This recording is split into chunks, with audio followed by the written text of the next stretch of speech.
Nothing here is given. Spiker, all that is left! Every loss meant something more. Oh my goodness! That's the swing! They have stunned this crowd! It reminded us that victory is never granted. The world tested us. Now they know who we are. Champions are made in North America.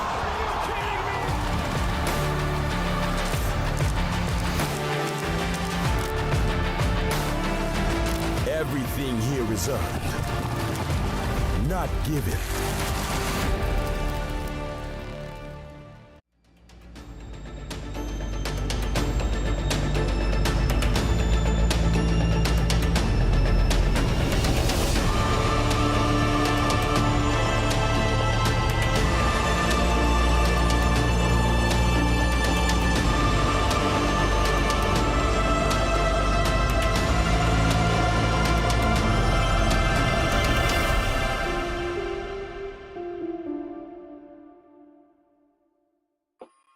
Welcome back to the North American League. Stage 1, now played a 7 at this point. All of this in the hunt for the Esports World Cup. I'm Jonas Willinger alongside Mint and Laxing.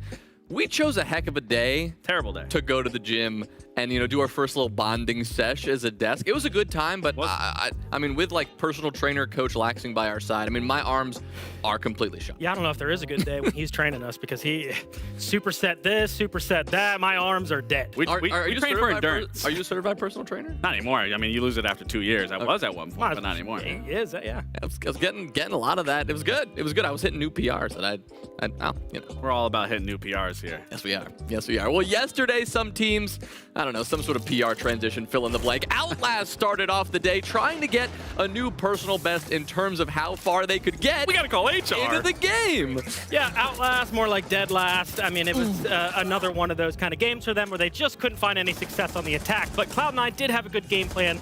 Lots of bunkers, utilizing the Goyo, utilizing the crossfires. And ultimately, it came down to them not winning enough attacks. Defenses, they showed some glimpse of hope, but it wasn't enough. I mean, don't ignore Monk's 2v1 right there. I mean, or that 1v2. It was beautiful from his end. And then the M80 SR game, I mean, this was a game for you. You wanted to see if SR or M80 rather was going to be tested, and they were. I mean, this was really a matter of inches, but this is where M80 was just going to get over that hurdle just due to the mentality. And who was the player that got that done that we always highlight with the mental? Of course, it had to be Ashen.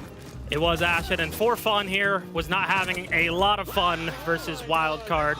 As soon as they lost the Solid Snake Operator, aka their favorite one at the turn or the third ban, Wildcard just ran away with it, utilizing a lot of split takes and winning just about every single gunfight. And then it was AD. That's who they called him, right? Yeah, Adrian? Yeah, I think AD that's what went we're huge. switched to. Dark Zero versus Space Station. Honestly, this was a fun one. I was a little taken back and honestly surprised because Space Station did look significantly better, but it was those hemorrhaging of bodies of rounds that ultimately lost them this series. I mean, we talked about there was probably 3 of those rounds that they were in control, and had they won those rounds, this would have been a completely different talking point. They would have got the 3 points. They would have left Dark Zero with 0, and they would have been in a better comfortable position coming into today. Oh, if Aiden Tax only would have got that 1 kill. And then round out the rest of the day, the worst defensive teams going at it. 100 Thieves versus 5 Fears, but of course, 100 Thieves had a little bit more experience on the roster with Hot and Cold, and their defensive game plan coming into the game was extremely good. And then on the attack side, banning out the Tachanka, banning out the Azami. 5 Fears gave way too much space, and it was just too easy for them. And with that, M80, another day, another undefeated streak continues for them. They're at the top of the standings. Outlast still there at the bottom. But the focus really for the next 3 days will be on the middle. The bubble teams hunting for the playoff spot. You have, 4 teams there with 9 points to their name, from Cloud9 down to 100 Thieves. So much pressure on making that top 6. SSG just on the outside looking in. Same thing goes for 5 Fears. Lax, it is all about making it into that 6th and final spot. It is, and as we know, pressure makes diamonds, and that certainly is left to be said for the side of Space Station and 5 Fears. And in that bubble, I mean, those teams are really going to have to try to lengthen that gap and separate themselves just so they can find that little bit of added cushion. And there's 3 games left to be able to do that, and for some teams, they're absolutely going to have to hate watch. Well, ahead today should be a good day. These teams in the hunt for those points, as we talked about. Starts with 5 Fears and M80, but Dark Zero and Shopify Rebellion in a Salt Lake City Grand Final rematch. That should be a good one. Kyle, what are you looking forward to today? I'm looking forward to that last game of the day, the 100 Thieves for Fun Esports. And to reference a point from our friends on the EML desk, that is a 6-point game at the end of the day. Both teams currently tied at 9 points. And with 3 games remaining, whoever wins that game could steal the last spot for playoffs. Now, I'm no analyst or anything, but I tend to notice your favorite games of the day typically start with 100 Thieves. Any particular reason there, pal? I just like to have fun. For Fun Esports. No bias on the desk. Absolutely Never not. Never a bias on the side. Well, 5 Fears, the team we talked a good bit about yesterday at the start of the show, they're going to be spending, hopefully some time today really trying to get those points out of the hands of M80. They know they have their work cut out for them here, and they've talked about just how much this means for them and the pressure they're experiencing. JJ put out a tweet last night after the loss saying just how much they know they have to improve. He said he's disappointed from myself this stage along with the team. We had a very poor offseason. We put ourselves in this spot. No one to blame but ourselves. Playoffs and Major are probably cooked, referring to EWC. With that being said, we are still playing out the whole year, going to focus on closing out the season with some better performances. I mean, we know that this team is better than what we're seeing from them right now, but it's also clear that they're feeling the pressure of this moment and just how badly they need those points. Yeah, how badly they need those points. I mean, they're saying they're probably cooked. I mean, their backs are against the wall. They're not out of it, but it really is now or never for them to start actually putting some points on the board. Yeah, absolutely. And, I could appreciate them talking about it, talking about their struggles. Fact of the matter is, though, you have to start putting up numbers. You have to start seeing something that gives you a little bit of hope that you can believe in your system. You can end this on a positive note. You still even have a chance of being able to qualify. Again, that's where it goes into what we're saying. There's definitely going to have to be a little bit of hate watching going into their matches and obviously winning them. But they aren't out yet, theoretically speaking. But anything really can happen today, especially with some of these games and how they turn out. Right, if they want to control their own fate in those last couple of days, if they want to have any power to actually make themselves make that top 6 instead of hoping somebody else completely fumbles the bag, it has to absolutely be on them. But when we talk about this team, I honestly was surprised to see, and JJ has said this before, Kyle, that he said they're going to play out the whole year as a team, right? I mean, that's important to stick together as a team. We know we've seen those improvements, but he said that last year, and then we saw some changes with the lineup. That's why you can't really take a lot of that. You have to take it at face value at that point. Take it with a little bit of grain of salt. Obviously, in theory, you want to stay together as a team, but again, when shit starts hitting the fan, a lot of people like to go one way or the other. So, and you've been calling for it. I mean, we talked about it yesterday, how it might be time for them to make a change right now. JJ and Forrest, the problem when they form this team is, can they both be on the same team? And Kickoff did prove that, I guess it can work, but we're now seeing what many thought was going to happen at one point in time, and it's the fact that there's not enough actual gun power on that team, not enough fragging ability. They're not the most consistent players. Well, and the struggles that you pointed out yesterday in that worst defensive team on worst defensive team battle, 100 Thieves had the edge, and 5 Fears, when it came to their defense, they still made those mistakes that we know they have recognized in the past. Yeah, I mean, it was still the same mistakes from them. I mean, what gets banned out? The Tachanka and the Azami. So that means wall denial's up on Lair, and we don't run a single piece of wall denial. It was great bans from the 100 Thieves. It allows them to take operations control really quickly because there's no Azami. Then they can plant mask wall because there's no Tachanka. But 100 Thieves, 5 Fears rather, they don't adapt. And then the very next round on the Bunks bomb site, they don't even reinforce the outside wall. Yeah. You have Cade available, Tube available, Mira available, and instead they're just relying on one play or everyone running above, hoping that they can stop a green ISO take. and then they plant 100 Thieves plants behind a Montane, and there's no answers. And why? It was a great game plan again by 100 Thieves. But when you're a team in Pro League and you see those bans getting put in front of your face, you have to adapt. You need JJ or Forrest or whoever's the leaders on this team to say, this is what they probably want to do, and these are the ways that we can stop them. If you're not going to try to waste any of their time and you're to give the map control for free to an IGL as good as Hot and Cold, they're going to pick you apart. Yeah, definitely. And again, when you're talking about those bans, I mean, if you're getting the Azami removed, you're getting the Tachanka removed, and I believe even later on they banned the smoke. Clearly, they're going to try to go for these executes. So you have to do whatever you possibly can to delay time to make those executes hard. Like you were saying, you got to bring wall denial. Even a clash can slow something down. But we just weren't seeing those adaptations, and especially this late where everything is dire, everything is on the line. Someone has to come and realize, okay, we need to be able to stall. We need to be able to make this change. That just doesn't fall necessarily on JJ or on Forrest. That's an entire team dynamic. We know that just one operator can completely shift an entire setup, and the fact that no one is making that adjustment, it does worry me going into today. My concern now is, like, how can they take down M80? The strongest team in stage 1, bar none. Undefeated across the board. M80 know what they've got cooking right now. They haven't lost since Savage joined the team. Yeah. And when we asked him about it yesterday, Savage said, like, they'd rather get a loss out of the way now. Like, it'd be good just to learn from it and see how they can improve. Yeah, I mean, I really loved his response to it, because it's always something that we talk about with teams that go undefeated is, yes, they look good, it looks great, games are really close, but you don't really take from a lot of those, even when you do win. As much as teams will say, yes, you know, we do take from our wins, you will always take most from a loss. Yep. But especially when it's your first loss, that's where it really kind of catches you. And it can also create problems. It can manifest into something even worse. And it would be far better to do it now in a group stage instead of them making all the way to playoffs if they're at the final end of it, and then they start coming into those problems and possibly miss out on an event. You want to get these losses early if they do inevitably come. I mean, fully agree. You want to be tested, right? And they just haven't been tested. Yesterday, he even mentioned the fact that how did they even win that game versus SR? It actually just came down to the fragging ability, right? Gavin and Ashen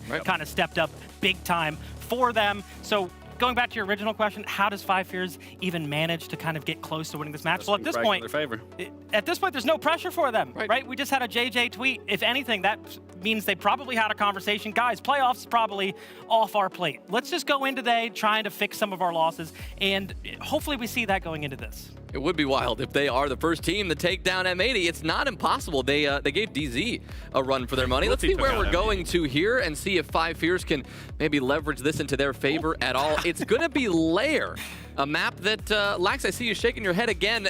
Tell me about this one. We've seen M80 on it, and they have triumphed every single team that they played. However, for Five Fears, this is a good map for them, but clearly just even when we saw it yesterday, it didn't look too great. And again, we want to talk about they don't have a lot of pressure. If we are seeing the pressure, not them applying just basic knowledge of how to play around operators, what is then being more lax and more loose going to look like? Well, this could go right into our point that both teams played this yesterday. Yes. And what I want to see from Five Fears is the fact that you watch that VOD back and you realize that, hey, on bunks, maybe we should reinforce the outside wall. Hey, we had Cade up, we had Tube up, we had the Clash up, like you mentioned. Maybe we run some better operators for our defenses and actually try to adapt and slow down M80. So it really is a good chance for them, at least, both of them kind of going back to this same map. It's a good chance for them to kind of prove and fix some of their mistakes. You both seemed surprised when you saw this map come out.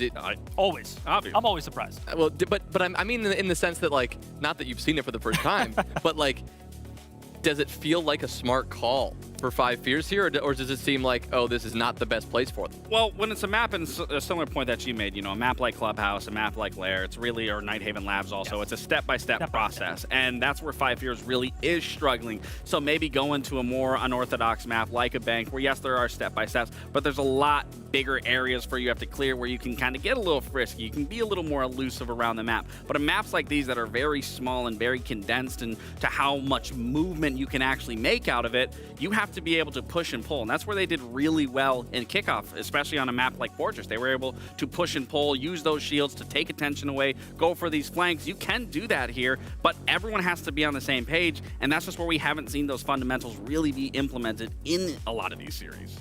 Yeah, and their attacks I'm not worried about at all, really. I mean, we've seen them be pretty good on attack.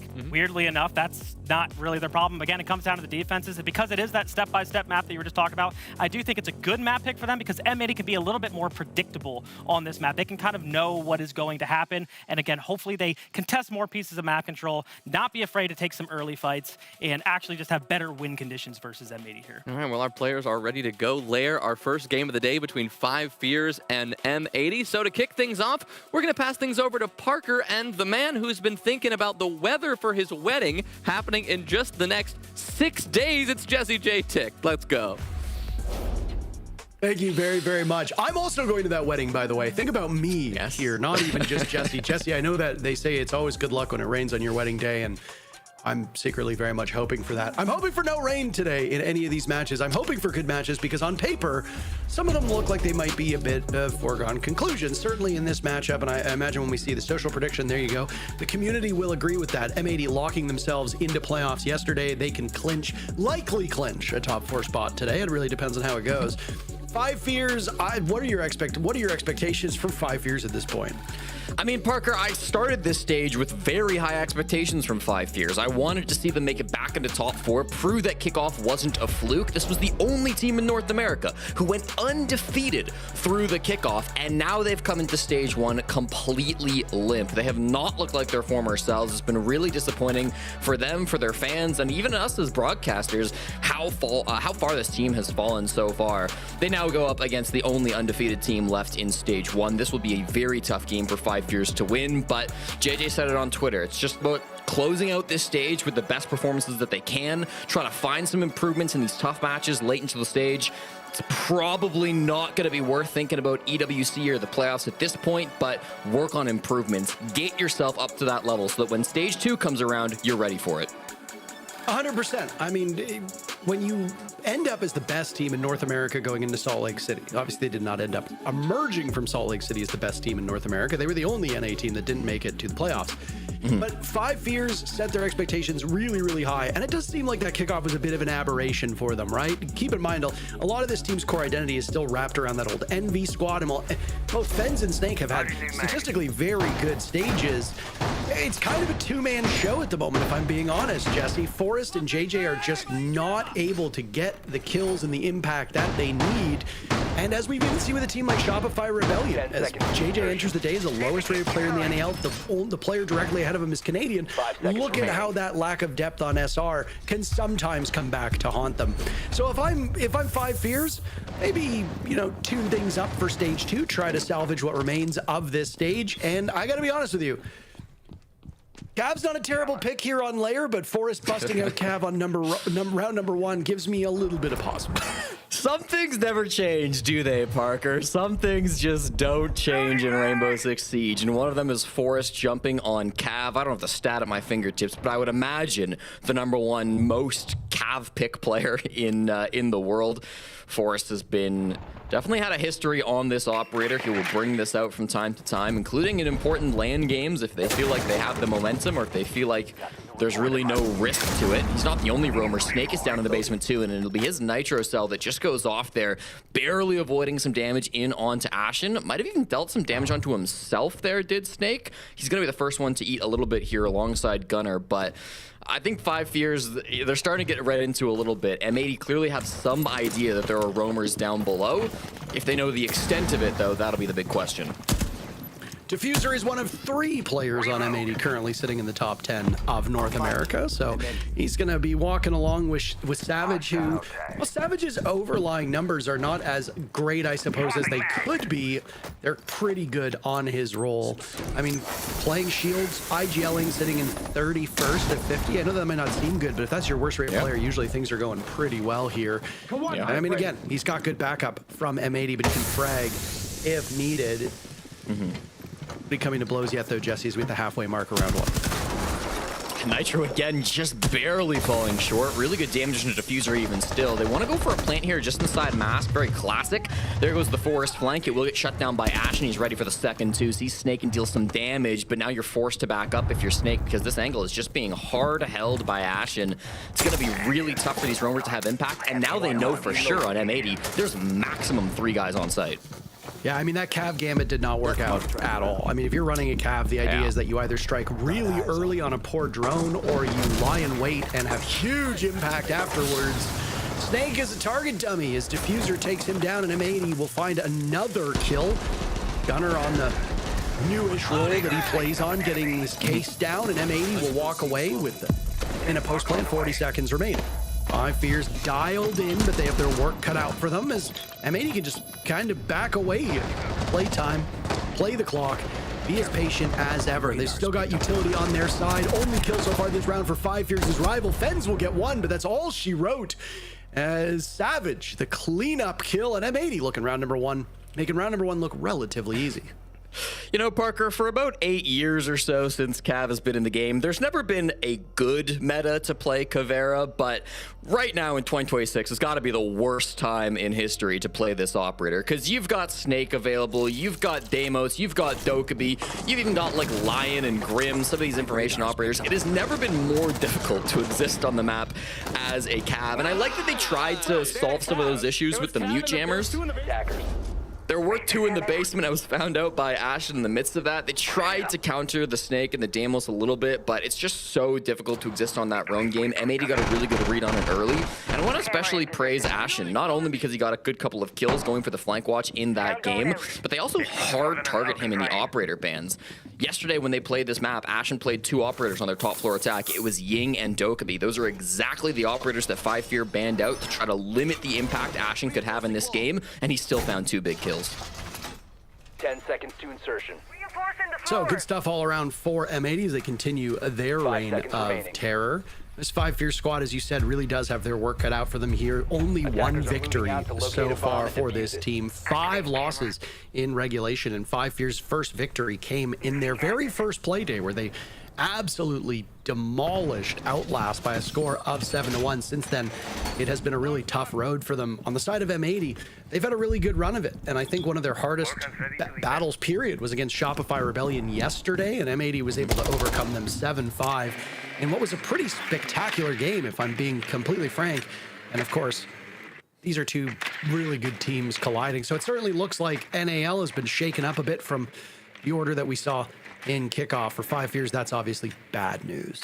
So we look at round number 2, Jesse, 40 seconds in action, still going with Discovery, and M80 found some of these offsite players, chiefly among them Rival.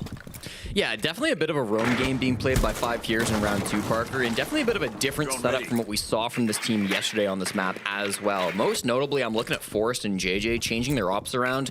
JJ in particular being a little bit more aggressive, playing on this Valkyrie, still just flicking in through cams. They're going to have opportunities maybe to get a bit more active in some of these gunfights. Stat pad that KD a little bit. They'll see the Monty on default cam, and Rival will pop this pipe to delay a bit of time, but it's going to be a difficult operator to get past. They'll have to be clean by slowing him down with these Goyos and maybe getting some good nades or nitros on him too. Rival still playing this downstairs position. No nitro for him available as he brought the bulletproof camera, so can't really do much beyond scoot away from his position, and he's on the run, sustaining some pretty heavy damage in the process. 2 nitros still on the board for Five Fears though, so if the rubber meets the proverbial road here and M80 attempts another plant, you've got some explosive protection in your back pocket. And right now M80 setting up quite nicely over top of this basement bomb site. I haven't been able to find that much, and they did let Rival slip through their fingers. Yeah, maybe a little bit of loss for them, but they've got Buck and Ram up above the bomb site. They've got a Monty ready to plant. As long as, oh, and a freebie for Savage. Takes down Forrest. Rival falls to the vert. That's what I was worried about, Parker. Once you get these 2 vert operators up above the bomb site, it is so difficult to exist in the site. Five Fears are really having to deal with that now, and the Capitao is going to be able to enable a plant as well. This will be tough to deny. Full utility now here on the Capitao. Final 30 seconds fast approaching. 2 dead for Five Fears. 1 will join them on the side of M80. That's Diffuser gone. Savage is one of those 2 kills for M80. Gavin will also go down. Gunner takes down Snake as he was on that flank watch up top. Fens will get depleted as well, and it's all up to JJ, who does, to his credit, have a pick. 3 opportunities for him to increase that, but Gunner will cut him down as the defuse kit was getting planted. These are 2 really strong rounds for M80. They are in full control of this game. Feeling very dominant with these executes. M80 know exactly how they want to push with these sites. I do like the attempt there in the midst from 5 Fears to go for a bit of a flank. They were down 3v5. They understood they had to do something to win that round. Snake goes for a bit of a flank. JJ gets a kill. They do equalize briefly at a 3v3, but ultimately M80 recover really nicely. And that's the thing about this team, right? It's part of the reason why M80 have not lost a single game all stage, is that when things get bad, this is not a team that panics. This is not a team that gets flustered. This is not a team who are worried about losing a couple of bodies, because they can execute in a 3v3. They can make things happen with low man count situation. You've got to be able to stall things out. You've got to be able to play for win cons on defense, and so far 5 Fears have struggled to do that. A lot has been said about this 5 Fears team. We really don't need to beat a dead horse here. Still, the horse on the side of 5 Fears is alive. Yes. So not dead yet. So I guess we technically would be beating a live horse in this particular instance. But yeah, I mean, it's really tough when there's 2 players on the team that, you know, whether they find themselves in dangerous positions or not, they can't always capitalize off of the spots that they're in. And this has honestly been a long criticism of a player like Forrest. When Forrest is good, he's great, Jesse. I don't think anybody will argue that. But if you go back to some of those older teams, the E-Uniteds, for example, he would pick slightly unconventional operators and seem to work almost as a, you know, a solo agent. And it didn't always help the team. One big thing for Forrest's stat line that really helped was that OL game. He had an absolutely massive performance against it, and then tweeted afterwards that, you know, oh, well, I basically am going to drop a goose egg the very next match. And he did, and his numbers have not improved very much. Now, mind you, he does play a sheltered role, same with JJ Blast, but again, it goes back to, if you have one player like that, that's usually okay. The 5 Fears need a bit more offense to help Fens and Snake. Yeah, speaking of Forrest, probably the most dramatic operator shift you'll ever see in competitive Siege. He goes from the Cav to the Echo on this top floor defense, and I do like that pick a lot better. If you're somebody who's maybe struggling to have impact on the kills from time to time, then running that Echo cam, getting your intel for your teammates can be really, really big. So I do like this change. You're able to lean into some of this more plant denial style of tactics that M80 really thrive with. This is a team who are very objective focused. They love to get that diffuse kit on the ground. So if you can stop that from happening with these toxic babes, with nitros, with echo cams, it's not a bad game plan by any means. But the push from M80 will progress all the same. Chance there to find Snake as he runs in through the bomb site. But watch out for these yokai cams. They're starting to get deleted throughout this round, and they're not able to get much off of this aggression. Yeah, I haven't thought he had a read there. I mean, ends up being wrong. Yeah, Forrest in a pretty safe position, so he really wasn't at risk one bit. Yeah. With the Snake, the operator, not the player, and Deimos on the board, it's going to make life really miserable for these defenders on 5 Fears, and they're very quick to capitalize off of it. Savage leading the charge with Diffuser right behind him, tracking down Rival. Too worried about getting laser focused on the objective at hand and worried about who might be on the periphery. One final minute, and 5 Fears still searching for their first round. Not bad, though, for 5 Fears. I like this position that they're in. They still got everybody alive. Savage is threatening a plant, but you've still got Goyos alive. The wall's just opening up. There's still probably an Echo Cam around here and 3 Toxic Babes. So despite losing Rival there, this is the best spot 5 Fears have been in all game. And there goes the exothermic charge. Well, let Savage reposition. Gunner still with that case. Objective play has been pretty good so far for M80. Successful in the first round. They were in position to do so in the second.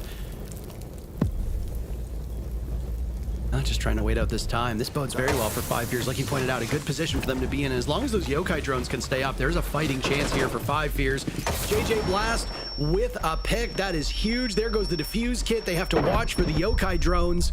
Gunner will find it, but he's running out of time. He has to pick his poison. Snake with a kill. Savage trying to keep him at bay, but M80 is falling by the wayside. Forrest gets in on the action, denying the plant with the yokai, and then getting the final kill, and 5 Fears are on the board.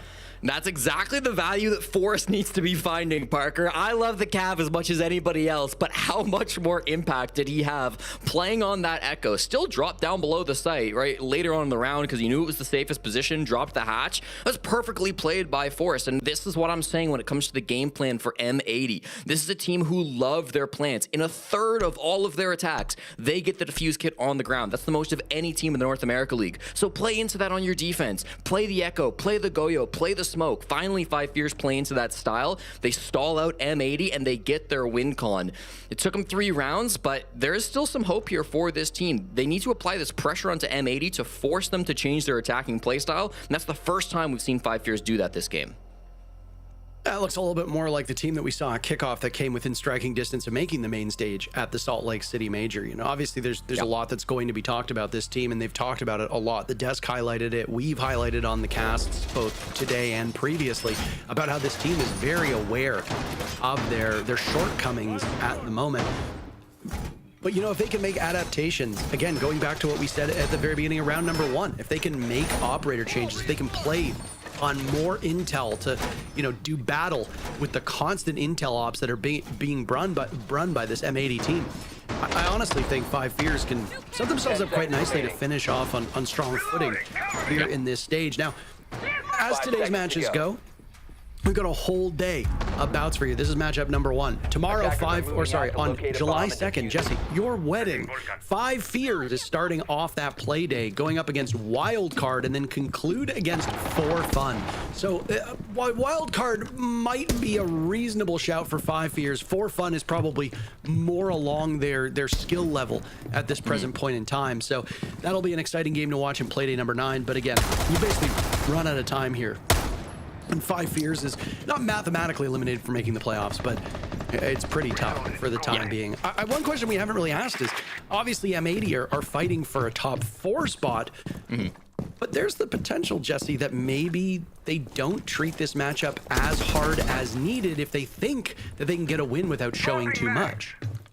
Yeah, I think it's just about playing the basics for M80, right? It's not about trolling. It's not about letting things slip away from you and playing silly, but I think it's definitely about, you know, playing standard Siege, playing a little bit more predictably, because you don't have to break the mold. A good example of that is Savage. They banned out his Monty, so he's moved over to the Blitz.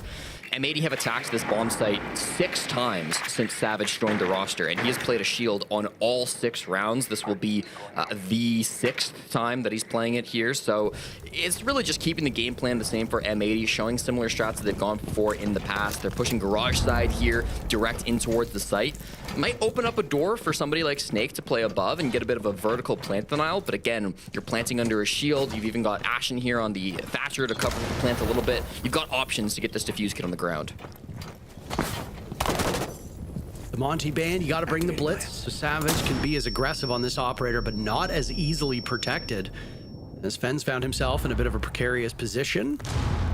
He gets away safely for the time being. Have to think that fire extinguisher going off to him helped ever so slightly. JJ Blast a little bit more forefrontal here, and he had a good read. Ultimately loses out by mere seconds. The rest of his team falling by the wayside. Fens on the board, but Rival and Snake are gone. This is not going well for 5 Fierce. JJ and Forrest fragging out though, and they've brought this back to a 2v2. Gavin and Ashen, the ones who remain for M80. Ashen, a name we've barely said so far, yet he quietly has 5 kills, Jesse. Goes for the plant now, 40 seconds left on the clock. Gavin has to be so good to cover this, but he's not watching the right angle. Still behind the cover, Ashen gets it down for the 2v2. Another post plant for M80 to navigate. They can isolate these 5 Fierce players. They've done so successfully on JJ. Gavin takes him down. Forrest now far removed. He'll need to go for this death drop through the hatch, watched intently by Ashen, who picks up yet another kill, and M80 go back to their winning ways.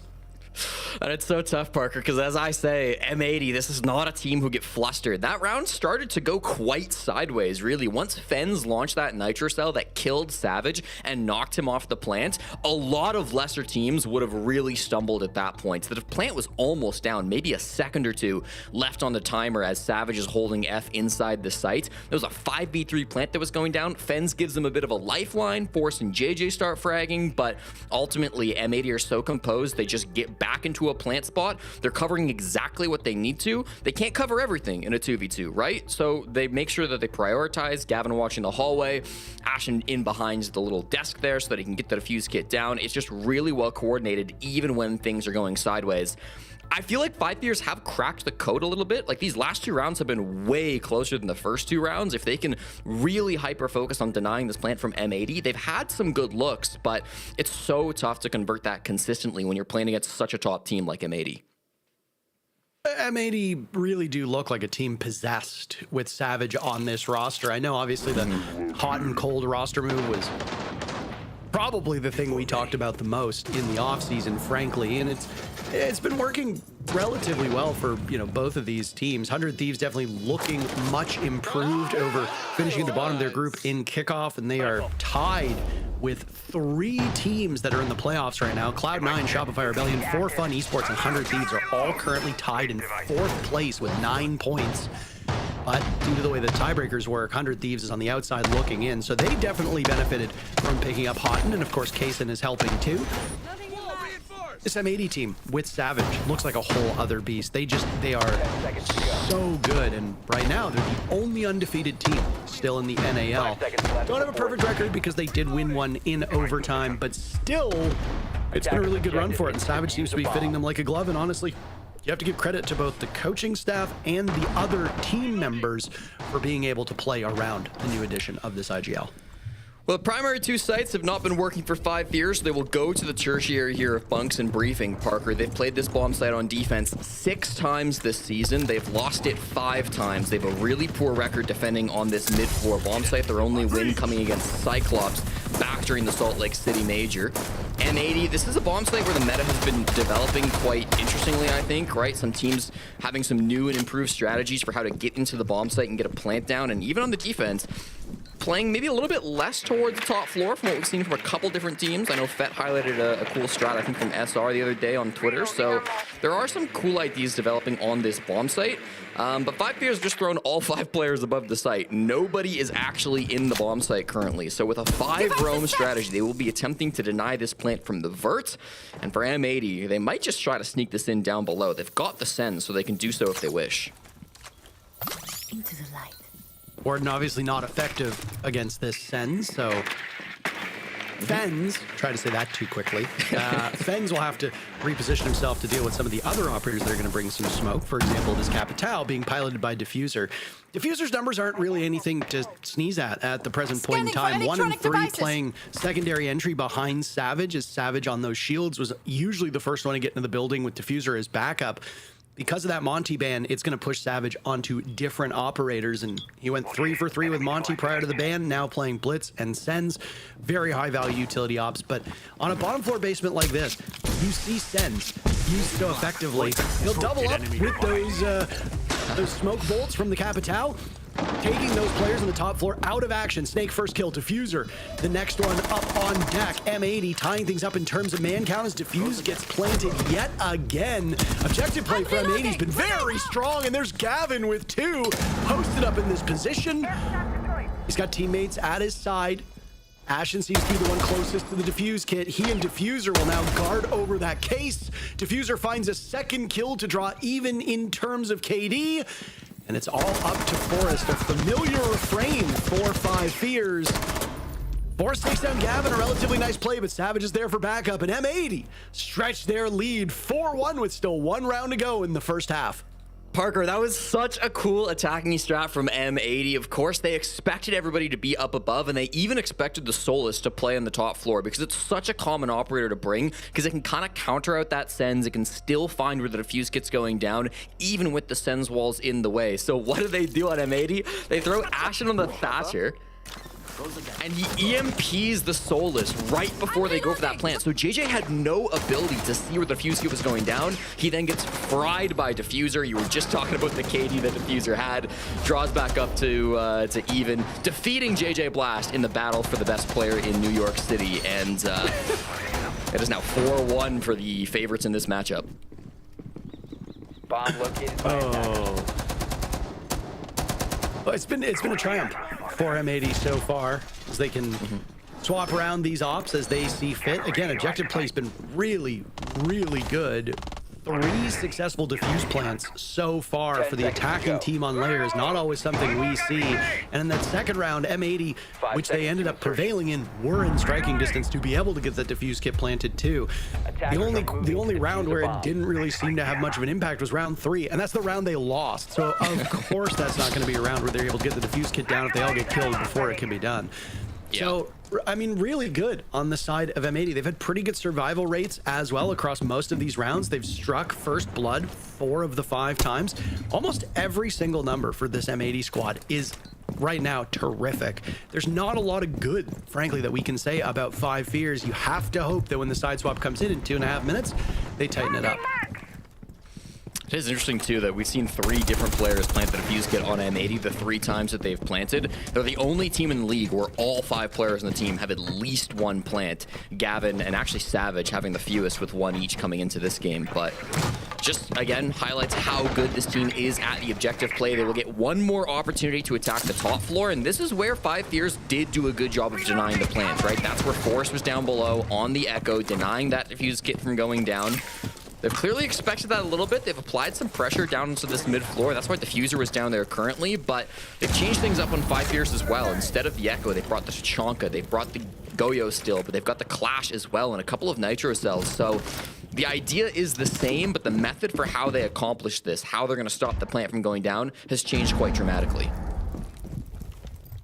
The Nitro cell in hand, that could be quite the surprise for M80 if they don't drone this out, but as obviously it's harder to track with the drone counter being what it is. M80's intel game has really not suffered at all, Jesse, whether it's because the operators they're bringing or because of that drone work. M80 has been prepared for most of these engagements. Whether they win those engagements is a completely different story. I've got a good read here now as Gunnar holds down this cross with a little bit over a minute to go, and what it would be for M80 to emerge from this first half 5-1. Here comes the fire. They will immediately take down Rival. They managed to get that shield out of the way and find the frags with shield-on-shield action that favors the captain of M80. Now it's a man advantage, but again, time is getting low. This push is relatively telegraphed. They should know that it's coming in through the hallway, wants to get in through storage and get a plant down R6 room. I like Gavin down below. He's ready for the flank from Snake if and when it comes out. But this team from M80, they are all in this position, and with 2 snipers, they are ready to go for this execute. I like the patience that's being shown. Unfortunately for M80, they let one escape. Gunnar does at least have Savage's back as JJ gets taken down, not before Ashen has died. One of the 2 snipers on the side of M80 removed from action. This is where stalling out could be the undoing of M80, and the Collie of Gunnar wins that fight. Excuse me. That's going to be one that'll haunt Snake for quite some time. Gavin gets 1. It's a mess, an absolute mess. M80 comes out on top as 3 players are put in the ground in the span of 2 seconds, and M80 takes the first half 5-1. 5-1. Utter dominance from M80 right now, and the story for 5 Fears, it's just not happening for them. It's not happening, and it's extremely frustrating because I was hoping we would come into Lair and we would see some improvements, but we see on the first round what's banned out. It's going to be the Amir and Azami. So we're saying, hey, run some wall denial. No, we're going to get Forrest on Caveira. So that's how round 1 worked out. They're running around the map doing whatever they want. Second round, we go and attack the basement bomb site. Well, they give up all of filter side, and they choose not to run a smoke or a Tachanka, so it gives a free plant to the attackers. Again, like, we're not using the right operators. And then this 5th round, wow, they reinforced the bunks wall. Big improvement. Where is our bandit? Forrest is over on the green side, frolicking, shooting drones. We actually heard from the comms, oh, they got me, I was shooting drones. It's 30 seconds into the round. Why is our bandit not on the wall? It's extremely frustrating watching these guys make mistake after mistake on defenses and going back to the comms. I mean, now we're gonna be switching onto the attack side, and what do we hear out of JJ? Hey guys, we just gotta get a couple of these defenses, carry me a little bit, and then I got you on the attacks. And that's what I was worried about. This is what I was talking about. Of the attack specifically, where they can utilize these shields, be able to move the defense around where they see accordingly to allow their star players to really shine, to have Fen, Snake, or Rival go for these flanks. And then once they interrupt those comms on the side of M80, that's when they can facilitate and execute. That's when they can try to go for a plant. But I really don't see us getting to that point just looking at how uncoordinated the defenses are. I mean, like you said, even in that round 5, we have the wall denial, we have the delay for it. Where's the bandit? The bandit is off-site doing God knows what, shooting drones, like you said, and then just ending up dying, which to me, again, that's where it's like, okay, pressure's on. You need to be able to qualify for these playoffs, and you're playing like this when it matters most. You aren't even doing the basics of having a bandit ready to go for a wall that is so important for that site to just let it be open and the round to just be washed away. We were talking about this, and I asked you guys, like, are they having fun? At least Forrest put out a tweet just before the match like, 1 in 5, what are we gonna do? Let's go out there and have fun. The horses are gonna fly today. I don't know what that means, but I know what I'm gonna have some fun today means. Like, is their mentality different from what you can tell in the comms?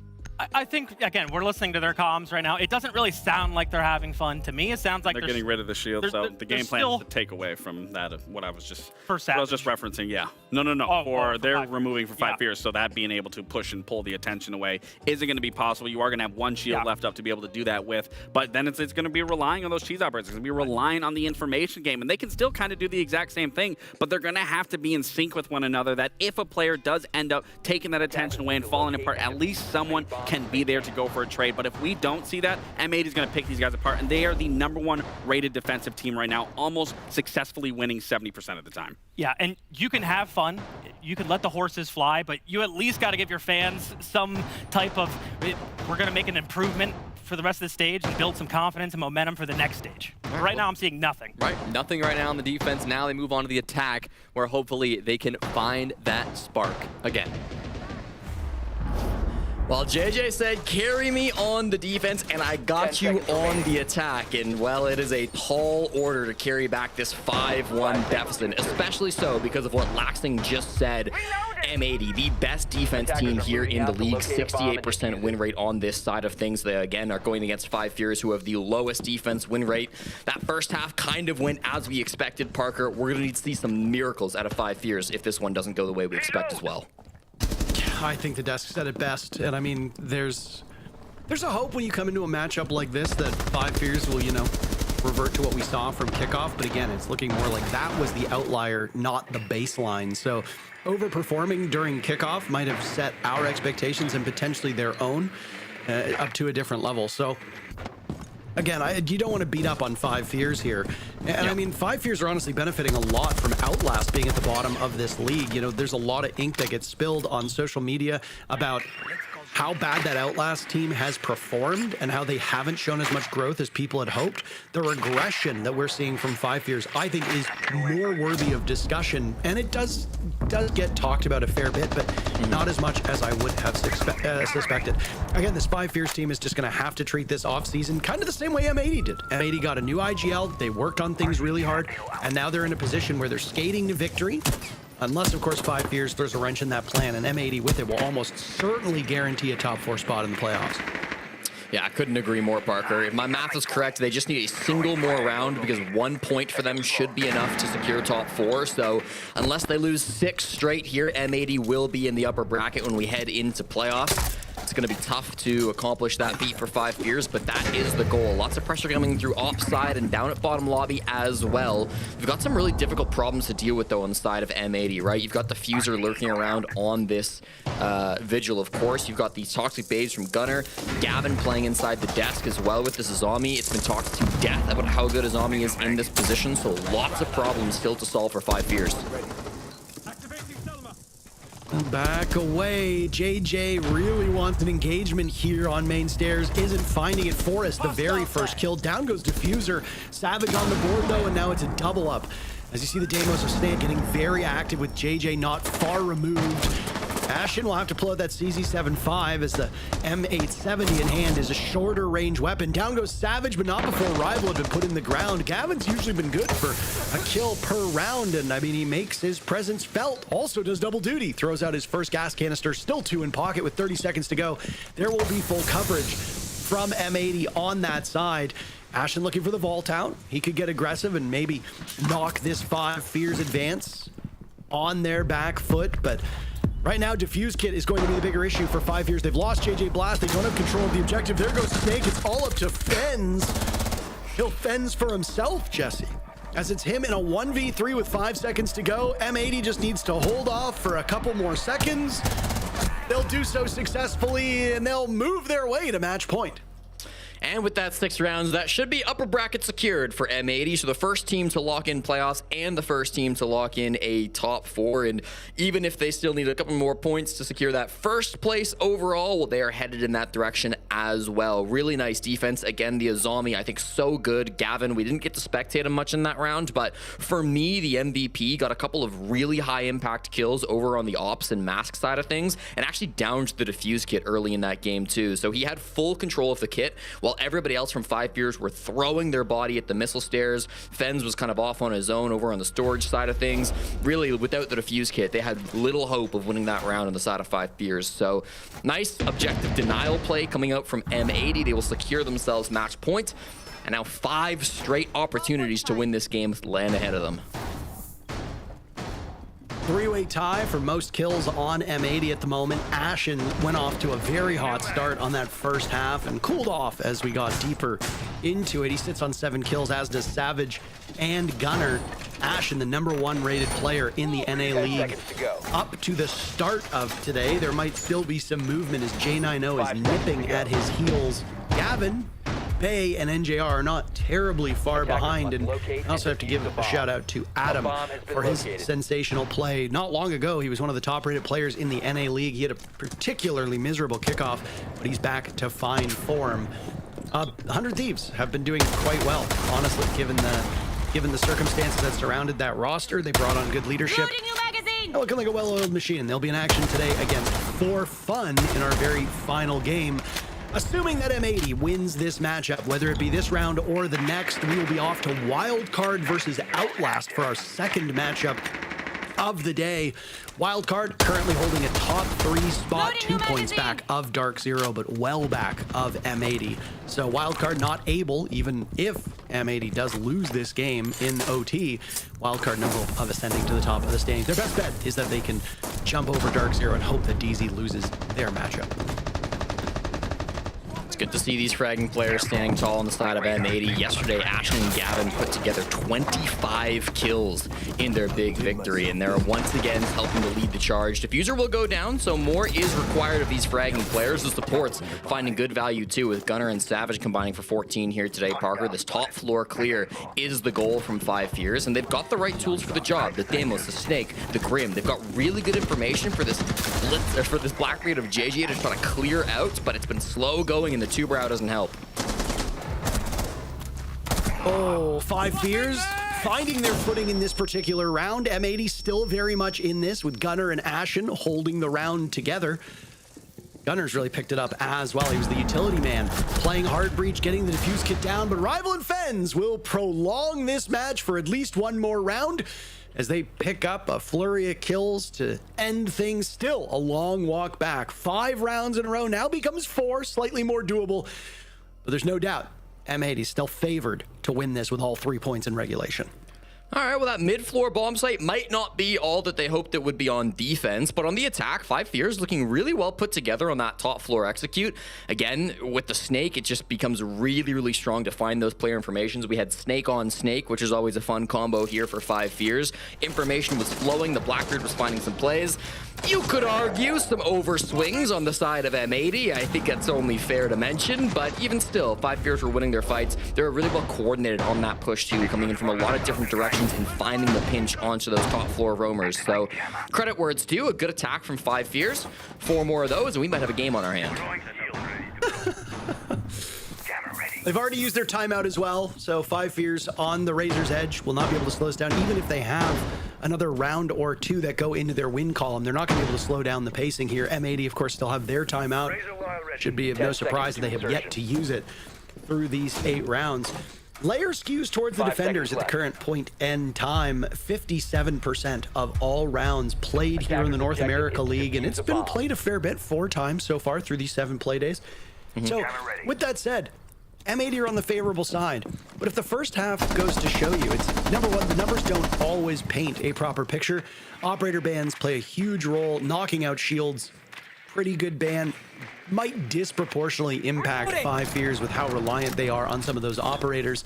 To be able to navigate past those bans and win the first round of the second half is something that they deserve credit for. So again, maybe there is still some life here for this 5 Fears team, and yeah, a couple more rounds, they'll get motivation on their side, and vibes can carry them deeper into this game. Very interested to see what Gavin's going to do on this Oryx. If he does go for a crazy play late in this round, usually you see him on the Goyo or on the Denari when defending on this bomb site, but you've combined him now with Savage on this Echo, so he's got the shield set up inside of Missile. We've seen this before from a couple of top teams. He's sitting on a mute jammer as well, so he can't be called by Dokkaebi. Provides a lot of information and opportunities for Gavin. And yeah, this is exactly what I'm talking about. Savage droning Gavin up these yellow stairs, telling him it's all clear, and providing an opportunity for an aggressive play. Reload! Curious to see what this Oryx can do now as Gunnar and Gavin, the dynamic duo down below, shooting out that fire extinguisher, masking their retreat. They get out of dodge safely. We saw how important Echo was for a 5 Fears defense, and it was the only successful defensive round was won in large part because of Forrest's really strong Echo plays. Can Savage replicate that same level of success? If so, M80 takes this match. Yeah, the first look clearly from Gavin, just trying to get Gunnar back into the bomb site. They play it really passive, but look how much time it's wasted off the clock. 5 Fears got so afraid of that little push-up from Gavin that now they've had to stall things out. They're just getting the ram drones going inside of lobby, and this wasn't a huge roam defense either coming out from M80. A little bit for sure, not a full anchor, but they've really now started to hit the wall. The Toxic Babes come through, the Goyos as well to waste even more time. It's an opening pick, but what's it worth? Oh my goodness. An incredible round for 5 Fears. That Goyo canister eventually takes down JJ, but it took down Ash, and shortly before that, now it's Savage and Gavin to work together, and they're doing a pretty darn good job. Gavin missing a golden opportunity to knock 5 Fears into a 1v2. Savage has a good read. Yokai drones being watched by the deceased on the side of M80. 30 seconds still left, and it's going to be all up to Gavin, enabled by his teammates. Gavin's usually so good in this position. He's made it a 1v1, and he wins it out for M80. Oh my, Gavin does it again. M80 blunt the momentum that 5 Fears was conjuring up and take our first match of the day 7-2. A 5v2 advantage thrown at the final moment. If that doesn't encapsulate this game as a whole, Parker, I don't know what does. A domination coming out from M80. They take our first game of the day.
Well, there is yet another win for M80. Completely undefeated right now, and they just cannot be stopped. We've got Gunnar standing by after the win. Gunnar, congratulations on picking up yet another 3 points. I feel like we've talked to you guys so much at this point. We've asked you everything there is to possibly ask a team.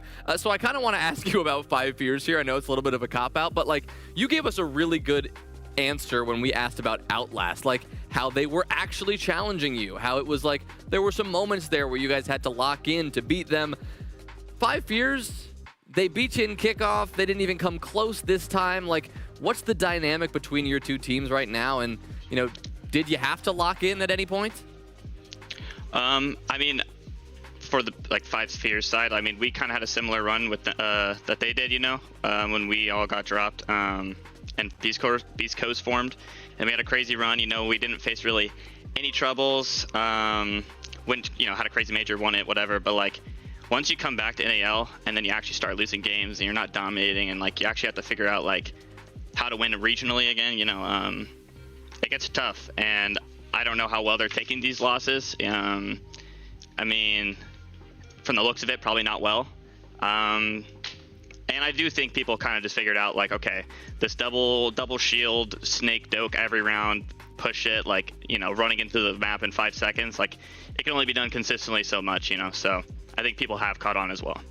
I think that's something that I wanted to focus on specifically, Gunnar, was those bans. You guys did get rid of the shield straight away. Some of the teams haven't really been focused on that. That seemed to be your guys' game plan. And was that just simply for what you just said, is just not allowing them to take that early space and just making them really uncomfortable on those attacks? Yeah, and I mean, you know, no shade to JJ, but like he started off with the stage with 3 kills in 3 games. Like trying to put him on a gun where he has to shoot us like as much as possible is like unironically a good game plan to have. Like the double shield stuff is just annoying, and it kind of allows you know, their shooters to just walk behind a fucking barrage of shields. So getting one of them on a gun, I think it makes them slower, and I don't think they have the best executes. So when you cut their early round off, I think it really hurts them. Absolutely. Gunnar, I'm excited to see the post-game tweet today, because you tweeted yesterday about Gaveni masterclass and absolutely just carrying you. And well, we have a clip to kind of show you at the end of the game. How's it feel to be playing with Gav? You're first dead, making a, you know, probably a brainless play, and then you get to sit back and watch him just win a 2v5. I mean, what's going through your mind? I mean, Gav's the king. Like, someone compared him to Nikola Jokic, and it actually like fits so much because he just doesn't, you know, he'll play this game and he's gonna get off, probably play some Tarkov, chill with his boys, and he doesn't give a fuck, you know. And it's just like, it's incredible, you know, to watch someone just show up, happy to be here, get his game done, and just go play another game after. I don't know how he does it and how he's so consistent, but like, especially this stage, like I don't know what's unlocked in his head, but it's just every game's like a highlight reel for him. Well, it's incredible to watch your guys' success as well. You guys as a team have been really impressive. Undefeated still through stage 1. Gunnar, thanks so much. Thank you.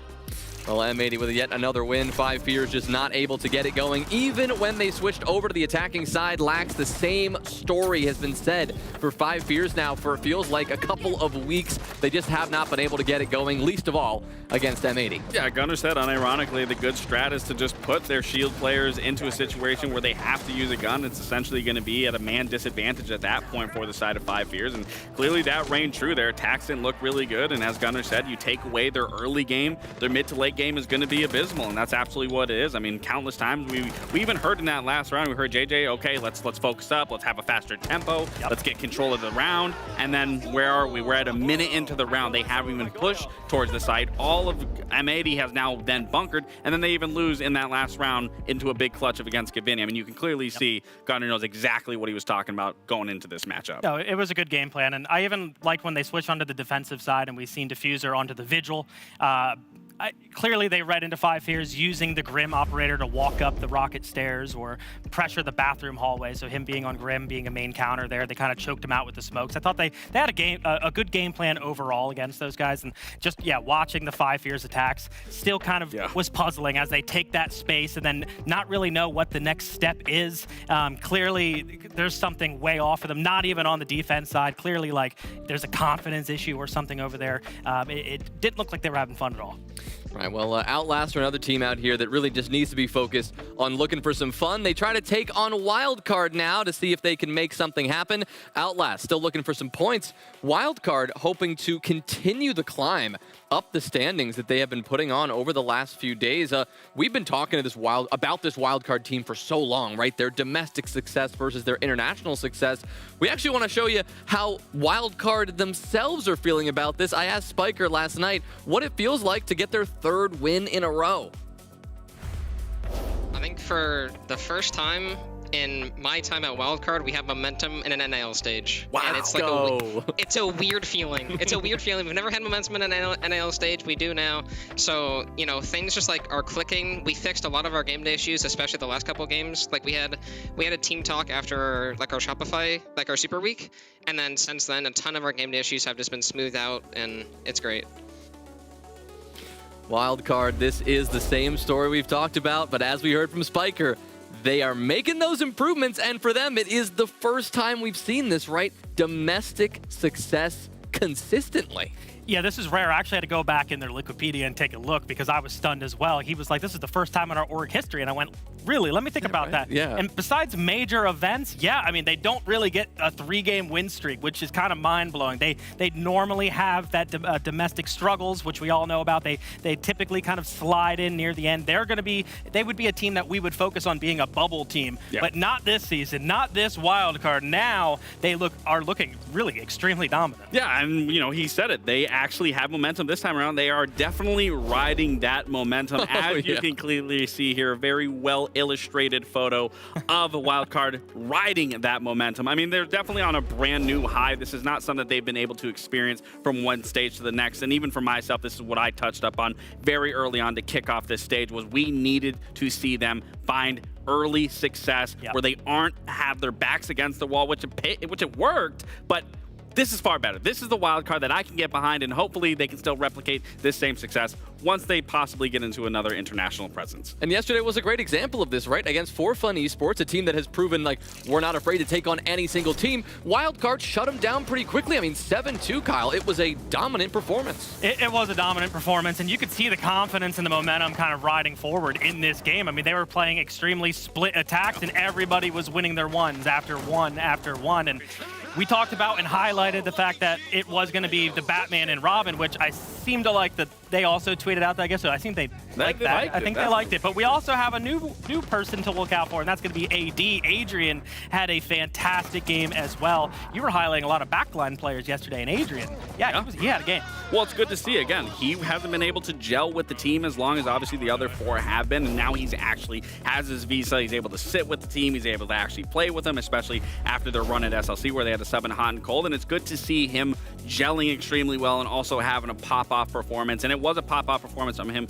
and the team. I mean, they only lost those 2 rounds. They get rid of the snake. They realized that was the issue, and then boom, it was 5 flawless rounds practically from there. But before we get into this one, I want to ask you guys about like this concept of confidence, this concept of momentum. We talk about it as analysts, hosts, casters. We always are talking about it, but you guys have been there, have felt it as players, coaches. Like, how much of a difference does it actually make?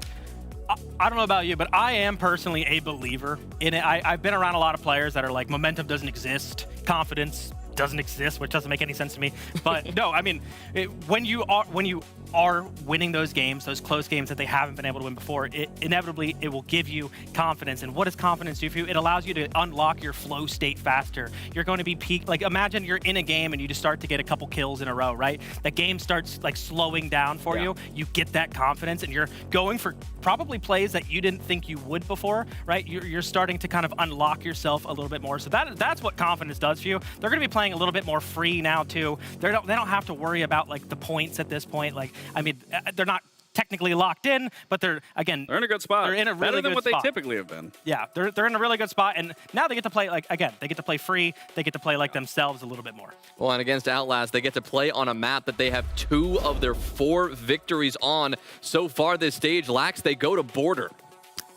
I mean, I'm right there with Kai. I know you guys couldn't see him, but he was shaking his head looking down. I mean, for Outlast, they really have nothing to lose here. They have everything to gain. And when I'm talking about gain, it's really just gaining dignity here. They can get a couple wins. They can end this. They can gatekeep some of these teams from being able to even qualify for playoffs. But it starts today, and it starts on Border and against one of the better maps for Wildcard. I don't know if it starts today. Yeah, why is it a good map for Wildcard? They have the weapon.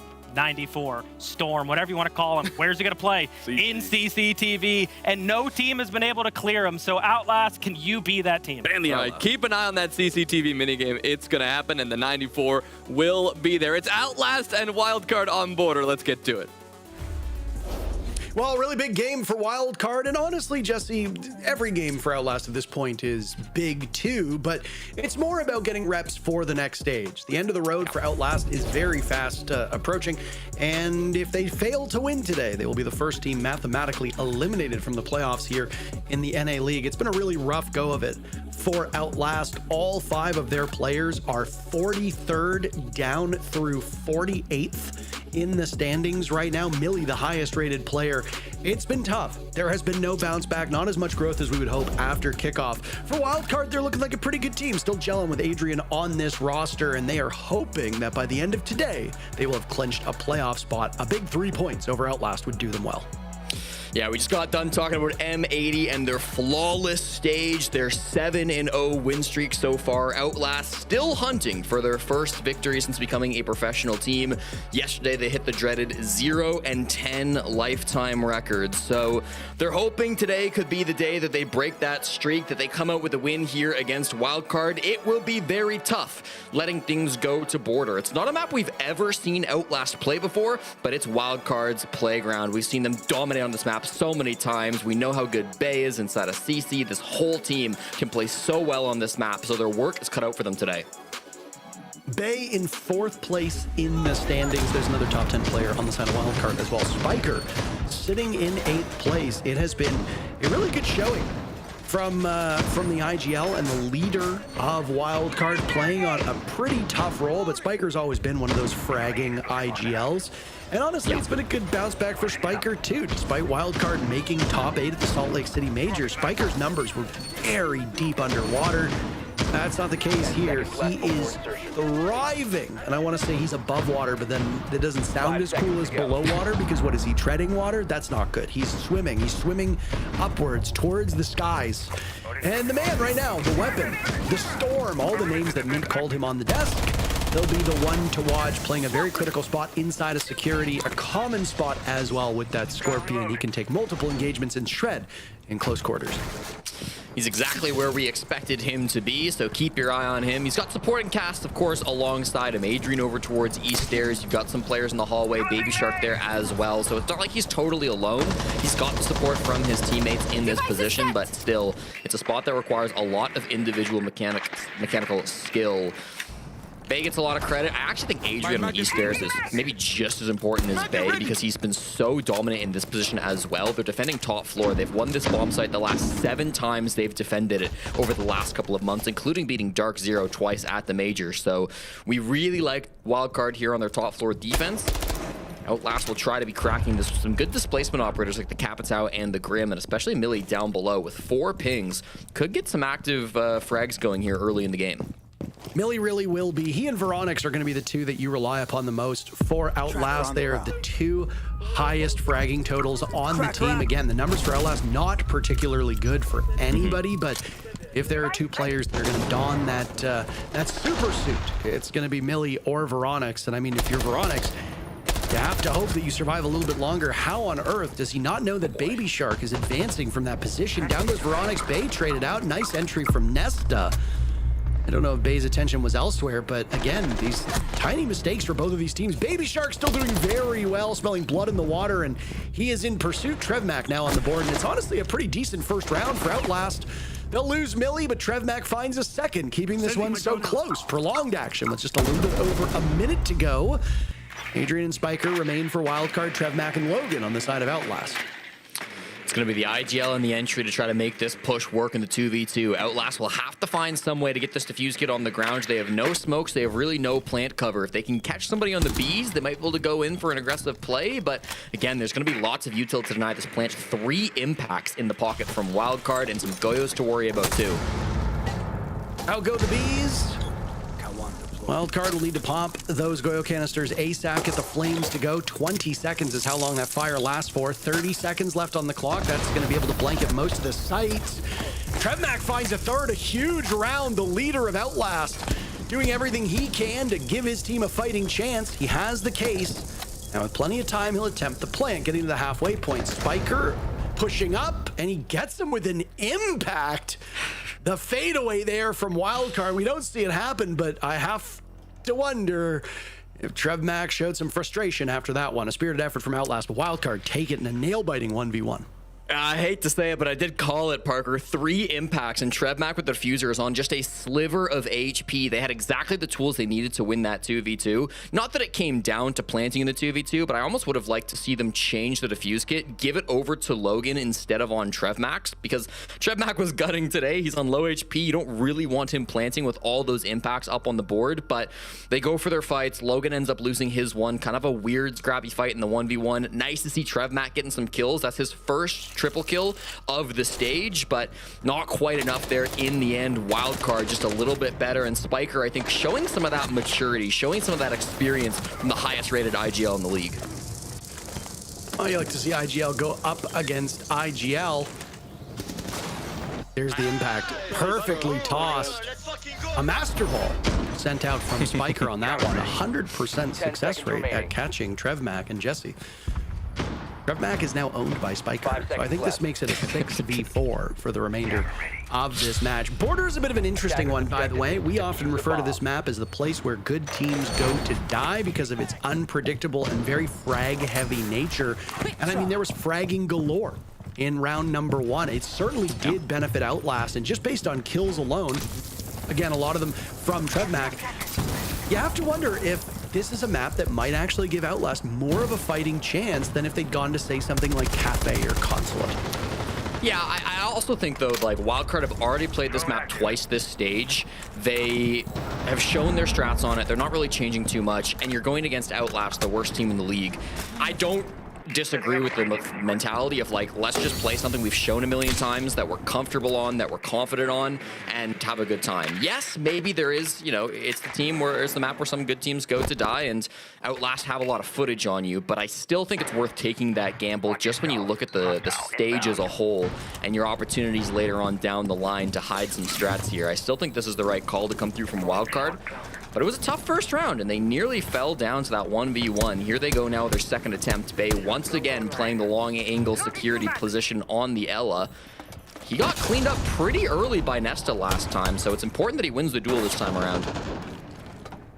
Yeah, Bay's in such a powerful position. Adrian will take down Logan. And immediately you'll see some repositioning here from Outlast as Nesta will edge up. Adrian wants that one back. I can guarantee this is Nesta's office right now. Jesse, both of his kills from the same door frame. He found Bay in round number 1. Adrian, a trophy added to his wall. Down goes Millie as TrevMac might just be warming up the war machine here. Another kill for him, as that's Baby Shark gone, and we're in a 3v3 with just a little bit over a minute to go. Kansan gives Wildcard a slight edge as this round rolls on. Great Warden use coming out from Kansan there. He sees through the smoke to spot out the glass, and now it's a man advantage here for Wildcard.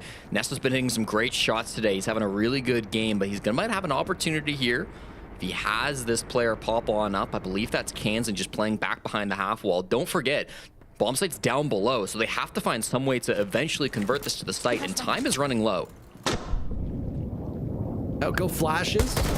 Bay's still very much alive as Kishmat Mine will disorient. TrevMac still doing really serious work. He's going to drag this team across the finish line, kicking or screaming. 7 kills for Outlast, 5 of them in the hands of TrevMac at this point in time. Wildcard will wait out the remaining seconds of this round as Outlast have top floor control, but they need to translate it down below. They do have case control. TrevMac had it in the previous round. It's Nesta to hold it this time, but Nesta's on 50% HP. Kansan will get far more familiarized with this bomb site as he inches ever closer. That's a miss from Spiker. Kansan will clutch it. It's a trade, but Wildcard wins the round. We've got everything so far through 2 active rounds here, but Wildcard has taken them both. Absolutely ridiculous round on our hands. Wildcard are making their fans sweat despite the 2-0 lead here on border. Things have been just getting quite messy up on those aggressive early gunfights, Parker, and I think Outlast have been doing a really good job of trading things out, of finding information to get these kills. Credit to Wildcard, though. They don't let things get out of hand. They have a couple good opportunities, some sneaky picks. It's a nitro cell to get that first frag. It's a kill through the smoke for the second. In the fair 50-50 gunfights, Outlast have been doing a bit better, but Wildcard are not bleeding, right? That's the most important thing in these rounds. They're losing some early fights for sure, but when they get down to it, when they get down to the 2v2 or the 3v3 or the 1v1, they're playing passive, they're playing for the win con, and they're forcing Outlast to go for these late round pushes, and they're struggling in that last step.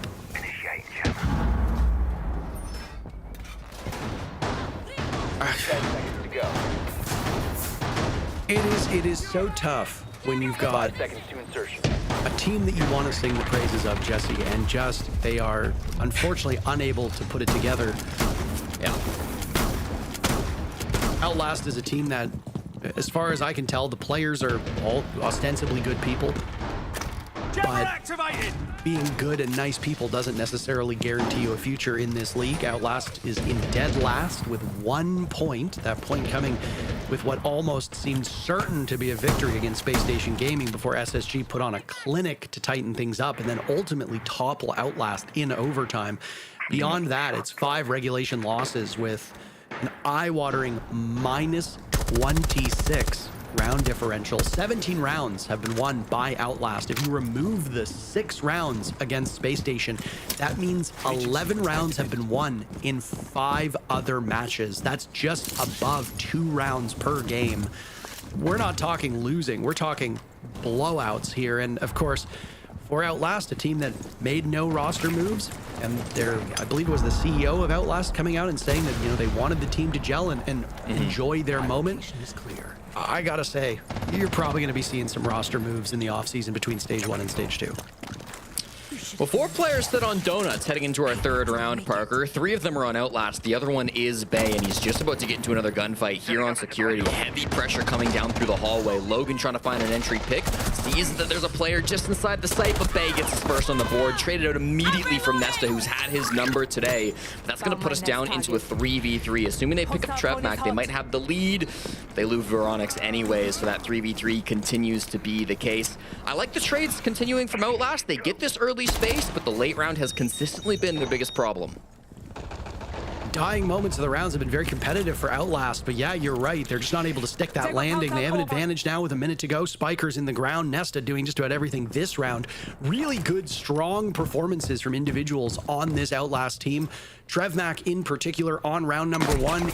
He and Nesta together on round 2, and they're going to have to do it again here on round 3 as Baby Shark takes care of Millie. Millie and Veronix with 1 kill between the 2 of them. Add Logan and that number does not go up. If your name's not Nesta or Trevmac, you've got a single frag on the side of Outlast. That's just not going to get the job done. The advantage now completely gone as Nesta's last man standing. Kansan and Baby Shark still upright. Logic Bomb will go off. Still 2 in pocket for Nesta that can be used to harass. He has to manage the clock effectively. There goes another Logic Bomb, but Wildcard have had no problem shutting off those calls. A charge up from the Dokkaebi now as Nesta breaches into the B-bomb site. Looking for information. Outcam's a concern as Kansan's been playing that operator. Nitro Cell goes out, and Nesta survives. I don't think they know Nesta's position. He survives because of the wall. Shot at through the soft wall. The Nitro Cell from Baby Shark will not miss, and Wildcard off to a 3-0 start as they hop on the defuse kit for the counter disable. Again, they get close, Parker. They're in a 3v2 advantage, but it is the late execution that is problems after problems after problems for this team.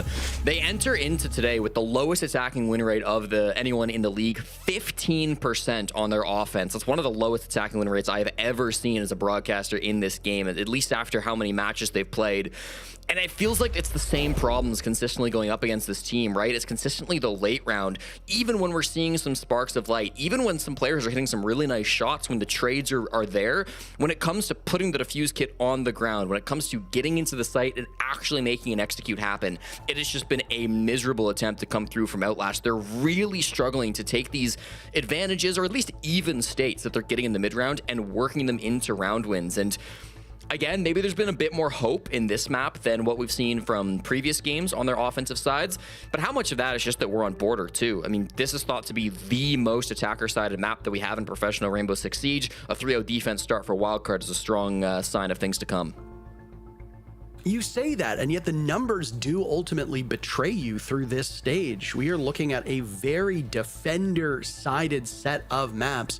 Remember when we were early in the days of the NAL Stage 1, we were looking at a ton of maps that were attacker favored. Those attackers have now come back down to earth, and defenders are doing really, really well on half of the maps. The only real standout is Chalet, which is overwhelmingly attacker favored, but it's only had 20 rounds played so far. It's the least played map in the NAL. I mean, technically Consulate hasn't been played yet at all, but I mean, of the maps that have been played. Border right now, Jesse, sitting at 61% of all rounds won by the defenders. The only positive win rate for the attackers is on bathroom tellers. And that was, I would argue, the least competitive from an attacking perspective on Outlast. So the one site that you expect them to win just based on the NAL numbers was the one where there was really no doubt about it. I will say, Outlast has been coming so close. So close. This could very easily be a 3-0 for Outlast if a couple kills at the very end of the round break another way. So don't let the numbers ultimately betray you here. Outlast has put up a pretty decent fight, but they have to start converting those opportunities into actual round wins. I'm a statistician by schooling, Parker, so I always have to bring this up, but 4 games played is not exactly the sample size that you want to read into too heavily. Sure, it's a decent amount of rounds played, but those are all very connected because it's really only a couple of teams playing this, and the teams are going to have a massive effect on where the bomb sites change. So I'm going to stand by that Border is one of the most attacker-sided maps in the pool, regardless of what the numbers say here on the stage. Outlast still have an opportunity, though, to tie this one up. I've liked a lot of their early attacks so far today. They've had good opportunities to win these rounds, and I like their operator lineup here too, Parker. They've got an explosive execute lineup, Candela's, Bees, and Trevmac on the Amaru. This will be quick. And off to the races they go. Trevmac swatted away. Wildcard wise to the parlor tricks of Outlast. A go for broke strategy, and broke seems to be the name of the game. Millie taken down, still without a kill. Logan now on deck, he also without a kill. Holding this cross for a fight that might not come. Nesta, the very first kill for Outlast. We're a minute into this round, and almost half of the server's been buried. Wildcard with a pretty sizable lead. And given that most of your strategy revolved around that early knockout punch, you got to think this one's going to break in Wildcard's favor as well. Logan advancing to the top of the stairs as Nesta has died on the other side of the map. Logan still searching for his first kill. Get it on to Adrian, but Spiker trades it right back. A timeout burned by Outlast, and a nice, cute pocket strat that we see from time to time ultimately does not pay off. Wildcard undefeated so far through 4 rounds on Border. Yeah, definitely their worst round so far, coming out after the tactical timeout from Super Oxy, the 23-year-old head coach of Outlast. It's unfortunate, right? Because the one thing that had been going well for Outlast has been the early game. But when they go for a rush, you kind of skip the early round and you go straight for the late round execute. The late round execute's been the worst part of Outlast's game. So they go for a rush, they skip everything except for the execute. And it's the worst round that we've seen from them so far. I don't think that's a coincidence coming out from Outlast. I get that things have not been going well for them. They try to make something happen. They try to catch their opponent off guard, but Wildcard are a better team than that. They're not going to fall for tricks like that very often. So Outlast, they go for broke a little bit in round number 4. I'd like to see them reset and go back to basics for round 5. Yeah, I mean, 2 rush strats in a row is something we don't see all that often, but could be quite entertaining, frankly. I mean, you don't expect it twice. A lot of teams don't even expect it once. I mean, you don't really get to know what the attackers are bringing until they're right there in your face. Looks like the Dokkaebi will get picked off of by Veronix. So your main intel op is going to be that 0 of Millie. Millie so far the only player in the lobby yet to get a kill. We are fast approaching the halfway point, and for the player on the side of Outlast who came in with the highest rating on this team and the most kills in the team as well. This is really quite a sub-bar performance given what we've seen of him through stage 1. But, I mean, you do have to wonder. Millie's been losing direct engagements. If he wins 1 or 2 of those, again, I don't think this scoreline is a 4-0 for Wildcard. I think Outlast has a fighting chance. But again, that's just speculation. You actually got to put it into practice. I mean, Parker, you say Millie has the most kills on this team, and you're right about that, but he has the fewest kills on the team when you just isolate to the attack. So obviously nobody on this team has a ton of kills, but on this side, you do expect Millie to kind of be lagging behind a little bit, and that's not great given his role. He's supposed to kind of be the flex cut player who can find some of those earlier kills. It'll be the early kill from Adrian this time around, though, again, playing on this East Stairs position who takes down Logan. You're right. If any of these frag-focused players can step up and get some kills, that would be big for this team, but it's really just the Gunners who haven't been able to show up. Another one goes the way of Wildcard. Kansan finds the head of Nesta, and now, ever since that attack timeout, Parker, it just feels like Wildcard have taken the game and have been starting to run with it. I think the more concerning sign for me now as Millie goes down to Baby Shark is how many of these engagements that we've seen across all 5 rounds have been from Outlast in the wrong direction. They have not even been looking at their adversaries. I mean, Nesta's had a pretty good idea of it, and so has Trevmac, but the rest of the team seems kind of lost in the woods at the moment. I don't know, again, if that's information or what. You had a Dokkaebi. You switch off of it. I guess if you think the Dokkaebi didn't really work and you need some more secondary utility, you go with the Striker here. But I don't even think the Striker is playing a big part in this at this point in time. Veronix and Trevmac now in a 2v5. It's almost a flawless round from Wildcard. Adrian's taken a little bit of damage beyond that. Wildcard's in really great shape, still stocked well with utility, and the clock very much on their side. There's a flawless round. Both bodies into the same grave, and it's 5-0 for Wildcard.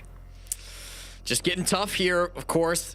Up against Wildcard, they are screaming their way towards a perfect game, a 7-0, Parker. That is where we're headed, and we did kind of expect this when we saw that we were going to Border. This is one of the best maps that Wildcard play consistently. They love defending on this map in particular. 83% defense win rate through the stage so far. Again, this map's been played 4 times in the NAL. Twice was just by a Wildcard dominating on it. So it really does feel like a tough task for Outlast now. Their tactical timeout has not changed things. If it has changed things, it's changed them for the worse. And now we'll get a quick tech pause here to maybe get things reset a little bit. But you start to wonder, right, for Outlast, like what's the turning point for this team? Because it's not just they're losing quite badly today. It's been a very common trend throughout kickoff, throughout the stage as well. And it's always been their attacks that have been struggling. Through a couple of months now, we haven't seen those attacks improve. Maybe in little moments here and there, but the wins just aren't coming on this offensive side, and they have to find a way to turn that around. It might not be today, it might not be next week, but certainly before the end of the season, they've got to find a solution to that somewhere. We're in a tech pause right now, and just a reminder, these teams are not supposed to be able to talk to one another. You see one of the players on Wildcard was restarting their game, so I have to imagine it was a game crash from one of the players. That's Spiker, who's looking to get back into it. Looks like all the other players on the team are currently in operator select, so a singular issue. I'm not much for ghosts, and I'm not much of a religious guy, but I think this Wildcard house needs a bit of an exorcism, Jesse, because there's been constant demons, ghosts in their machines and internet and power, etc. It's been really quite an absurd run for Wildcard. And you know what? Credit to them for sticking with it, even with all of the hiccups, even with all the warts. Wildcard still sits top 3 right now, and with a victory over Outlast will jump over Dark Zero for sole possession of second place, though DZ has a pretty good shot at getting back that position later on in the day. DZ will be in our very next matchup in a must-watch. That's Dark Zero playing up against Shopify Rebellion. Shopify Rebellion on a bit of a slide down the standings, Jesse. They desperately need to start picking up points, and they are not going to have an easy road of it today against the team that beat them in the grand finals of the Salt Lake City Major. Yeah, it's been a rough couple of games for the Rebellion, losing 7-5 to M80 yesterday. Now they'll play the best team in North America, Dark Zero, today. I will say for any nervous Rebellion fans that next week their schedule is a lot lighter. They will play the Outlast team that you are currently watching on our final playday number 9, and they'll play SSG on the day before that. So you expect SR to pick up a couple of points in the final week. I'm not worried about them making playoffs just because of the schedule ahead of them. But also, like, you shouldn't even be having this conversation with the Rebellion of, are we worried about them making playoffs or not? They've definitely underperformed their own expectations this stage and have had a couple of games that haven't gone their way. So something to look forward to for the next game as it comes up. But this game is not over just yet, Parker, and there's still the opportunity for Wildcard to flounder in this matchup, for Outlast to mount a comeback. They will have one opportunity before their opponents get up onto match point. It will be Bathroom once again for the bomb site for Wildcard, so definitely the weakest site in their rotation. Maybe the best shot Outlast have had so far. This could be a quick entry as well for Outlast, looking for yet another quick advance, and they are encountering every single door barricaded. That's going to slow some things down there, and even if they can quicken that pace, they will give themselves away en route to this Bathroom Teller's bomb site. A full extension upstairs by Wildcard as they've assembled a number of these defenders in strong positions. Map control that has to be taken by Outlast, because a linear take on this bomb site can be quite difficult if you don't have the right tools at your disposal. Glaz, Ying, Sen's, all really effective at pressuring that B-bomb window very quickly, as you can see right here. Droning out B-bomb, but they're not discovering anybody in sight just yet. Yeah, the only person in sight is going to be Baby Shark playing the Bathroom. He's on that Warden. Now, as we mentioned in the last game, Parker, Warden will not be able to see through these Sens walls. So if Veronix wants to jump in for a quick plant, he could have the opportunity.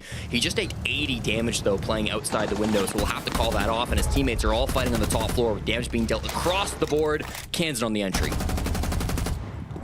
Wildcard off to a really good start yet again. They have first blood in every single round. Adrian with 3 of them. Spiker will now get on the board. Nested taking Kansan down. Spiker will find a double as Outlast falling by the wayside. Millie and Logan, the last 2 standing players on OL. Millie still searching for his very first kill.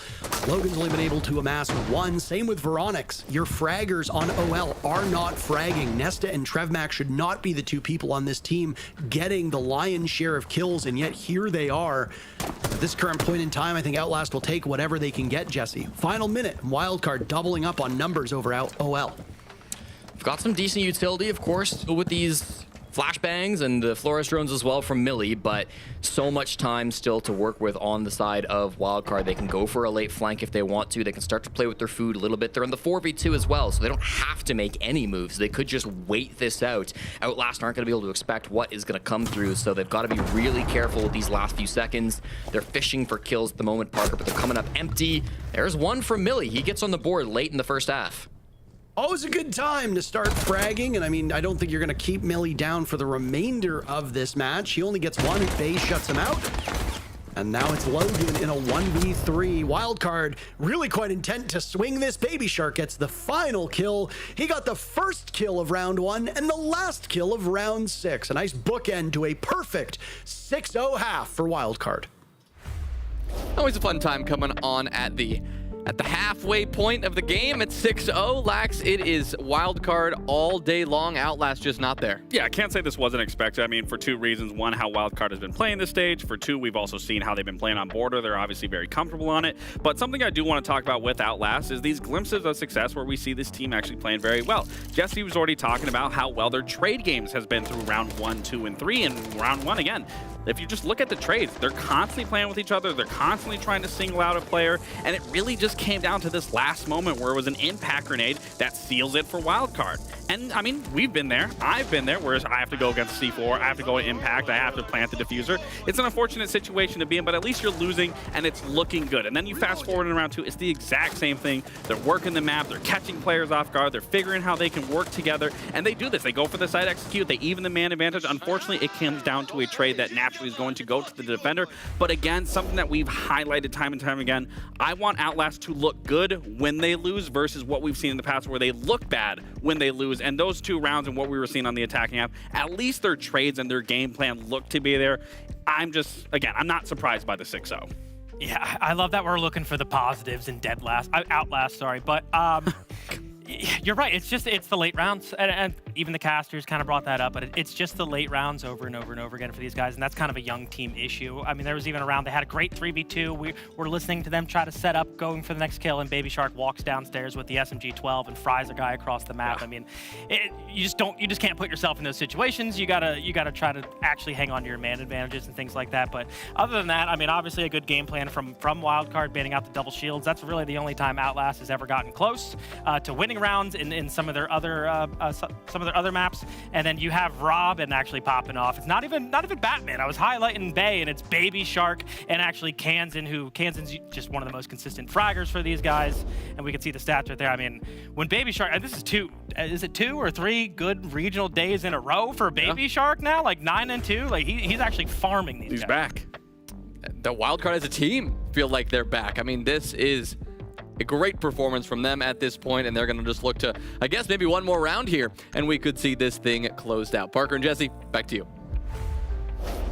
Thank you very much, guys. And certainly it has been a dominant showing from Wildcard so far. We heard it in the pregame interview from Spiker. It feels like they finally have some momentum here domestically in North America, and that is not slowing down up against Outlast. 1 round away from serving them their 11th straight loss as a professional team here in the North American League. If they lose even 1 more round here, Parker, they will be eliminated from playoff contention. So everything to play for Outlast. They have to be perfect through the rest of this game if they want any chance of continuing on through this stage.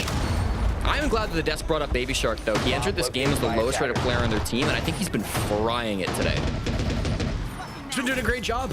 Baby Shark, as we say every single time, typically does very well internationally. Domestically, his numbers tend to lag behind a lot of players on his team, but he's been having a great game today. So credit to Baby Shark. These teams will be in action for our next 2 playdays. July 2nd and July 3rd are the final playdays of the North America League. Wildcard will play up against 5 Fears and M80. They will be in the very first match of both days. Wildcard, if they want to compete and clinch one of those top 4 spots, that game against 5 Fears is a cannot lose game. And then boy, oh boy, against M80 in the very final matchup of Playday, or their very final matchup of Playday number 9 will be an exciting one to watch. As for this Outlast team, they're going to be going up against 2 rosters that right now are frankly desperate for points. On July 2nd, Outlast will be playing 100 Thieves, and then we'll be playing Shopify Rebellion on July 3rd. Both SR and 100 Thieves are on the razor's edge. They're tied in points, but 100 Thieves is on the outside of the playoffs looking in. Those will be must-win games for both 100 Thieves and SR with how competitive this playoff race has been. We'll talk about some of the other matchups that are coming later. When this match concludes, we have Shopify Rebellion going up against DZ. That will be a Salt Lake City Major Grand Finals rematch. Well, the weapon's been very patient this round, Parker. He's been holding this angle on Logan for over a minute now. Finally will fall off of it, though, deciding it's not going to work his favor. Logan's been really passive and patient in that spot, so credit to him for that. Meanwhile, though, everybody else on Wildcard has been working the rest of this map. They've been pressuring over towards the office side, over on those north windows as well. A couple of firebolts come in to displace the position of this one player close on the locker's door. That's going to be Veronix. Takes some early damage, but still stays alive in a tough spot. Veronix is about to get flashed out. No, he seems to evade it for the time being. Now he has Logan on the cross, side by side. Adrian hoping for a blind spot. Nesta wins that duel, hoping for a second shotgun out. He will bring the heat directly to Wildcard. Spiker backs away. He and Nesta both on a single point of HP. Oh my goodness. Spiker walks away from that with his life intact. Nesta leading his team with 8 kills. That's the stuff we need to see from Outlast if they want to keep themselves in this matchup. 4v4, Baby Shark answers one right back onto Logan, though, so still in it for this first attacking round on the side of Wildcard. More early damage to Veronix. It's Trade City. Nesta continues to find good frags. He's been excellent today, Parker, and he gets his team a man advantage 3v2, but Baby Shark and Bay ready to tear things apart here with the aggression, hoping to find this clutch. Oh, there goes Baby Shark. You were hoping for a clutch. It will not happen. Trevmac and Millie give Outlast their very first round. All right, not bad. All comebacks start with one, and Outlast will begin the second half victorious. A long road to go, and with no timeout to spare, it's definitely doable. We'll see if it comes to pass. Wildcard, though, still sit on match point and will do so unless OT is required. A first step on a very long road coming out here from Outlast. I want to highlight Nesta again. I mentioned him briefly there because I wasn't sure if we'd get another opportunity, but I really do think he's playing one of the best games that we've seen from him so far here in the North American League. And sometimes you look at a team that goes down 6-0 and you look at their top frag and you're like, wow, those are probably just impactless kills. We don't really expect to get much actual value, but most of Nesta's kills have been coming in the early game. He did a really good job of beating Bay in that security position, which I know Mint was really hyped about, but kind of got shut down on the attack where Nesta was playing a lot of that Nomad. Now on the defense, finding a multi-kill in that first round as well. It's good to see Nesta finding some huge value. If he keeps this up through the next couple of rounds, or if this game gets cut short quickly, this will be his highest rated game in his career. So it's been a really strong showing so far from him. They've got to keep it up, and frankly, he needs some help from his teammates. Attackers are heading out to defuse a bomb. 142 EPS for Nesta at the present moment is very, very good. Sensor on. Let's see what I can find. I mean, again, the numbers for these teams individually, not great. Millie entered today as the highest rated player on the team, 43rd of 50 players. Yes, that means everybody else on Outlast is below that. At present point, Veronix has actually jumped over Millie. Nesta sits as the lowest rated player on the team, even with this current EPS, just to underscore how bad of a run it's been for Nesta. The only two players behind Nesta at the moment are Canadian and JJ Blast. And I mean, Canadian's numbers could improve. He's got a matchup today, albeit against DZ, so maybe they don't. JJ Blast already played today, so those numbers locked in. Almost 1 minute off the board, still in the discovery phase now for Wildcard. Down goes Logan, picked off by Bay. They've got the blitz, a spiker in striking position, and with some Sen's coverage, he can easily waltz in and attempt the defuse plant. A good spot for Baby Shark to be in as he catches one. The casing almost betrays him, but he gets both. And Wildcard looking for a flawless finish to this round. Veronix upstairs contesting against Bay. He's a wanted man. With the defuse kit planted, he does not have the mercy of time. He has to go. 15 seconds have already been wasted. A standoff on top east. Bay gets the final kill, and it's a flawless end to this contest. Outlast take a single round. All the rest go for Wildcards. They march their way till 3 points, and they jump up to second in the NAL. Wildcard with a new identity here in Stage 1 domestically. It is one of dominance, a very impressive performance. And Outlast, we say goodbye as they will not be in playoffs for Stage 1.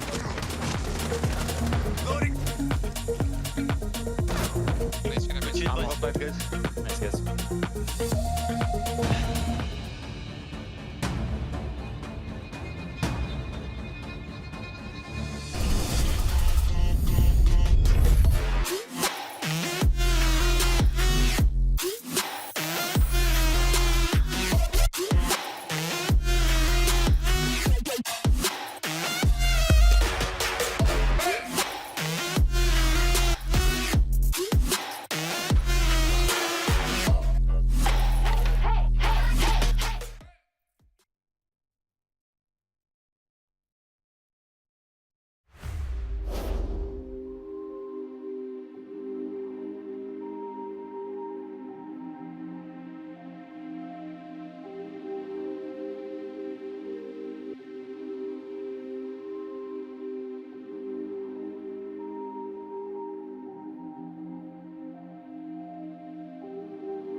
7-1 for Wildcard. A nice quick one for them as they continue to climb up the standings. And with that one, I believe they move themselves firmly into second place at the moment, just behind M80. Great win for them. We've got Bay standing by. Mr. 94, who's been performing incredibly well over the last few days. Bay, congratulations on another win. We talked to Spiker last night, and he shared with us like the feeling of finally having momentum, finally having the confidence again in domestic competition. What's that feeling like for you? It's nice. I mean, it feels just like when we're at like actual tournaments internationally, where we're just a very confident team right now, and it creates a very good environment for us when we just start dominating. Well, Bay, I want to congratulate you guys on your success so far. I'm going to ask a little heavy-handed question here for you, so I want a good answer. I don't want something simple here. Okay. Obviously, this is the first time in your stage where you haven't had to play with a chip on your shoulder. You guys aren't playing with that added bit of pressure to qualify for playoffs. So you guys look like you're in a very good position to make playoffs, which I would argue has really amplified your guys' performance when you get into playoffs, and then you carry that same performance into your international play. Do you worry because you don't have that, or at least haven't felt that yet, that there could cause some issues when you get into playoffs, and then even furthering that possibly into a major? I don't think so, because when we're fighting for like that top 6 spot, it's a lot harder to qualify for the event because you're usually starting in like the losers bracket side, so you only get like one chance or whatever. But us starting like higher, if we do, I mean, anything's possible still, but it just gives us more chances to qualify and more games to play. So I don't see how it could be a bad thing. For sure. Batman, how we doing? I'm wondering, inside your head, how happy you are when you see the map bans go into Border. I mean, Border's a cool map. I don't really know what the map ban plan was. I just let all the staff and Spiker take care of that. So I just kind of show up and do my thing. I mean, you like CCTV, clearly. On LS specifically. Yeah, and people like clear me, but they'll learn. They will learn. Eventually. I'm also kind of curious on, you like to type in chat. I don't think we got to see one today, but are those prepared, or is that just, I got to know, like, are you pulling that out of your pocket when the moment strikes, or is that just right off the dome? It kind of just hits me. I don't know. Like, I don't really ever type anything bad because I'm not like a toxic person.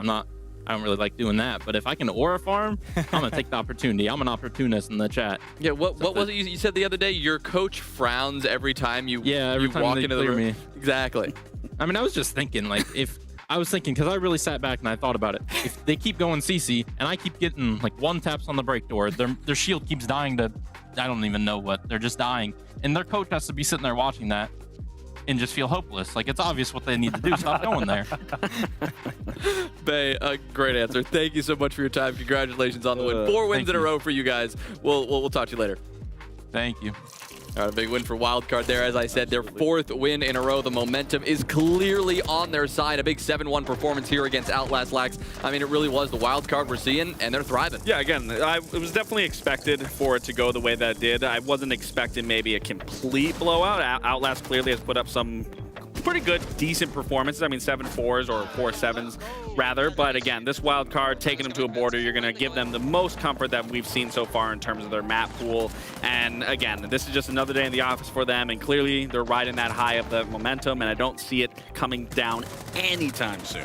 Yeah, I mean, what else do you expect when a literal T3 team is playing against one of NA's best? They're T1. They're T1 They're now. T1, but I mean, 3 of their players are from T3. I mean, they don't have that much experience. Again, and I like the game plan. You went to an attacker-sided map, and they didn't win any attacks, right? They didn't win any. That's why you liked it. That's why I liked it. I mean, in theory, you hopefully give yourself, because their defenses have looked good, like you've noted. Like that's what keeps it kind of close. But if you're going to go 0-6, you don't even give yourself the chance to have an error on defense, right? There's no wiggle room at all, and that's what we've seen. I mean, we've seen one good defense, and then they lost the next one, and GG's, that's the map. Yeah, there's only so much you can do. Well, we move to our must-see game of the day. There is no question that this one is the one that if you're joining us today, you're not going to want to miss it. It is the Salt Lake City Major Grand Final rematch. Dark Zero and Shopify Rebellion. They went toe-to-toe on the major stage, and it was a pretty good game, but Dark Zero like they have done so many times before. They get the better of the Shopify Rebellion team. And Lax, this comes at a time when SR needs some points, and DZ, it is just dominance from this roster against the other. Yeah, I know we built this up to be, a very important match, but as history has shown, DZ just absolutely dominates. Not the organization, but the players that came from Space Station just have absolutely dominated the likes of SR for quite some time. I mean, the record is pretty heavy. It's 14-3. The current streak is 7-0 in a series match head-to-head. I mean, there's a lot of things that SR struggles with this team, and it really comes down to the stylistic matchup between these two. And as much as I can be an analyst and try to break down why DZ always has the advantage over SR, I really think it more so comes down to the mental aspect of the side of SR just trying to get past the obstacle of DZ, and they more fight themselves and they really fight DZ. Well, on the Shopify Rebellion side, joining us on the Telestrator for the first time, we got Coach Mint standing by. Tell us, Kyle, what are you seeing from the Shopify Rebellion team right now?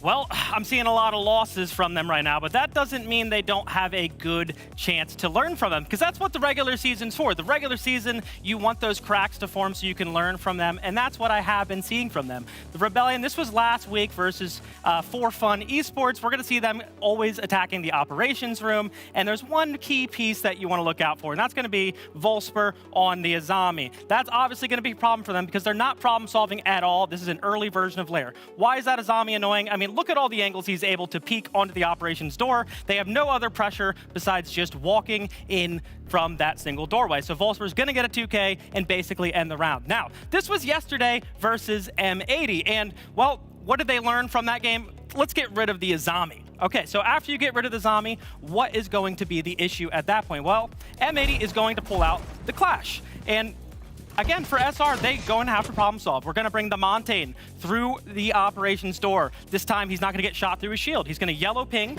the Clash, and he's also going to bring EMP. So we're going to have that Buck operator from Ambi underneath. So they're going to utilize the Buck from underneath. Gunner's going to have to pick up his Clash shield, and he's going to have to back away. Now, this gets Striker in a really good position. So we're actually going to see them go for a split take, and that is because that there is a Tachanka on board, and Tachanka is really good at the end of rounds. So SR, they adapt. They put the Striker inside operations take. And where does the rest of the team push? Well, Troy is going to actually push the Montaigne down Skybridge, and then we're going to get a really good view on what I want to call a high-level strategy, which is a 1-3-1 split. But the only thing that you guys really need to understand is that there's going to be 3 points of pressure from Shopify, the Rebellion right here. So once we see SR kind of go for this green take and start to collapse on the top side with Canadian on that Montaigne, this is why the 1-3-1 or splitting is really good. We also see M80 actually adapt to this quite well. They read into it. They have 3 players attacking against the SR. Gavin is holding Spoit right here, and they have Ashen holding onto the Solid Snake operator outside bathroom. Now, if we let this play, sure, they can hold them for now, but once we start flooding the Clash operator utilizing Ambi on the Buck, Rexon on the Flores, he's going to get a nice flick onto the Tachanka, and the minute he gets that first kill, the entire comms of M80, they're going to start freaking out. Ashen is no longer going to be able to hold Solid Snake on bathroom side anymore. Gavin is not going to be able to hold Spoit on the operation side anymore. They need to rotate and actually help their team. So what's going to happen is that Solid Snake, it's going to jump inside bathroom and take that space. The Striker is going to take through operation and get aggressive on the door, and they're going to start to collapse and pinch from all sides using the Solid Snake as to find out where the last 2 players are.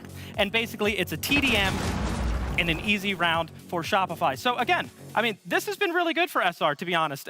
Yes, they lost 3 games, and we're seeing them play a ton of Lair, but I'm seeing them actually learn from their mistakes. And even though, again, they lost against M80, this is going to be good for them come playoffs. Right, you're seeing those improvements. You're seeing like, okay, we made a mistake. We try to adjust. We saw it there. I mean, Lax, it's the kind of thing we asked to see from the younger teams, but for the experienced teams too, if they're struggling right now, 3 losses, that's the course correction we need to see just more. Yeah, you want, like you said, you want to have these cracks very early on to be able to fix them for the future, and they absolutely did, but that isn't the issue here. The cracks are not with the fundamentals of who they're playing against. They have to focus on DZ. That is their biggest hurdle. It doesn't matter what cracks they're dealing with right now, because DZ is a whole hole in the wall for them at this point. They need to figure out a mental strategy to keep everyone together, to keep everyone focused on the goal at hand, and that's beating Dark Zero finally, beating these players. Because again, we talked about that stylistic matchup. I had it with you guys on Dark Zero. I hated playing you guys, and for whatever reason,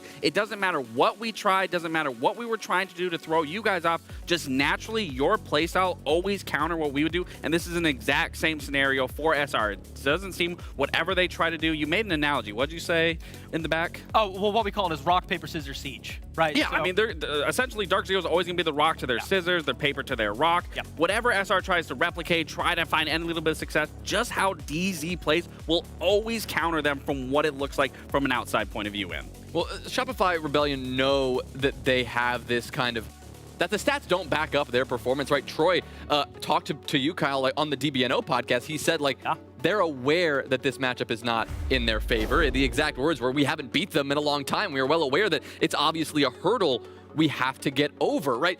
For any team facing this kind of statistical disadvantage against their opponents, right?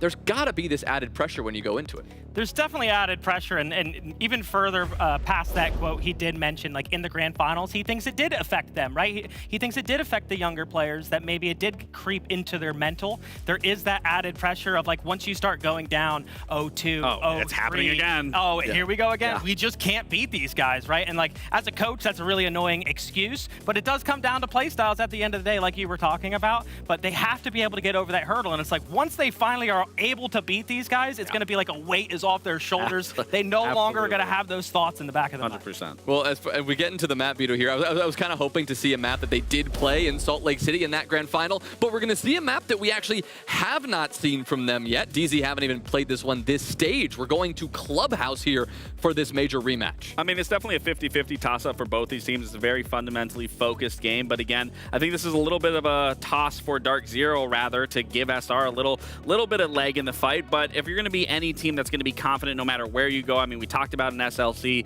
They allowed Chalet to go through for FaZe. I questioned it, and guess what happened? They 7-1 them. They dominated FaZe. They made FaZe look like they were a brand new team. So I can't even focus too much on the map. I'm going to be more focused on SR gets over this hurdle and plays a very strong mental game than just even a physical game. Yeah, what I do like about this Clubhouse pick, though, is if you look at their DZ's maps, they don't have a lot of bad ones. In fact, I don't even think they have a negative win record on any of the maps. Yeah. Well, Clubhouse is the only map that they're actually 3-3 on. It's the most amount of losses. So they can come out here positive. So I try to come out here positive for SR. I mean, I like the map pick. I mean, if this is where DZ has lost the most, then why not try to go here? I like the play style point you brought up, but I also want to kind of get into your head as, like, put yourself in SR's shoes. I've been there. Right?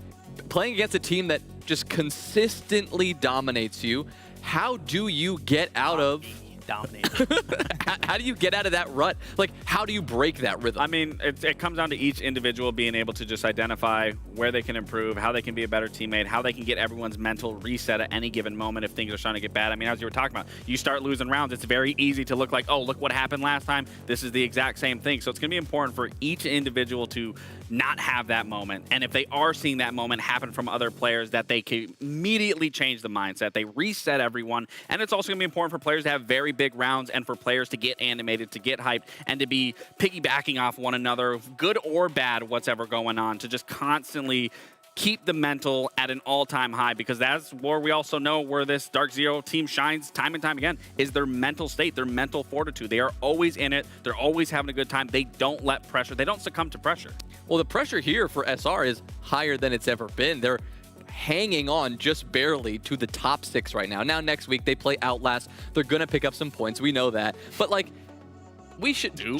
I like how he saw my eye rolls to that. Like, that's exactly what I was going to say. Jesse said this on the cast. Like, shouldn't even be a conversation we're having. Like, that SR are out of this position. Like, what can they, like, how much pressure is on their shoulders right now? Yeah, I mean, again, with the eye rolls, I really don't think there is that much pressure. I mean, they do put a lot of pressure on themselves. But yeah, I just don't see it when you see Outlast coming up, you see SSG coming up. Troy Canadian, he's inevitable, and he's inevitable at making major events. He hasn't missed one since Berlin. I don't think he's going to have any problem making playoffs. All right, yeah, playoffs, EWZ, all of that on the horizon here, but we've got a major rematch on our hands. So to take it away, we've got Parker and Jesse ready to go. Greatly appreciated, Jesse. Let's just be honest with ourselves. DZ, world beaters, SR, strong start to this stage. been in free fall since. DZ owns SR in the direct head-to-head. Let's set the stage here. What can Shopify Rebellion do to break this losing streak they're on and topple the team that humbled them at Salt Lake City? Well, Parker, they're going to have to find some way to dig deep. I think the analyst just broke it down excellently. This is a good map pick for them. They're coming on to Clubhouse, a map where Dark Zero have shown some weaknesses on in the past. So I'm glad that they got to avoid any of those maps they played back in the Salt Lake City finals. But the rematch is always going to be tight between these two teams. Despite how dominant the record is for Dark Zero, a lot of those games have been close. The Rebellion are a very good team. And despite losing and choking a bit of a lead yesterday, they played a really good game against another one of North America's best teams, losing just 7-5 to M80. So it's definitely going to be favoring Dark Zero, but I agree with our community vote. This one is going to be close. The Rebellion have what it takes to beat Dark Zero. They just have to get it right on the day. Always a golden opportunity for Shopify Rebellion. Their first 3 matches were a 7-5 victory over C9, a team that has caught us a little by surprise here. 7-1 victory over 5 Fears, and then a 7-5 victory over Wildcard. Scrappy games for Shopify Rebellion, but fans of this team, and frankly most Troy Canadian-led teams, understand that it's never easy, really, for this squad at all, which is why I think there was some giggling on the desk when they said, well, they're definitely going to beat Outlast. You never know. But SR then losing to 100 Thieves, also in 12 rounds, losing to For Fun 7-3, and then losing to M80 5-7. I will give some credit here to Shopify Rebellion.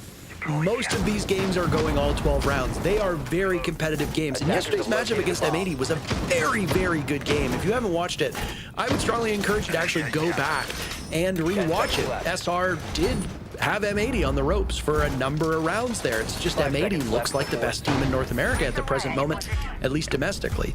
Going up against DZ, a team that traditionally SR struggles with while on a losing streak. There's a lot to prove here for this SR team, and I mean, they just need to ensure that expectations don't weigh them down. Gym and Bedroom is our start here for Dark Zero. Again, they have been a very dominant team throughout the last couple of months, winning the Salt Lake City Major, of course. We haven't had the closest of games so far today, Parker, but this is the match that everyone has been waiting for. Dark Zero SR. It's only a BO1 today, and the stakes are not nearly as high as they have been the last couple times these two teams have met, but it's still an important game, especially for the Rebellion, to get some on the board. Spoit is our very first casualty in this best of one. Newers will take him out from bottom garage. Was doing some good work over towards that main breach down below Raptors, but unfortunately Newers finds an angle with the UMP and starts things off strong. So many weapons on this DZ team. I mean, you could say the same about Shopify Rebellion, but the numbers definitely backing up DZ. 3 players on the side of Dark Zero in the top 10. Only a single player on SR in the top 10 at the moment. That's Ambi. No surprises there. J9O leading the league now as he's surpassed Ashen in terms of EPS.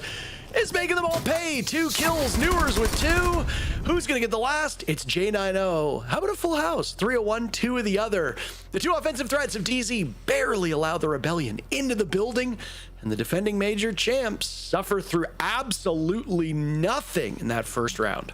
You know what, Parker? I was watching Newers and J9O play around bottom garage and Rafters, and I was thinking to myself, you know, it's weird we're not seeing NJR on the Tachanka. Usually when they defend CCTV, we get a Tachanka playing here. They stall things out.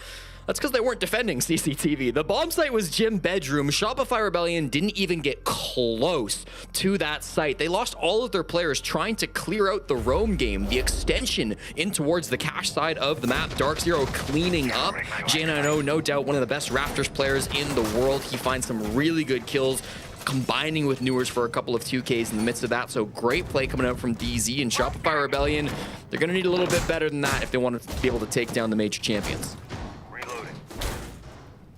Yeah, I mean, a flawless round for Dark Zero. We said you can't let those expectations get to you. You got to shut out all the noise.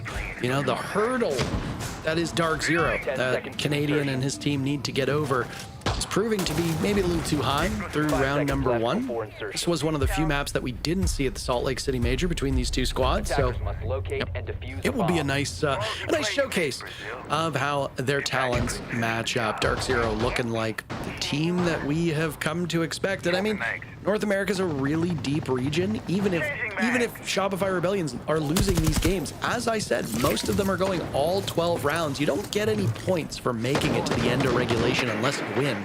So ultimately, you're no closer to leaping up the playoffs, but still really good efforts from this SR team. We kind of said this about Outlast, right? Outlast was a fine team for some of those rounds on border. They just needed the final moments of the round. For the Rebellion, it's the final rounds of the match that need to be focused on, because that's where in a lot of cases they come up short. Well, Dark Zero defending the basement, but it's a very heavy extension. Once again, the roam game is quite strong. Falls is on a drone, but he still hits the shot. What? Onto Ambi of all players. A nasty little headshot there at the SMG-11. There's no world he should be getting that. They seem to know his position, but things falling apart quickly. It's another very early death from the Rebellion, and that's the problem with Dark Zero, Parker. They've got so many shooters on this team. They can play a slow style of Siege, but if they want to get aggressive early, they absolutely can. It really knocks them off their stride when far and away the best player on this SR team of Ambi. To be fair, Surf and Spoit aren't terribly far behind, but Ambi has been the weapon for this team. He has been the sharpest point of this spear through Salt Lake City onwards. He has not really missed a step. 62 kills to his name is among the highest that we have seen in the league. He has been fantastic, trailing players like Adam, Bay, Gavin, and J90, who's currently in this lobby. So really well done by Ambi. Unfortunately, not any real impact here through these 2 rounds. That's going to hurt Shopify Rebellion's chances over the next minute. I do like playing the mute here. They're using it for wall denial because they banned out the ace. Sometimes you wonder, why would we only ban one hard breacher? But being able to use the mute is certainly why. It is not a full anchor fallback, as SR will find out. Still, NJR roams in the kitchen, and he takes down Surf off that rappel. Almost 2 full rounds deep here, Parker, and not a kill to be found for SR. Mayor's cooking up something here inside a kitchen. Shopify Rebellion, without their main intel op of the Deimos, Canadian and NJR former teammates, now on a collision course. NJR's turned his attention, and he's distracted by Spoit, but Foltz gets the trade right back with a nitro cell. NJR trusting in his captain. That trust is not misplaced whatsoever. Canadian and Rexon, sitting in the same room at the Shopify offices, now find themselves in a really unfortunate situation. Canadian last one standing. Newers will get that kill. A great start for Newers, by the way, and down goes Canadian and Newers yet again. Another dominant round for DZ, and SR off to a terrible start.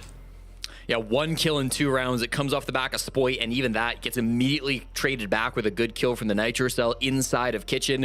NJR was playing to die in that position. He absolutely knew he was going to fall at some point. We will get a very fast tack timeout from Super, the head coach of Shopify Rebellion, trying to right this ship because it's gone very wildly off course here on these clubhouse attacks. Dark Zero, it feels like they're getting an early advantage really consistently. Back-to-back rounds, a very early pick comes out, usually in a manner that's like a nice shot from DZ, but also kind of unexpected from SR. You go back to round 1, I don't think Spoit expected to die from that angle so quickly in on the sledge. And then once they have that man advantage, it does feel like the Rebellions are stalling out a little bit. They don't really have that problem solving, and they just kind of bleed a couple more players. Information is not there. Might be worth banning out the mute after we get round number 3, because not only is it stopping some of this hard breach, but it's also made it a little bit awkward and a little bit difficult to clear things out with the Deimos, with the Snake, if it does end up getting brought out. Feels like the information is not always there for the Rebellion, and part of that has to be the mute jammers being played around here too. NJR wasn't even on a jammer though. I mean, that's just kind of a bad fight to lose if you're Surf. Have some confidence, we'll be good to go. Because we're not, like, we're afraid to take fights, we're afraid to take any gaps. Heard Super there for a moment in the background. Only 1 kill through those 2 rounds for Shopify Rebellion. It was Spoit. It was an impactless frag. That was to take down NJR, if you will recall. Again, small sample sizes for a lot of these maps, Jesse, but the only attacker-sided bomb site on this map that is played regularly is the gym bedroom bomb site. That's the one that you expect the attackers to win on more often than not. Now, of course, there's a lot of factors: team win rates, comfort on side, comfort on the map, operator bans, etc. DZ gambled on that bomb site first, and they won it, defending. So now when they go to CCTV cache, this traditionally is much more comfortable for the defenders. If there's a weak spot in these defenses of DZ, you'd think it would be that traditional tertiary bomb site of Gym Bedroom, but it was a flawless round to set the pace and set a tone for this series from DZ. It will unlock after this particular bomb site is played, win or lose, and with the way those first 2 rounds have gone, you best hope that that timeout by the Rebellion were able to screw their heads on straight, because DZ is dog walking you through these 2 rounds. Think about Clubhouse though, Parker, as all 3 of the primary sites are relatively equally viable, and DZ historically have struggled a little bit more here on the CCTV cache site, so there is some hope for SR to get one back here through the first quarter.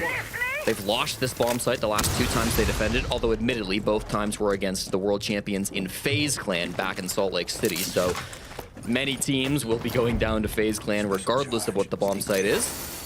Spoit's able to get most of these walls open without any problems. Again, they're bringing this mute consistently because they banned out that ace, but it's not slowing down the hard breach from SR. That's good to see.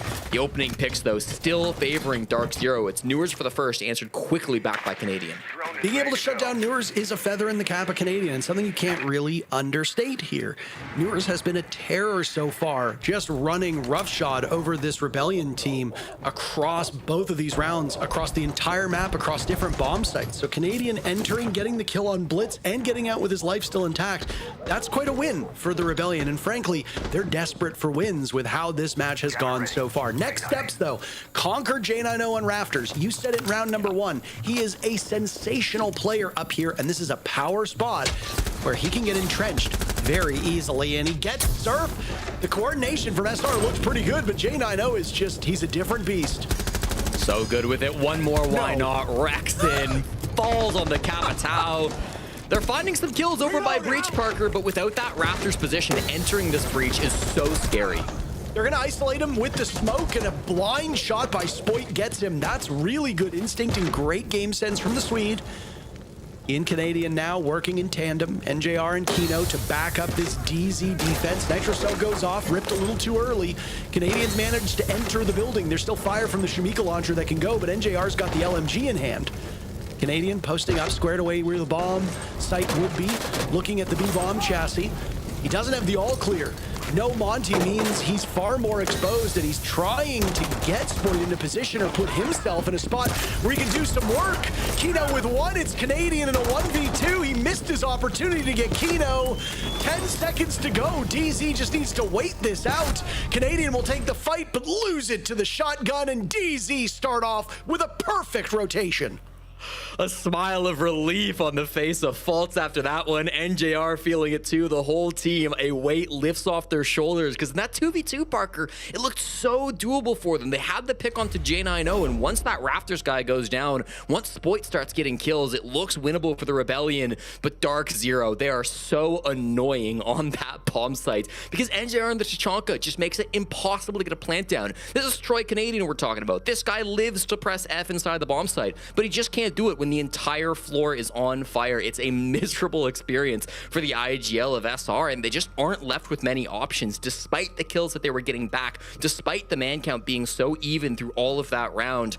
It just wasn't quite enough with all of that pressure coming down from those last 2 anchors on the side of DZ. Some brilliant shots from J90 once again. They didn't really use much of that Tachanka fire to support him on Raptors, so we had that late, and Canadian couldn't pull off the 1v2. I give some credit there as well to Spoit for that Raptors kill on J90 in the smoke. Again, really strong game sense from the Swede. Spoit doesn't really have a lot of weaknesses in his game, and now that he's been unshackled with those roster changes, or rather the role changes with the roster that Shopify Rebellion has, you're starting to see that game sense and mechanical ability align an awful lot more. Again, while Ambi has been the standout performer on this Shopify Rebellion team, Spoit is just on the outside of the top 10, and so is Surf. I feel like Surf has not been getting his flowers this particular stage. He's been on a much harder role now, a thankless role, stacking up against really tough competition while also doing utility work, and more often than not, he's excelling. 56 kills, almost a plus 10 KD on that role in particular is something you don't see all that often. Unfortunately, I just think Shopify Rebellion's struggles over the last couple play days have made people forget how many threats there can be when SR is banging on all cylinders. Jesse, the big problem? They don't have enough cylinders at the present moments. There's not enough banging happening. That's really the issue, isn't it? Coming into the second quarter, Parker, they're going to ban out the Bandit, try to make things a little bit easier on this wall breach. This was played by Faults back in round number 1 when they last defended on Gym and Bedroom, so he'll move to the Clash instead. Much of the rest of the setup looking very similar, although NJR switches his op up 2 from 2 route over towards the Tachanka. It was really just that Rafters hold from J9O that was so powerful last time. Now it gets pushed back a lot earlier here. They've used the castle barricades to try to slow down this side of the map. They weren't really holding Rafters like they were previously, so a bit of a different look from Dark Zero. And SR, they'll be happy for this. They struggled so much with this previously that I think even getting the space for free, even if it's taking you a little bit of time, absolutely worth it for SR. Ambi still searching for his first kill. Rexon and Surf also held off the score sheet so far. They need to pick them up as Spoit is the first casualty. Newer's starting things off yet again. This is Newer's 3rd of 4th attempts to get the first blood. Bolt's the only other one on the side of DZ to do that, which means it's been 4 uncontested first kills every round by DZ. You're really not allowing Shopify Rebellion to get much of a foothold in the early moments of these executes. Now you're really having to fight things back. You're in the deficit. You still have to deal with this Clash, and Canadian is out of those firebolts. So a lot of your good tools that you want to use to clear Clash are going to be removed. Fault is still over towards construction, and it does look like most of this push is moving away from Con. You've got Surf up here on the Logi hatch. You just watch Canadian breach in over towards Jacuzzi. So you've got a lot of different angles of attack coming in from the Rebellion, but they have to be good on their gunfights too. Rexon fishing for a kill now outside of the windows, looking into the bomb site. A reminder, this is the most attacker favored of the site, so if there's an opportunity for a win here, SR needs to find it, and it is not coming to pass at the moment. Kino and J9O removing 2 players from SR. That's Rexon and Ambi now through 4 rounds, still yet to get a kill. Plugging holes with the Kiba barrier, Newers will find another. Surf breaks his goose egg, but a 3K from Newers is the story of that round. My word, DZ dominating Shopify Rebellion. We were hoping this would be the close match of the day, Jesse, but it looks like it's more of the same. A one-sided affair through all 3 games thus far. Beautiful little triple kill coming out there from Ethan James. You mentioned it, Parker. Newers has been fantastic today, certainly in the opening picks, getting 3 of the first 4 here in this game, but also lining them up at the end of the round too, and doing it on some tough weaponry. The castle with the UMP, not usually how you see fraggers finding most of their success, but Newers does it and makes it look easy. Really just feels like, again, SR, when things go bad for this team, they really do struggle to try to pull things back. They really want that full 5-man play, like execute going forward when they have that full advantage to try to get into the bomb site. Once one player goes down, it feels like they stall out quite heavily. Dark Zero, they played that a lot less aggressive than they did in round number 1. They didn't contest Rafters anywhere near as much, but it's the same result. They get 1 early pick from Newers, they fall back, they force SR to play with low time, and it all just goes the way DZ. 5 kills for Shopify Rebellion through 4 completed rounds. When they called their timeout after round number 2, Jesse, they had just a single kill. They are not averaging much better than that. So the timeout has really done very little to change the course of this game. SR just seemed very isolated, and with the way that guys like Newers are playing, you cannot allow him to take you in a 1v1 isolated engagement. He's been winning all of them. 3 first bloods, 8-1. Newers has 3 more kills than the entirety of the Rebellion does at this point in time, and that's not even including the rest of DZ. Like, something needs to break here. This is one of the worst matches from the Rebellion we've seen, and they've spoken at length about how they need to dial in and turn this ship around. These are points that they're just letting drop and go through their fingers. It's a good thing that they're going up against Space Station and Outlast to round out this stage, because if they were going up against tougher competition, there's a very real possibility this SR team playing right now the way they are would miss the playoffs.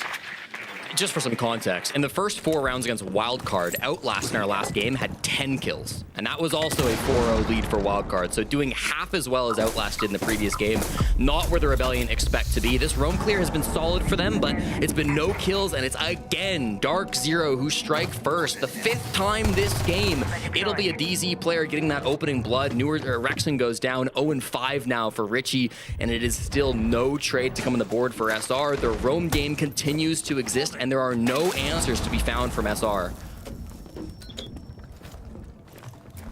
And 2 of your star fraggers are currently sitting at 0-9, and technically Surf didn't get that kill. It's attributed to Canadian. Surf just got the pickup. Ambi, Rexon, and Surf all with 0 frags at this point in time. That just, I don't care. Unless it's round 1, that's not going to get the job done anywhere.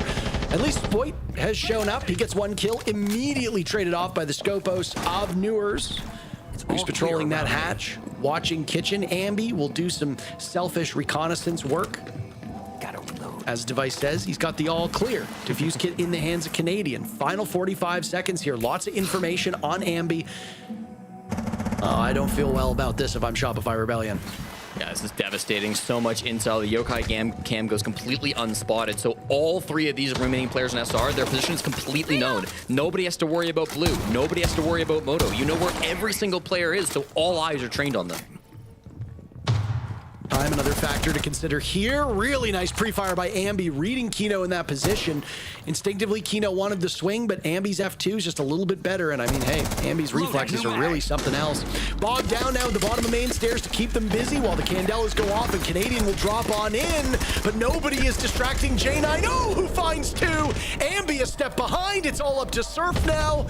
3 remain from DZ, and of course, it's that Newers with the final kill, and DZ up 5-0.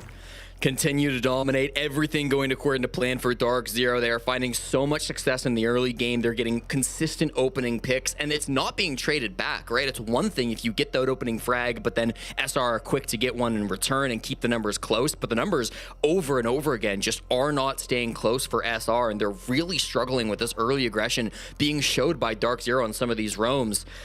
It's certainly a depressing day so far for Rebellion fans. I will say, if you want to maybe get something to get your hopes back up, you can go out and buy the brand new Shopify Rebellion skin that was just released the other day for Twitch. It's a beautiful F2 skin that they released, and Ambi was rocking that F2 skin if you caught it in the previous 2 rounds and used it to get his first kill of this game.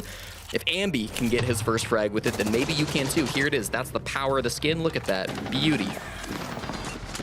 Just trying to find some hope for the fans, Parker. Copium is strong with this one, Jesse. The Copium is strong. Not a significantly better round for the Rebellion. Yet again, a very high survival rate for DZ. The best round for Shopify Rebellion was back in round number 3 when they amassed 3 kills. They've only been able to pick up 1 or 2 beyond that. Obviously, the exception would be round number 1. It was won flawlessly again by DZ. Could have another 6-0 half on our hands here. Very outrageous that we'd have 2 in the same day, particularly back-to-back. I know we hear from our winners, but if this continues to go in the current trajectory that it's on, I would much prefer to hear from the Rebellion at the conclusion of this series. I mean, what's DZ gonna say? Yeah, we beat them all the time. 8-0 now, historically. I want to hear what went wrong, because again, this is far and away the worst performance we've seen from the Rebellion this stage. One more opportunity to find an attacking round win for the Rebellion. When they move to that second half, Dark Zero will get to attack, and Dark Zero are the best attacking team here in the North American League, so it's not going to get any easier after this one. They are desperate to get something on the board to avoid that 6-0 half. Here comes the entry, Spoits deep. Finding an opportunity, he gets 1, thinks otherwise, tries for another. Rexton on the board now as well. A good quick 1-2, make that 1-2-3 punch as Ambi finds Fultz. And DZ almost certainly will not go out of this first half flawless. Newer's buried. It's all up to J9O now in a 1v4. Carbine in hand, playing around that A-bomb chassis. He takes down one, but he's living on borrowed time. Maybe not. Hold on a second here. Okay, fine. Rexton shuts the door on a potential J9O clutch, but that one was scrappy and maybe still a bit too close for the Rebellion. An incredible first half by Dark Zero. Lots of long faces on the side of Shopify Rebellion. DZ looking to retake second in the standings, and 3 points can be theirs if they just take 2 more rounds. We'll see if they can do it in the second half. Truly real run right now from Dark Zero.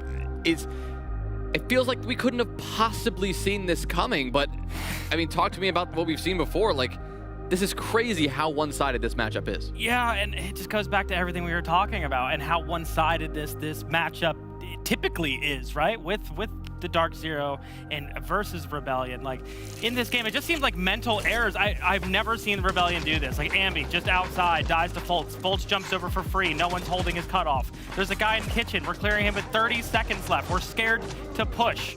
It doesn't make any sense, like, why or how slow SR is right now. They're really scared to take any kind of gunfights against DZ. DZ is just aggressing them extremely early as well, and you go back to the opening kills and opening deaths and why that's been a problem for SR. Well, here we go again. Anytime they play against a good team, that's when it typically comes up. I mean, DZ are owning these guys 5-1 in the opening kill department. So SR, again, they're just getting nothing going for them. There's even a round where they're Capitao firing top red while Ambi's walking up red. Like, they already knew the clash wasn't there anymore and he rotated away, but it's like these mental errors, they're not synced at all.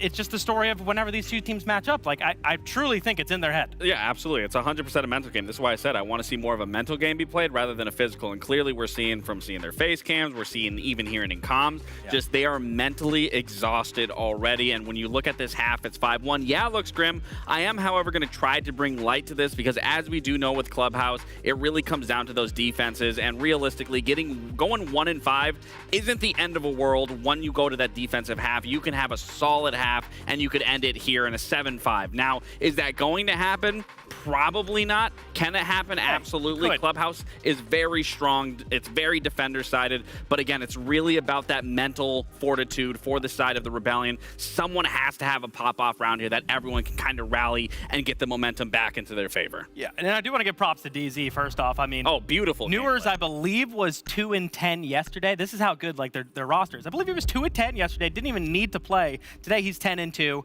Jack as well is having a great Bolts game. On the Clash that I believe in round 4 or 5 was super phenomenal getting that information and slowing SR down. I mean, DZ's doing everything that they need to do. There hasn't been one single error maybe outside of that last round where they got rushed on, but DZ's playing a pretty flawless game, close to flawless. And that was just finally SR's taking a bunch of information ops and running at DZ, which is like, there's the confidence, but is it a little bit too late? Hard here now, though, when you look at this second half, you have to say, I mean, the question we all are thinking, what can Shopify Rebellion do here? They switch to the defensive half. That's going to set them up for success. But you said the game is mental. Like, is there something they can do in the server? And then on top of that, well, what do they need to do outside the server? Like I said, it's getting around that goes into their favor. Getting animated when someone gets a clutch, gets a simple kill. I mean, it's just about bringing the vibes up wherever you possibly can. Like I said, it could be the most boring, simple kill, but if you're hyping them up, you're making them seem like that it was a lot better than what it actually was. It's just something that everyone can feed off of and piggyback off of. And again, from what we were hearing in the comms, it's rough, honestly. Yeah, and we know what that's like to be there. We do know, and the only way, you covered it, but like the only way you actually can pull yourself out of those rounds, unfortunately, in esports, is like you just start winning, right?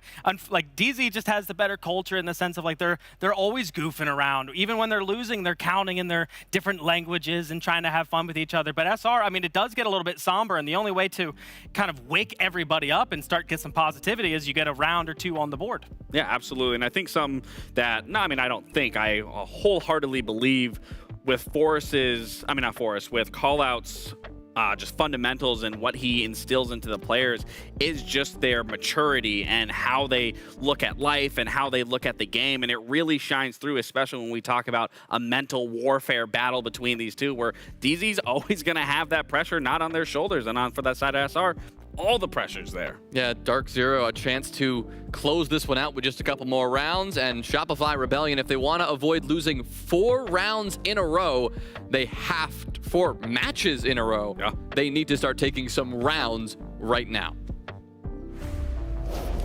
Well, in a battle of mental warfare, it's been Dark Zero who have been driving the bus. 5-1 up now against their regional opponents of the Rebellion. But I'll tell you what, Parker, if you're only going to win 1 round and a half, it better be the last half. That has to be the spark that gets this team back the momentum, that gets them mentally back into this game, because they burned their attack timeout after round 2. There's nothing Super can say now to try to get this game back on the right track. He would have had an opportunity to talk during those operator bans and the halftime timeout as well, so there's still some opportunities for the mental to come through, but it has to show here in the server.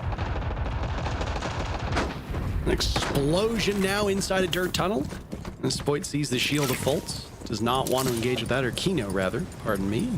I mean, he's got that Goyo canister there to slow them down if need be. 2 shields on the board for Dark Zero, one of which has, I think it's fair to say, a little bit higher fragging potential. It'll be the Blackbeard, as DZ immediately pilots their drones into a number of mute jammers that they find on the 2nd floor. Will now need to face check it themselves. Obviously, we've got the advanced intel to know nobody's there, but I mean, if somebody's going to hunt you down, don't really want to engage in such close quarters up against a Monty or a Blackbeard here. I was saying that Fultz almost got one through that window. This is aggressive, Parker. Like, they want these fights. Fultz get the first one here, bouncing back here. They get the melee, not quite. Surf finds the head. One more shield to deal with, and he will go to war. Another from Surf. How does he hit these shots? The man count evens back up thanks to Surf's heroics, and he's still not done. He's still fighting Kino in this position, picked off by Newers as he finally joins the rest of this team. A pace that didn't seem like it was quite so quick, but then all of a sudden, all hell breaks loose. This is the top floor, by the way. Bomb site is all the way in the basement. Canadian and Spoit will now stand against 3 players from Dark Zero.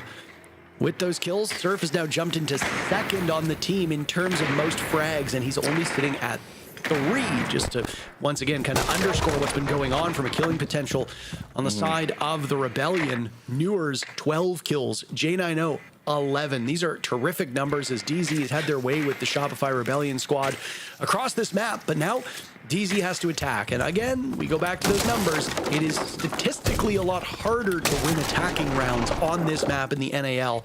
The one bomb site that usually gives you the best fighting chances, that bedroom bomb site upstairs in gym room. Dark Zero have a great opportunity here to put themselves on the match point. Spoit takes down J90. 2 remain from DZ. Now Kino under fire. A good crossfire as Canadian picks up a 3rd kill. Newers does not have the case, though he has control of the bomb site. SR will sit over top of the objective. Is there trade potential here? Newers sees the backpack, sees the arm. Expecting an anticipatory follow-up from Canadian, a double stack and winnable for Newers, but Spoit will take the final kill and SR will stave off moving to match point for DZ. You know, there was a lot of things going in DZ's favor in that round, Parker. They had the man advantage, and they had a ton of time to try to push things through and to clear out utility, especially with J90 still on that Twitch clearing out the Goyo canisters. But there's one thing they didn't have. There's one thing they needed in that push that really screwed them, and that was hard breach. Fultz and NJR were the only 2 people to bring hard breach in this round, and both of them got slammed by Surf. And that was an incredible individual performance to come out from Surf. I have to say it again. The shots he was hitting on that roam were absolutely phenomenal. So despite having the man disadvantage, because they couldn't open the moto hatch, they couldn't open the kitchen hatch, every single player on DZ was forced to funnel in through blue. They had one guy going, I believe, down main instead, but it became a really focused push from Dark Zero, and not in a good way, where everybody was kind of coming from the same direction. SR were able to isolate one of those 2 prongs, really take those players down and play well on the defense. So good to see Spoit and Canadian locking that one down. Really impressive stuff from Surf on the roam to give them a fighting chance. It's a bit scrappy. It's not the cleanest round we've seen today, but it's a round on the board, and it's exactly what SR needed. A good motivator. You'll have to do it in the server as well. Tactical timeout taken by the Rebellion right after the end of that second round. A flawless victory for Dark Zero in round number 1, and then 4 of their players surviving through round number 2 sent the Rebellion into panic mode, and they slapped that timeout button about as quickly as they could. Things did not improve whatsoever. Though back-to-back rounds for the Rebellion now shows that they've got some life in them. And again, always count out this team at your peril.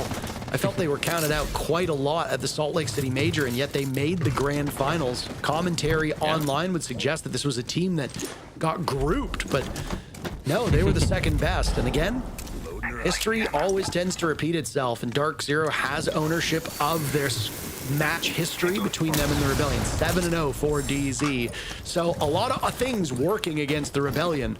Final 2 minutes of this round, DZ again will look out for a knockout punch to move to match point, and a quick one as there goes the Blackbeard. Kino already off to the races, clearing out the CCTV portion of the map, coming blow to blow with the clash. And maybe a brief pause before stepping on over towards the bomb site. Surf will start things off. Fultz trays that one right back. Ambi on the board as well. The defenders doing a great job, but Kino is keeping these things close. DZ shredding through them, and the round is over. Wow, DZ scramble, but they get to the finish line first, and they move to match point.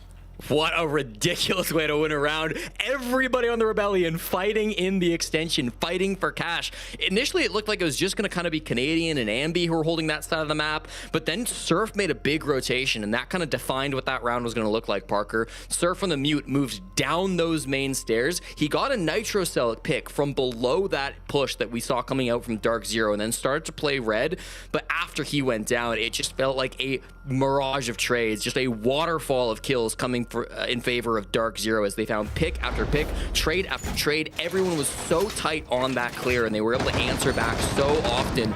And does that not perfectly showcase the difference between these two teams on their attacking half? Mint perfectly broke down the halftime how SR just were not getting trades back on their attacks. They were making sloppy mistakes where they'd lose an opening pick and there would be nobody nearby to answer back to try to pull one in their favor.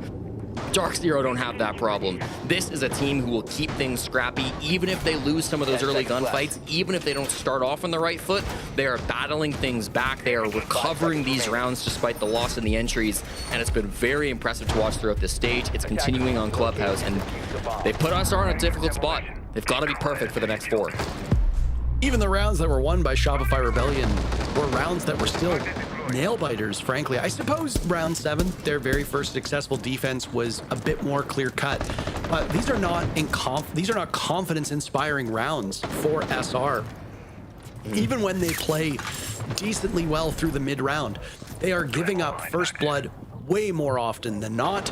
They are not holding map control very effectively when they were attacking. Again, they were largely isolated, playing like a team of individuals, unable to capitalize off of intel, and both Newers and J90 feasted upon them because of that.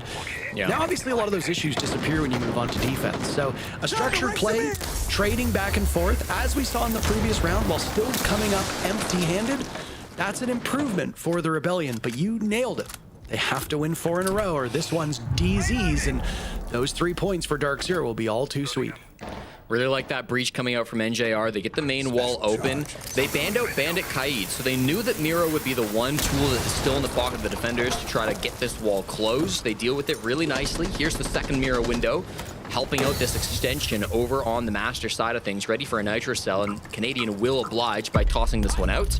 He's gonna get naded though, and Canadian, you gotta move! Just sits inside of the bathroom hoping that it will roll away, but it doesn't, Parker, and the kills continue to fly in. To be fair to Canadian, sometimes those grenade indicators are not always the most accurate, so he was maybe hoping that he could back away. But yeah, now Ambi on the ground. This is not getting any better for Shopify Rebellion. They took Kino down, but not out. There goes Fultz to join Newers, and now the remainder of Kino is finished off. Rough opportunity for Spoit, where it seemed almost certain he'd pick up a multi-kill from his position. 2v2, 1 minute to go, match on the line. Dark Zero hoping for all 3 points so that they can retake second in the standings and be competitive against M80, and all they have to do is find Rexon. 16 kills remaining on the side of DZ. 3 kills in the hands of Rexton, and that number will not go. J90 delivering the haymaker, and DZ lose nothing. What a performance from the major champs. All 3 points are theirs. It's a difference in team play, it's a difference in mentality, and it's a difference of result. Dark Zero clobber their NA opponent and continue their streak. What a miraculous game to come out through them, and this game is flying by, Parker.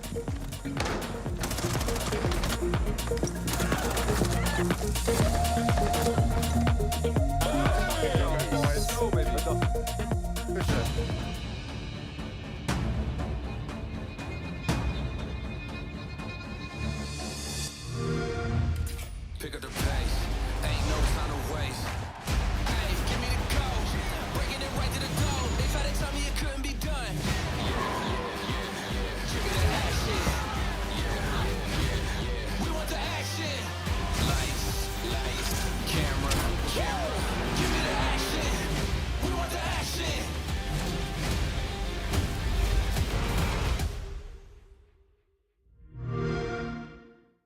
Kino, this is Fractures. Let's go! Kino. That's the way to make yourself known. At first, I wasn't even thinking about the idea of this being my life. It's unbelievable. I like a good game, right? I like an interesting, fair matchup. I like competitiveness. Everything to do in a match. Win around, stand up, look at my teammates, like I own the world. I was born and raised in São Paulo, Brazil, until I was 15 years old. It's a very vibrant city, a lot of good people, a lot of traffic. You can't go anywhere. Hey, man. Brazil. It reminds me of, the good food, the music, the people, family, the friends. But the most important thing, I really, really miss the food. Thank you. Yo! Kino! My player name came from my brother. He used to call me Leopas, so my name's Leo. One day he wanted something to rhyme with it, so he kind of just started calling me like Kinopas, so Kino. When I was around 13, my brother decided to leave me and go play golf in the United States, Florida. Around a year and a half later, me and my parents decided to move closer to him. At first, I was scared. My English was really bad. I was gonna have to make all my friends again, but I knew it was gonna be the experience of a lifetime. So I decided to go with him. But not play golf. I think my English really started to take a leap when I started playing Siege. At first, I wasn't even thinking about the idea of this being my life when I started playing Challenger League, and I realized that there was something there. My parents were unfamiliar. I took my dad to one of the invitationals just to watch. When I got the Oxygen contract, that's when it clicked that maybe I was doing something right. And with a 2-0 victory, Wolves stay alive, M80 goes home. After the Atlanta Major, M80 decided to bench me. I realized I wasn't perfect. I realized I wasn't invincible. And I realized I had a lot of work to do. It was also the 6th Invitational in São Paulo that year. And it was something that I realized I wasn't gonna accomplish. It was honestly devastating. I asked M80 after they benched me if I could go with them and kind of look at the game from like a coach perspective. It showed me a team's weaknesses a lot more than team strengths. I learned a lot from it. I started grinding again. Realized that I just had to work harder. I would be back in the league. Dark Zero dominant from top to bottom. Me joining Dark Zero was a big thing mainly because of Callout. Callout is an amazing strategical coach. He knows a lot about the game. He's someone we respect. He's someone we trust. Nothing special, simple and fundamental, and that is it. Like, we would rather come in next tournament, lose, knowing we made progress, knowing we were focusing on our goals. Stage 1's here, taking it day by day, right? We're not thinking about playoffs, we're not thinking about our next game, just be present. Good example of being present during Salt Lake City. All we were thinking about is how we're gonna execute this kitchen bomb site. We care about what we're doing in the moment. The best moment of the Salt Lake City Major, specifically during the last map against FaZe during Salt Lake City. We all looked at each other and we started laughing and we started talking about how much fun we were having. The most dominant team inside of North America. We didn't care if we lost that map, we didn't care if we lost the game. We were having so much fun to the point where I'll never forget that moment. It's only been 6 months, but it doesn't change how good this must feel. It's unbelievable. These guys worked so hard. We all worked so hard for it, and it just paid off. All right, so this is my timeline here. I started on Brazil from the favelas back in Tier 3, made the jump into Tier 2, the favelas, then into Tier 1 on Oxygen. Then I went from Oxygen to Exit, from Exit to M80, and from M80 to Dark Zero where I am now.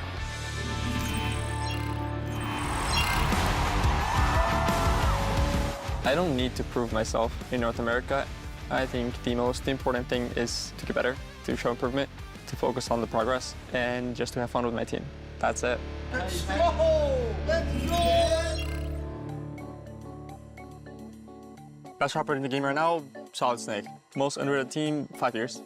Stayed last to shocking people and making mad. Salt Lake City major, because I was with my best friends, my family. The old utility meta with like the shields, ADSs, 3S chargers, etc. How good I am on shields, I think it's just luck, pure luck. Just not that good at all. If they want to know everything about me, they can. Just Google me. No, I can't pick one. These guys are literally my family. Hard worker, goofball, rich, handsome. Me, beast. Yo, I'm recording. Can you just like... Yo, no rush, man. Take your time. All right, thank you, bro.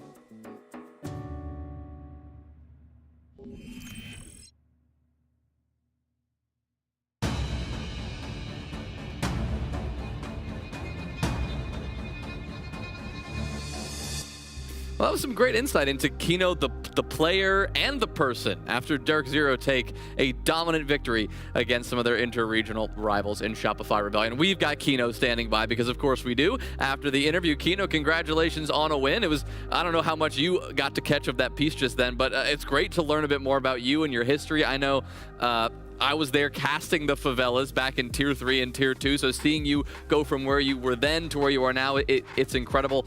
I know we've talked about this before, but like, tell me what it means to be surrounded by the team, the guys with that energy and that vibe, that the family that you're building. Tell me what that's like for you. I mean, this just shows, right? They're all like, all three of them are just sitting behind me here watching, you know, my fractures or watching, you know, whatever, just chilling. We're just a big family over here, you know, we just have fun. Most of the time, we're kind of just like yelling at each other and, you know, at each other's necks. But it's because we love each other. That's awesome. Well, Kino, congratulations. I mean, I'm a little disappointed in the Fractured video. You didn't give me or Fox a shout out. I mean, you hugged us after you won the major in Munich. I guess we mean nothing to you. No, seriously though, congratulations on the win. You guys are looking very dominant. I want to talk about the stylistic matchup between you guys and SR. I mean, you know what it's like to be on SR's receiving end. There's just sometimes the matchups, they just don't add up, and you guys seem to constantly have that edge over SR. How do you, when you've been in these situations as a player, how do you overcome that? What do you do? I feel like it's like a fundamental battle against them. Yeah. Like today for this game specifically, I came in without prep. Usually I do some homework of my own, you know, watch a few VODs. And, but this game was a bit different for me, at least. I kind of just wanted to focus on myself a little more, on my fundamentals and like how I was playing, because I feel like I was playing a little scared before. Even in the game yesterday, like I was a bit hesitant, you know, overthinking a little bit, and I feel like, you know, coming in today, kind of just focusing on like what's in front of me a little more is definitely helpful against those guys too. They're very like linear. Yeah, I feel like that helped a lot. For sure.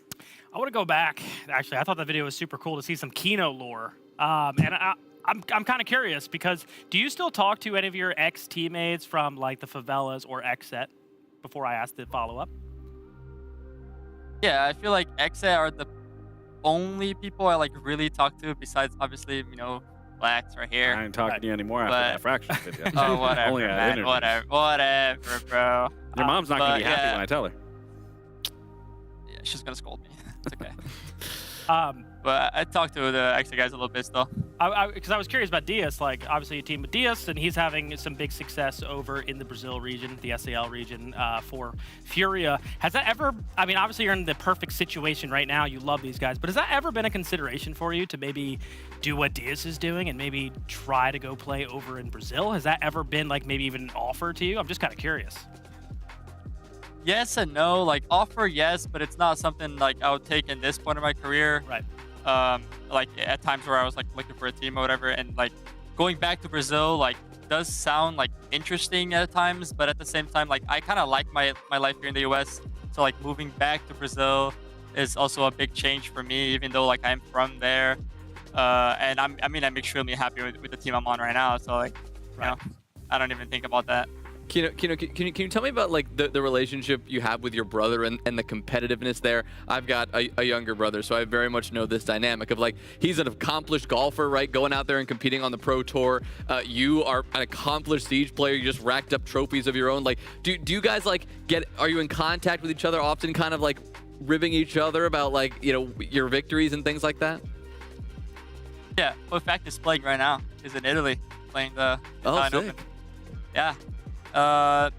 Yeah, I mean, he's definitely like my main drive for competing. Like, you know, all the competitiveness between brothers, you know that. It's always there. So yeah, I feel like I always kind of want to like improve and like show myself off, mainly because of him. He does the same thing. So it's like, yeah, it's like a battle in a way, but at the same time, like we push each other to be better.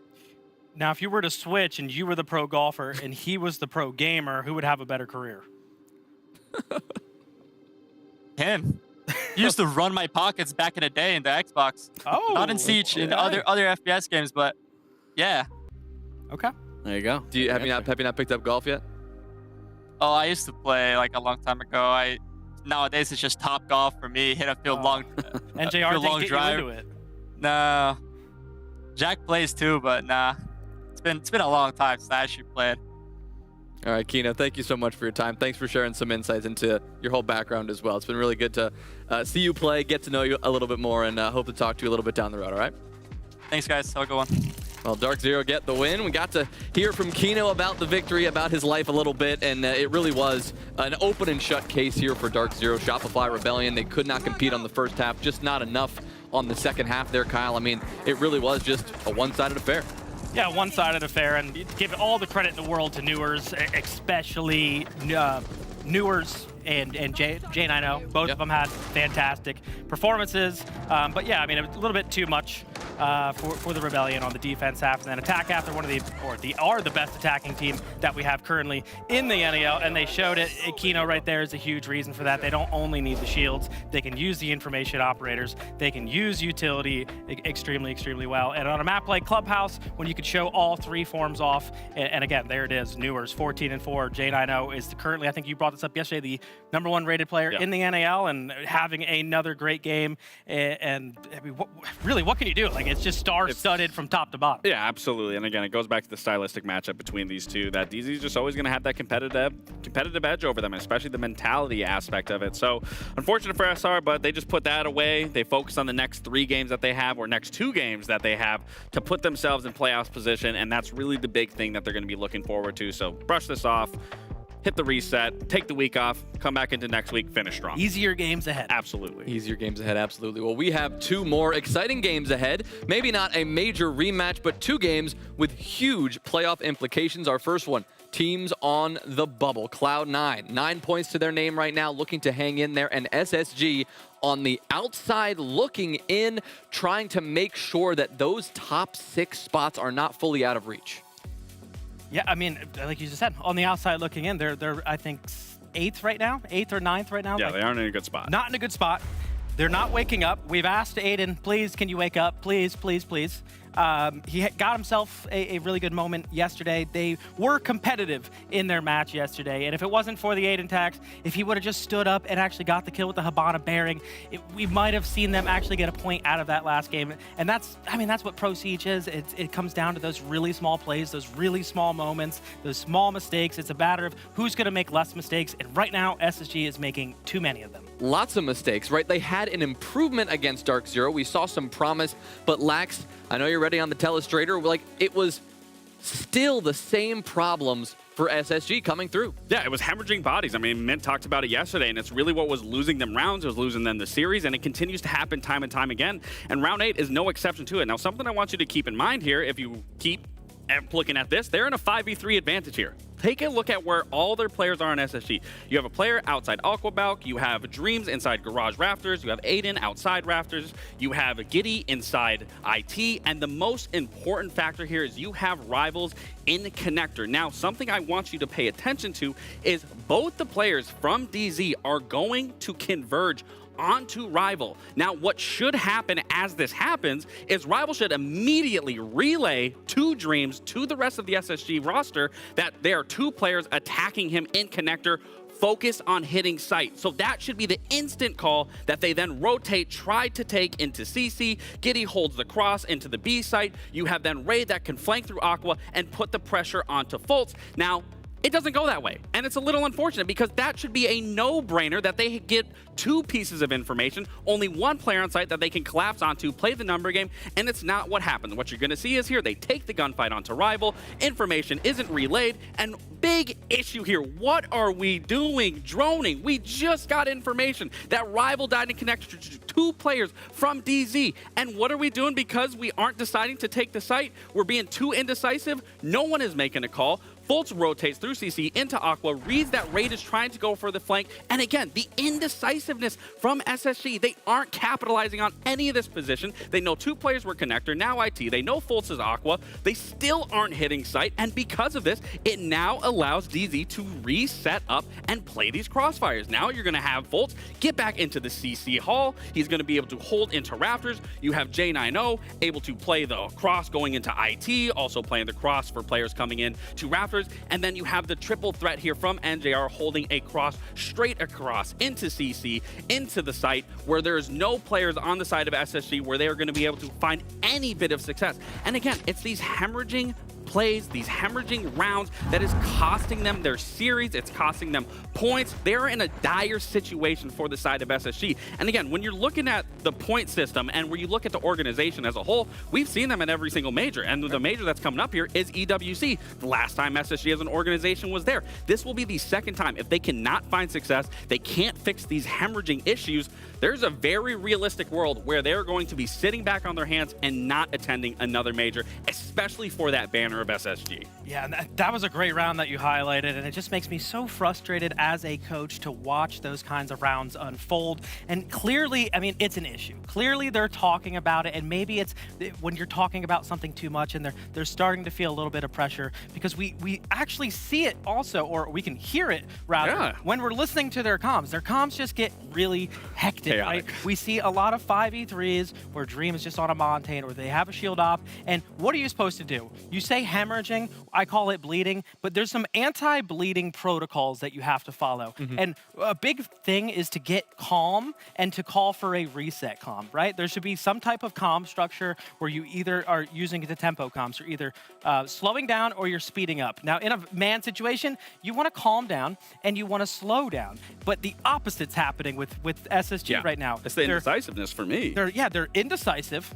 They're chaotic. They don't understand the situations I feel like they're actually in when they need to just chill out, pick a target, go 1 by 1, and utilize the shield operator that Dream is actually on. And there was 3 rounds that you could argue that they should have won, and that being one of them, where this series could have ended 7-4. They get 3 points. They put DZ on the back burner of getting no points. And again, they're in a dire situation here where they need points in order to secure playoffs. And even then, that doesn't guarantee them to even make a major, but at least it gives you that fighting chance. But if they keep doing this, it's not going to happen. We have to fix that today against Cloud9. Let's see where they have an opportunity to fix that. It will be Chalet at the end of the bans here. Neither team, I don't think we've seen this from either one here in Stage 1 just yet, Lex. No, we haven't seen Cloud9 play it at all, so this is going to be very eye-opening for them, and they do have a little bit of VODs on Space Station from recently playing it. Not that long ago, but yes, they haven't played it here. It's been 2 months, but they still have those VODs. I don't know how much SSG is going to change it, but again, Cloud9, they have no pressure on their shoulders. The pressure is on SSG not to lose these rounds and not to find themselves in similar situations where they get into their own head. And as Kyle said, fixing the comms. Yeah, and the only saving grace I have for SSG is this used to be one of their favorite maps when they were Cloud9, going back a little bit when they still had Dream on the roster. So he's very comfortable calling here, having the insider knowledge that I do. So I do have that saving grace. It is an attacker-sided map as well, which could bode well for them. But C9, they have been very, very good on the defenses, which we've been highlighting week after week. And I'm hoping we don't see it here. Well, what Cloud9 have to do here is yes, it's not as much pressure, but still about getting those points. They've got 9 points to their name, and if they want to guarantee themselves a spot in the playoffs, or at least get closer, 3 points would be very effective towards accomplishing that goal. We've got Cloud9 and SSG on Chalet right now. Jesse, I think it's fair to say that Cloud9's surge in the standings has been one of the greatest surprises so far in this league, almost as equally surprising as SSG's fall from grace. It's really quite a tale of two completely different trajectories at this point. Cloud9 bringing the heat against good teams, fighting for a playoff spot. SSG, unfortunately, their schedule's been tough and they've let a lot of these points slip through their fingers. What are the win conditions for these two teams as they square off our fourth match of the day? Well, Parker, I think it has to come down to this map pick, okay? You're right that Cloud9 have been really impressive. I would say the biggest surprise, the most impressive thing we've seen this stage has been Cloud9's rise. I'm kind of surprised it's the only 59% of the community backing them in this game. But the one big criticism I think you could lay on Cloud9 is they haven't exactly played these games with a deep map pool. They played Border twice, Fortress twice, and Clubhouse twice. This is the first time that they have ever played Chalet as a team since forming this roster at the start of the season. You heard Lax say it. So this is going to be a new test for them. They haven't shown themselves here on this map. This will be a brand new experience, and they chose to start on the attack in this game as well. So they're going to have some obstacles up against them. SSG needs to be able to lean into this map pool. It's one that they played back during stage 1. They had some decent successes on it. Even though they lost it to 1 of 30, they went 1-1 back in stage 1. So they've had some experience on this map. They have to lean into it today. Experience, obviously something that both of these teams are still trying to get. Dream has been the main experience factor on SSG. For C9, they are led by Pambazu, who has found himself in a bit of uncharted territory here. Space Station, the 8th place team right now in the North America League, sitting with 5 points. 3 points here for Space Station still sets them outside of the playoffs, and they would have no movement whatsoever. Because of the results of the previous game, Shopify Rebellion is now falling out of the playoffs. So Space Station Gaming picking up 3 points here, they still don't get to where Shopify is currently at. It's going to be a decently long road for this team. Cloud9 in 4th place. They are the highest in the standings that haven't clinched a playoff spot just yet. And I think it's quite unlikely that they'll clinch today. There's a whole bunch of teams right now in that 9-point logjam. 4 teams currently sharing that point total.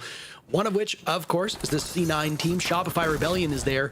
And then the 2 teams that we will see wrapping up the day, 100 Thieves and 4 Fun, both sitting at 9 points as well. And 100 Thieves have now taken that 6th and final playoff spot for the time being. Again, though, remainder of today and then 2 more play days to go. So C9 versus SSG, a big opportunity for C9 to cement themselves in this top 6 and make falling out of it an almost impossible task. Yeah, that's the thing, right, Parker? They're in a good spot if you're just looking at the standings, but there's such a log jam here in the midfield, and Cloud9 are very much a part of that. Space Station Gaming will be one of the weaker teams that they play throughout this stage. They have to be able to get the points down. They should be able to do it. I'd expect them to be the favorites, but it's so critical here at the end of the stage that you can find those points when it matters the most. They started on top floor execute, and they've got some really good pressure in towards Solar, but Aiden has been able to exist despite the Capitao bolt that's been tossed his way, just tucking himself deep into this corner. They should know he's still here. They'll drone it now to confirm, but what's going to be the answer to get this guy out? He eventually moves, but it's still a big problem. You cannot repel in this window safely until he's dealt with. Task highlighted how important Aiden is going to be. 49 kills, 51 deaths. To his credit, he has certainly picked up the pace after a disappointing first couple games, but they need more out of him. It will be a team effort if SSG is to climb. You cannot just thrust all of it on Aiden. You need good games from Rival and Raid 2. Pamba's gonna lead off pick. There's Rival on the board. Pamba finds 2 from this position on stairs. He's now got control of Solarium, looking deeper into the bomb site, and might have just lost an opportunity on that cross he was holding. A reposition over towards the bathroom with Monk watching the window from outside. They think somebody might be in tub. They can't drone this out at this current point in time. Pamba doing some serious damage, but Uzi gets that kill. Pamba taken away. Same with Monk, and suddenly SSG's leveled the playing field. 45 seconds to go. Uzi's dropped. Eddie in a 1v2. And of course, it's the guy on the outside of the building as Gideon Raid will wait for him to hop on in. They're making fun of him in all chat, Jesse. Never a good sign, but Eddie, 30 seconds. This is not unwinnable.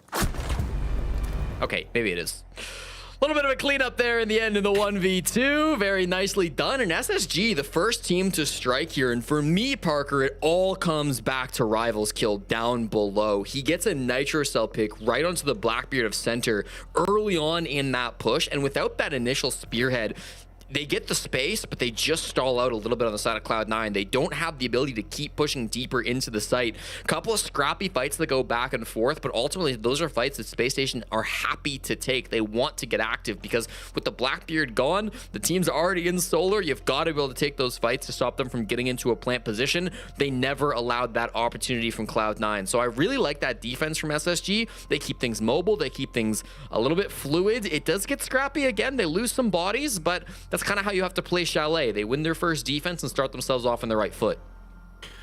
Unfortunate tech pause here right after we've gone through a singular round. Don't have any updates for you at the current point in time, but we will, if we do, we'll let you know.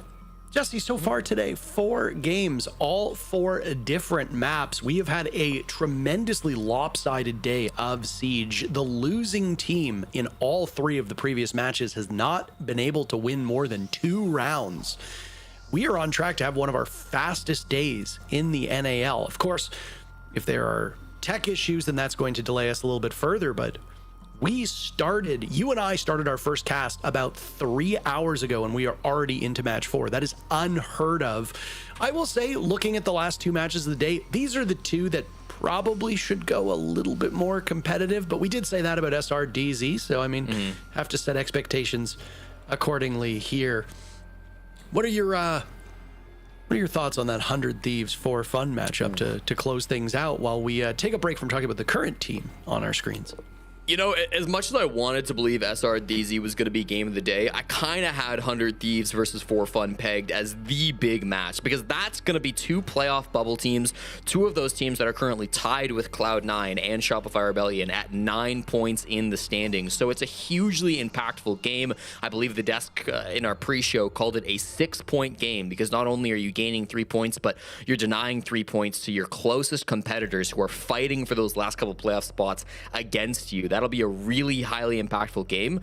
I think most people will lean towards 100 Thieves as the favorites in that game because of the name recognition. They've got a very experienced IGL. They've got Kaysen on the roster who's been very popular, but 4 Fun Esports are better than they get credit for, and I think they've had some really impressive games these last couple of weeks too. So keep an eye out for that last game. I really think it could go either way. I think it should be the closest game of the day. And this one as well, with SSG starting off on their first round win, it could absolutely prove to be incredibly competitive too.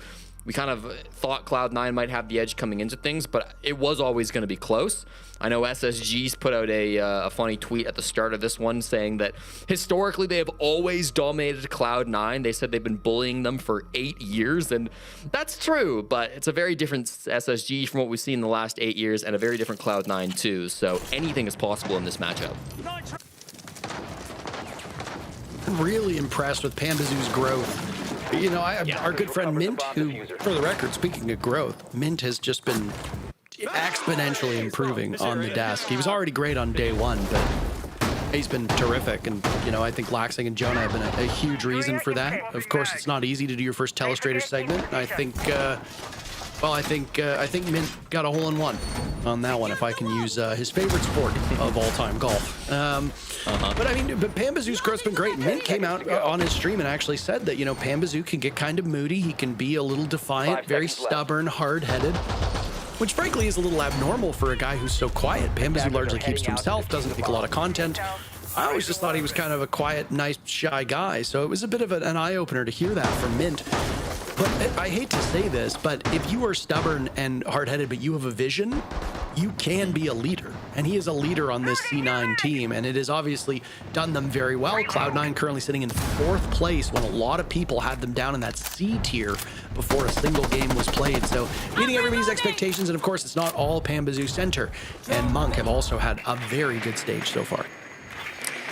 Lots of bright spots across these rosters, but of course, only one can win today. We go over to Kitchen for our second bomb site as we're back in the action post-tech pause, so thank you all for sticking with us. A little bit of a role swap. Gideon and Rival changing operators a bit compared to what you'd usually see on this bomb site. I like getting Rival a little bit more active. You can see him roaming down below. Always potential to go for a run out of Big Garage, but Uzi's currently holding on a drone, so instead he'll run out Trench and just miss his shot. They were ready for it, watching for that run out. So no cigar for Rival as he just misses those shots, but the pressure is being kept up by SSG. The F2 making a triumphant return to Comp Siege with Snake using that weapon. Obviously him being a staple for a lot of teams, but also changes with the grips of the F2 have made it a little bit more palatable. Certainly more of a contest with it in the 417. That gun also very good. The 417, of course, in the hands of Eddie's Lion at this current point in time. So much information on the side of C9, and they've been using it sparingly. Now another Lion charge will go off. 2. Now make it 3 logic bombs still in pocket for the reworked Dokkaebi. Pambazoo and Uzi on the board. They did a fine job in the previous round of getting first bloods, but it was the mid round that is really where things fell apart. Can Space Station recover?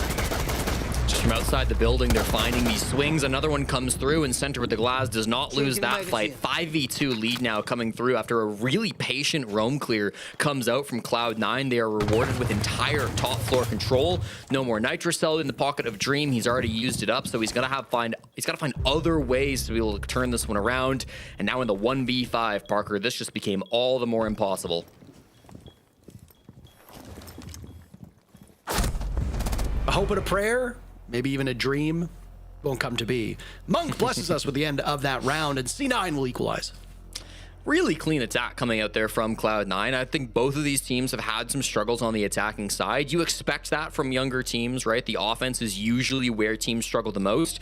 Maybe not if you're captained by JJ Blast, but otherwise it seems to be the trends that attack has been a problem for the younger teams in this league, and neither of these teams are immune to that. But I really, again, want to highlight the patience from Cloud9. A lot of those kills, I really think all of those kills maybe came from outside of the building, whether it was a solar rappel, whether it was big window, whether it was West Main. There was always somebody just waiting for those little movements. They were using the Lion to try to pin down players in certain positions as well, as they tossed in nades, they tossed in flashes, just to force some of those things to come around. And then the reaction time was great from Cloud9 too. So we equalize back at 1 apiece. So far, the opening picks have been all Cloud9, but Space Station have done a good job of answering in round number 1. I want to see more of that going forward through this first half.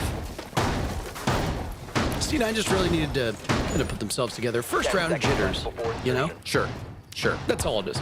And I mean, winning round 2 flawlessly is a pretty decent bounce back there. Now worth noting as well that that was a tech pause that preceded that round, not a tactical timeout. There is a difference for those that don't know. Both teams getting a tech pause, or a tactical timeout rather, where they can talk to their coaches. A tech pause is when something breaks, etc. Teams are not supposed to be able to talk to each other, so there's no way for you to say accidentally kick over your router or shut off your PC so that you can get an unofficial timeout. So neither of these teams really should have benefited from that. So the bounce back from Cloud9 was just all they're doing. And maybe it's just the bomb site, maybe it's the way they play this map. Top floor can be a tricky one to attack, so there's that. Now we look at round number 3, Bar Gaming. All reliable. This bomb site played a ton. Teams will know how to navigate it well. First step, take library control.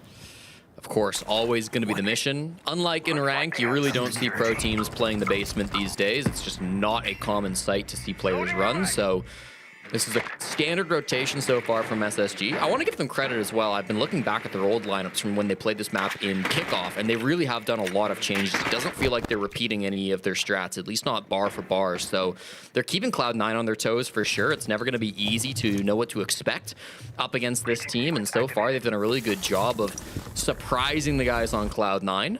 The push, relatively standard so far, though, coming through from this team in blue. They've opened up Garage. They've started to pressure that back bar position. Eddie's holding inside of Library up here. Raid's close on the window. They jumped to this corner and didn't see him, so this might be a surprise position, but I can't imagine they go for the jump in without clearing it one more time.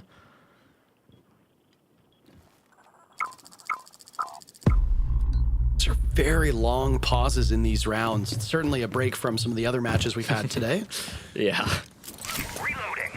I mean, obviously, it speaks to one of two things. Either a lack of confidence on these entries from Cloud9 or some really dedicated work before they hit the 3-2-1. Aiden will pick off center, and that's Aiden's first kill of this series. Aiden again picking things up, 49 kills, 51 deaths, a -2, which again on his role is not ideal, but certainly better than where he was about a week and a half ago.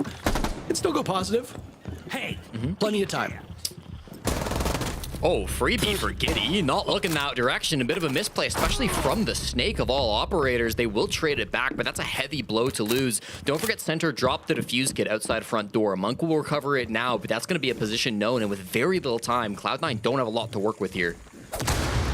Look at all the intel on the side of Cloud9, but has successfully been handled by the Soulless and the Mute on Space Station, so it's shutting them down. They can't really gain a foothold in this map at all. Raid tearing through Monk and Eddie inside of Library. Aiden with the final kill. We said you needed the two fraggers on SSG to wake up.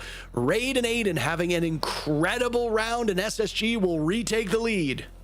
It's the problem with the time, Parker. It gets way too low on them in the midst of that round, and things kind of fall apart from C9.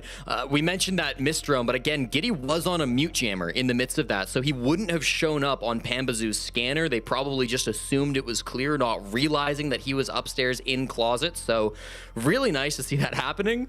Aiden talking about the defuse kit getting dropped front door. As I said, with this being kind of a low time execute, the fact that somebody has to rotate back over and pick up that defuse kit makes it a little bit more readable on the side of Cloud9. SSG read that really nicely, and they close things out in the late round after the stall game from Cloud9. Yeah, standing on the mute jammer there from Giddy, so that's how he gets away with that one.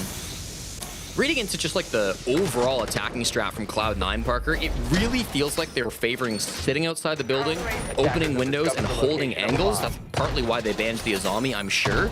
Space Station have to be able to read into that. Recognize that these guys are playing slow, burn out the clock just like they did in round 3, and more wins will come their way. Well, we're already at the point now where, again, the losing team in all of today's matches have been capped out at 2 rounds. So if you're Cloud9, you're thinking, okay, perfect, 6 in a row, and we'll keep that trend line going. If you're Space Station, you're still in perfect shape to just carry this one forward. I suspect, again, that this will be a close match. We did say that before the second round had been completed, and then obviously that one ended up getting tied up. I like the way that these teams match. There's lots of firepower here, and frankly, there's lots of inexperience, which means you're going to see missteps. You're going to see mistakes. Very obvious actions will go unpunished here, and because of that, I expect, as we've seen through 3 rounds and continuing onwards, I think it will hold true that we will once again see a very scrappy contest. Very, very quick once the action starts. I thought center froze for a second there, Jesse, as he just... It's okay. I think they're worried about a nitro or something coming through this window. It was the C4 that killed center last time, but he's not worried about it now. Jumps right in past the thorn trap and will take bathroom control for his team. Dream will start things off, tearing through Uzi. Raid traded out by Eddie. The glass has not been as effective for Cloud9, I think, as they wanted through these rounds. Monk absolutely dogpiles Dream. Aiden on the board. What did I say about Scrappy? 4 players dead in the span of 5 seconds. Now the reset button. 2 minutes still left in the round. Center has control. Monk is by his side. Eddie gets taken down, but the defuse kit will get planted under the noses of Space Station. SSG holding the advantage. Down below, Aiden with another monstrous performance. 3 kills. It'll push center out of his position, and a quad kill from Aiden. 6 kills, 2 deaths. He's more than even on the stage and will have a positive KD. SSG partying over that defuse kit as they pick up their 3rd round, and their lead will grow. How do you not love Aiden, man? Just a fun character here in the league and has the skills to back it up too. A beautiful quad kill here in round number 4 to get that lead even extended for Space Station. And it's the same problem that Cloud9 dealt with back in round number 1, Parker. They banned out the mutes. That's awesome. He can't see for you from below anymore, but there's still a player down in kitchen, down in trophy. We didn't get to see it, but he must have hit a nasty shot onto Eddie, who was holding the trophy window.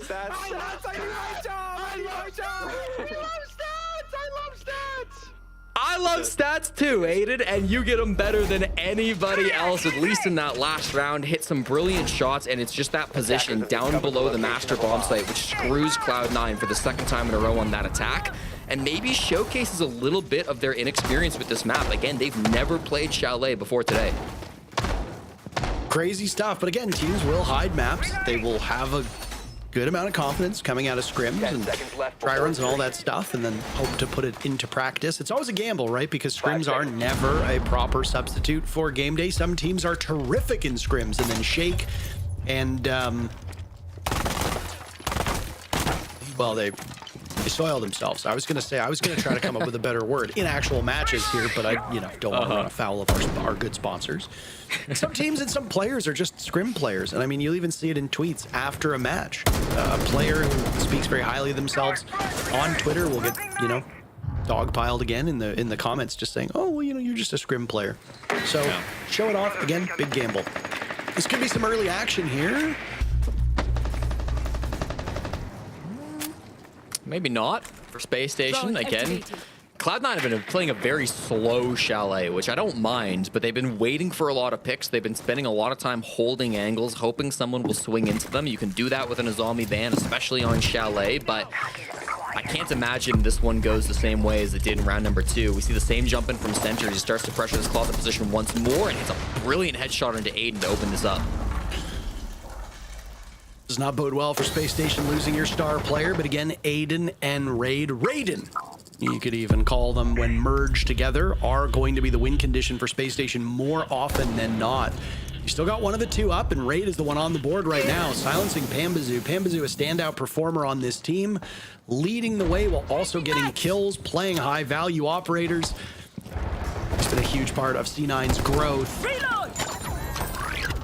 This is tough for Space Station. They're getting boxed in. Jesse Monk with one. Rival trades now, but oh my goodness, hold on a second here. It's a center again, and he dies?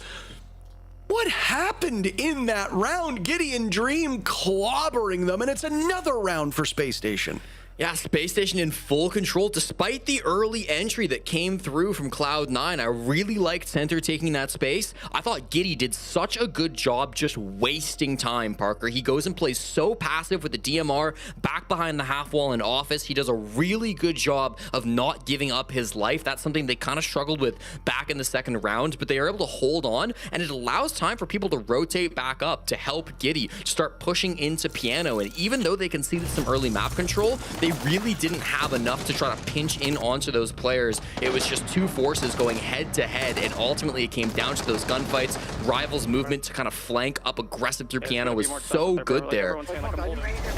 And frustrations maybe creeping in on the side of Cloud9. Now down 4-1 in a match where they entered as the favorites. They've got to find an attack here to end out this half. They have to be able to get control of this game back. Otherwise, a 5-1 split, it'll be tough to recover from that. 10 seconds to go. Absolutely.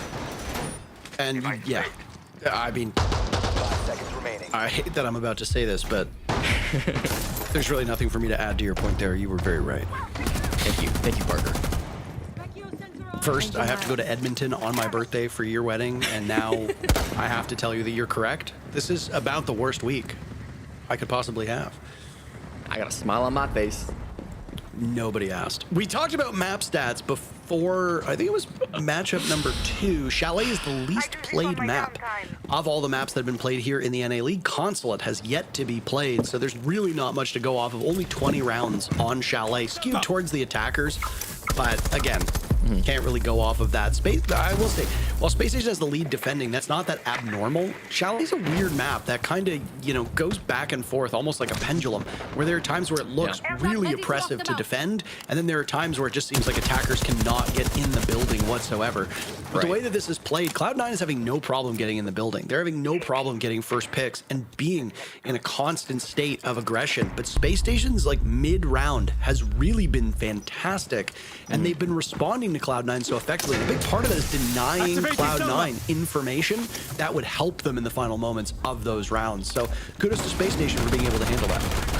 Yeah, again, both these teams have struggled on the attack throughout this stage, so I think that kind of leans into the more defender side of game we're seeing here. We'll see what happens in the second half, but with both these teams being a little bit less experienced than some of the other squads in the league, you would expect that to tilt things in favor of the defenders. 90 seconds deep now, and everyone's still alive in the server. They've done good work pressuring this bomb site on Cloud9. They took basement control and started to pressure back bar. They've got this main window open, but nobody is in the building, so this is still going to be an awkward push-up. They've got to be careful this doesn't get denied from above, and they're worried about these back bar positions. A 5v5 execute is probably what we're going to see here from Cloud9. In goes the nade, Dream posted up. Gas, smokes, fire. What more could you ask for here at this current point in time? A vault on in, and Dream's eyes are elsewhere. SSG mobbing this Cloud9 team. Pambazoo and Monk are all that remains. SSG's lost rival, that's it. Even if they end up losing this, what a first half for Space Station. An incredible showing as Dream and Giddy once again send us away. The support's getting it done, and it's a 5-1 first half for the Astronauts. SSG in firm control of this one here. Kyle, good read about the map, I will say, right? You said that this one was maybe going to favor SSG given their old affection towards this map. It's looking good right now. Yeah, I mean, surprise, surprise, I have a little bit of insider knowledge on Space Station Gaming, but I mean, yeah, this is a great map. It used to be a great map for them as well. It's showing that it still is, and on the side of Cloud9 as well, I believe this is the first time that they've actually have played this map, so maybe not quite a good map for them. And for Space Station, we also saw them explore a new map yesterday on Border, and it didn't turn out to be so good. So sometimes, I mean, that's just kind of how it is, but Cloud9, I have actually really enjoyed what Cloud9's been doing on the attack. I mean, this map, you can utilize splits perfectly, be on both sides of the map, and we are seeing them use the Lion, the Dokkaebi, and the Deimos a good amount, especially with the mute ban when it came out as the third ban. But it also seems like, what are they really doing? A lot of times they're just sitting on the roof, kind of waiting for something to happen, going to their plan B, as I call it. It seems like maybe whatever they were trying to do for plan A, there was a bar round where they opened up the stock wall, and then they just kind of sat around, did nothing, and rotated to the other side of the map. So it's like SSG are not giving them the picks, which I love to see because we talked about them hemorrhaging, right? Them kind of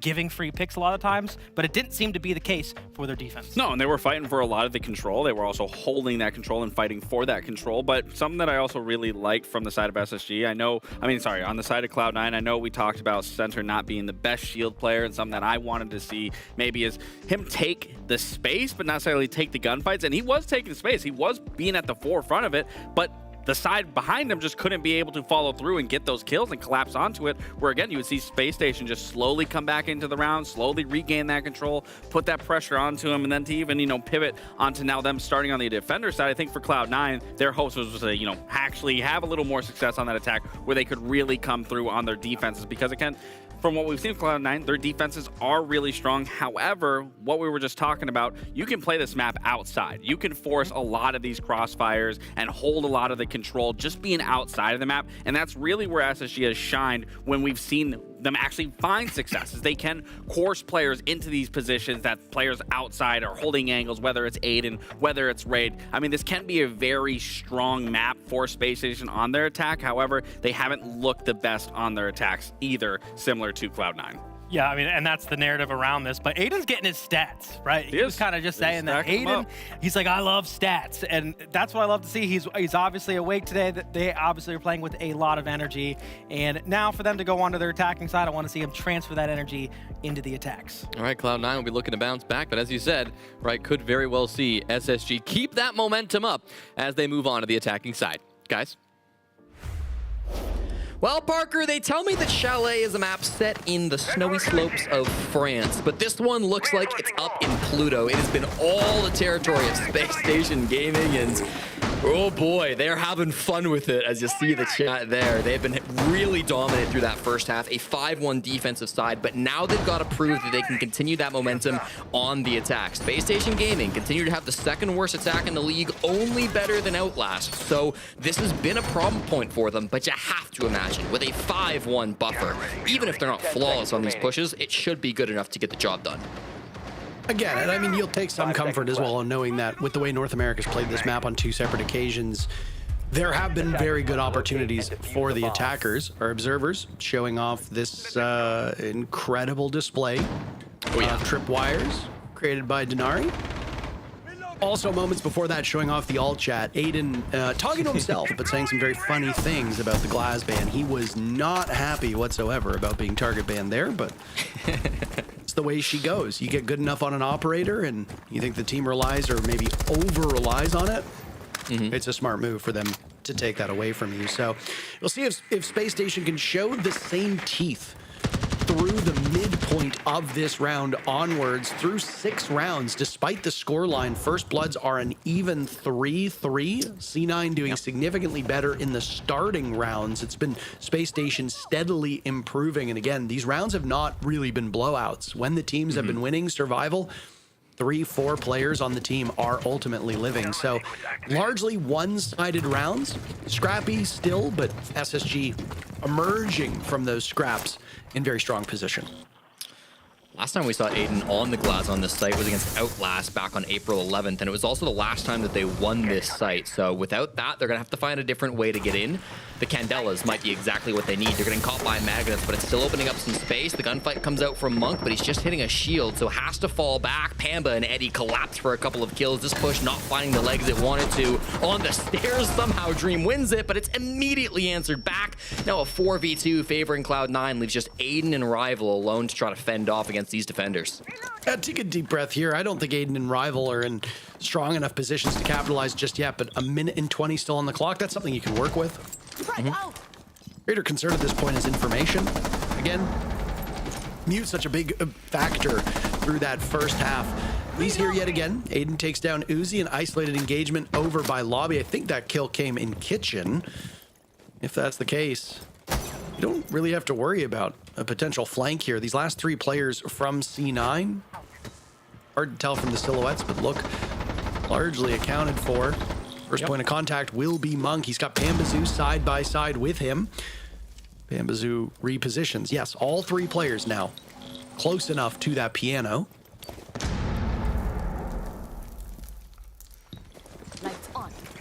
Out goes the Candelas.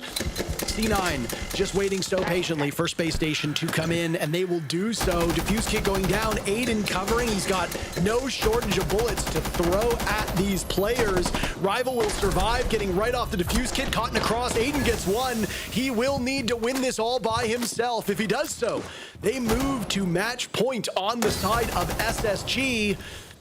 He sees one, the hand of the Wamai, Pambazoo on the defuse kit.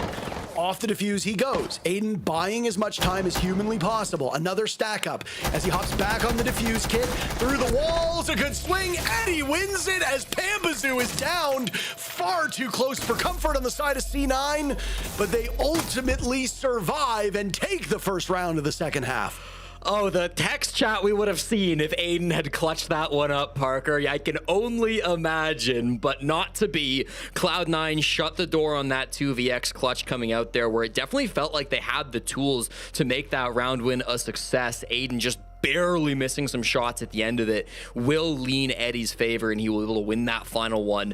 Messy on that top floor clear. They lost a lot of early bodies, but I'm really impressed how they used their utility. 2 very young players, Aiden and Rival, 20 and 19 years old respectively, able to get that done with the Candelas, with the Sens wall. They used all of that util to mask the sound of the plants, to make it confusing, to make it chaotic. Ultimately, they gave it a real good shot there, and I'm quite surprised that Cloud9 were able to battle that one back. It was not going to be easy for the boys in blue. And a bit of disappointment on the face of Aiden, but with how close he got, man, I think he should still be feeling pretty good about that round. It does also break the trend of these being largely one-sided contests, right? That was technically one player still upright from C9. I mean, I know that Pambazoo survived, but he was not able to make an impact. If Eddie hadn't gotten that kill, it would have just been a straight 1v1, because with, I think, 15 seconds left on the clock, do you risk it with Aiden still alive to try and get Pambazoo back, or do you take that engagement and gamble on it? It's a tough choice to make, and something that I think, as IGL, Pambazoo ultimately would be calling. Read very correctly by Cloud9, and they've got themselves a much-needed victory here. It's been quite some time since they were able to get a win on the board, all the way back in round 2 for Cloud9. So a solid 15-20 minutes, give or take, where they've been held out of the win column. And again, we suspect that the attackers should do better just based on a very tiny sample size, but that does not necessarily need to be the case. SSG ran it up defending. There's an opportunity for Cloud9 to do the same, and it's very likely that it could happen. Center on the soulless anchor. I love that. He's not looking to roam or run out or get aggressive at all here. He's just looking to find players on drones to feed information to his teammates who are playing up above him. He finds a lot of info there as the gadgets have been thrown out, most notably Rival's Sen's wall that got tossed in through Trophy. This could be a quick execute, but I think it's just smokes to cover some of these breaches. Still, impacts will be used to try to keep these walls closed. Sounds like it didn't work, though. That solar wall up on the top floor will start to expose the angles to Cloud9 and give the opportunity to Space Station to find a pick. Electrosensor active. One of the things these defending teams have done very effectively is deny information. Mute and Solus played pretty much every round. And it obviously presents some serious problems for these attackers. Chalet is very much a map where you need to tread carefully. They can kill you from outside of the building. They can kill you from through the windows. They can kill you through floors. We've seen people get killed 2 floors down through destructible surfaces. Information is going to be so integral. And again, I think a big part of why this matchup has been so scrappy is the lack of information.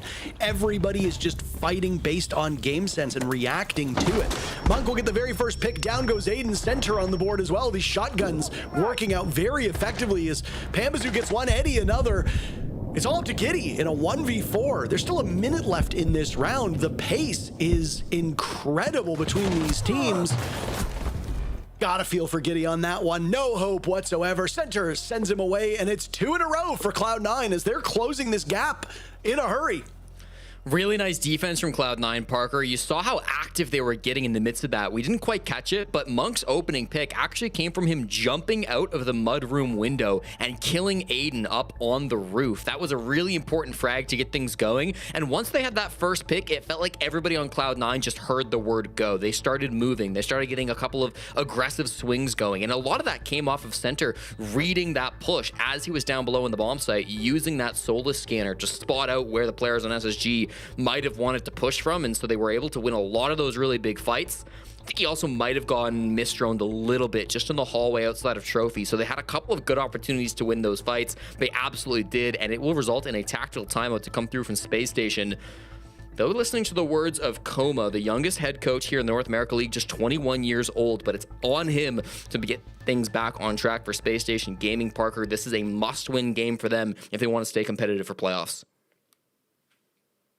Again, a reminder for those of you that do not have any visualization of the standings, Cloud9, to the surprise of many, sits in a playoff spot, in a top 4 spot at the present moment.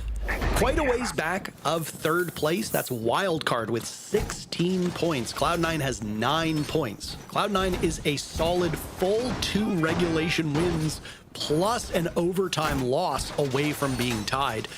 And after today, there's only 2 more play days to go. The top 3 are very quickly approaching cementing ourselves position. And earlier today, M80 did clinch a top 4 spot while DZ and Wildcard locked in their playoff spots. Again, Cloud9 winning here would push them up to 12 points. Still quite a ways down from Wildcard, but there is a 9-point logjam. Shopify Rebellion started the day in a playoff spot. They have now fallen out of that position. It's Cloud9, 4 Fun Esports, and 100 Thieves all sitting in those final 3 playoff spots, tied at 9 points apiece. Space Station Gaming, they're at 5. If SSG wins this in regulation, they are still a point back of that same logjam that we talked about, and not really that much closer realistically to making the playoffs. For those that are wondering what's going on with their next 2 games, SSG plays Shopify Rebellion tomorrow. That will be a massive game should SSG prevail here, and their final matchup will be against 100 Thieves for Space Station. Cloud9, they've got 2 playoff teams to go up against. They've got 4 Fun tomorrow, and they end against Dark Zero. So it's not an easy path really for either of these teams, Jesse. Certainly not. It makes this game all the more important. Now after a 5-1 lead, I mean, Aiden was typing in chat, do you need us to call your attack timeout for you? 2 rounds later, they've done just that. Cloud9 still have their attack timeout in pocket, by the way. Vivid has not chosen to use it, so SSG are the first team to use it here after losing their first 2 attacking round wins. It's not necessarily a bad thing for them, but it definitely limits their options later on in this game, and that is necessarily a bad thing for them. They lose Raid as the opening pick, untraded onto Pambazu. The fragging IGL from Cloud9 gets the first one here on the top floor roam. so much of this SSG team lives off of that Raiden duo. And I mean, Aiden has definitely showed up today. Raiden's had some very good moments.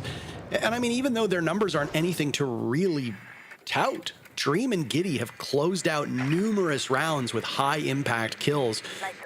And have been a huge factor as well. It's been a team effort from Space Station so far.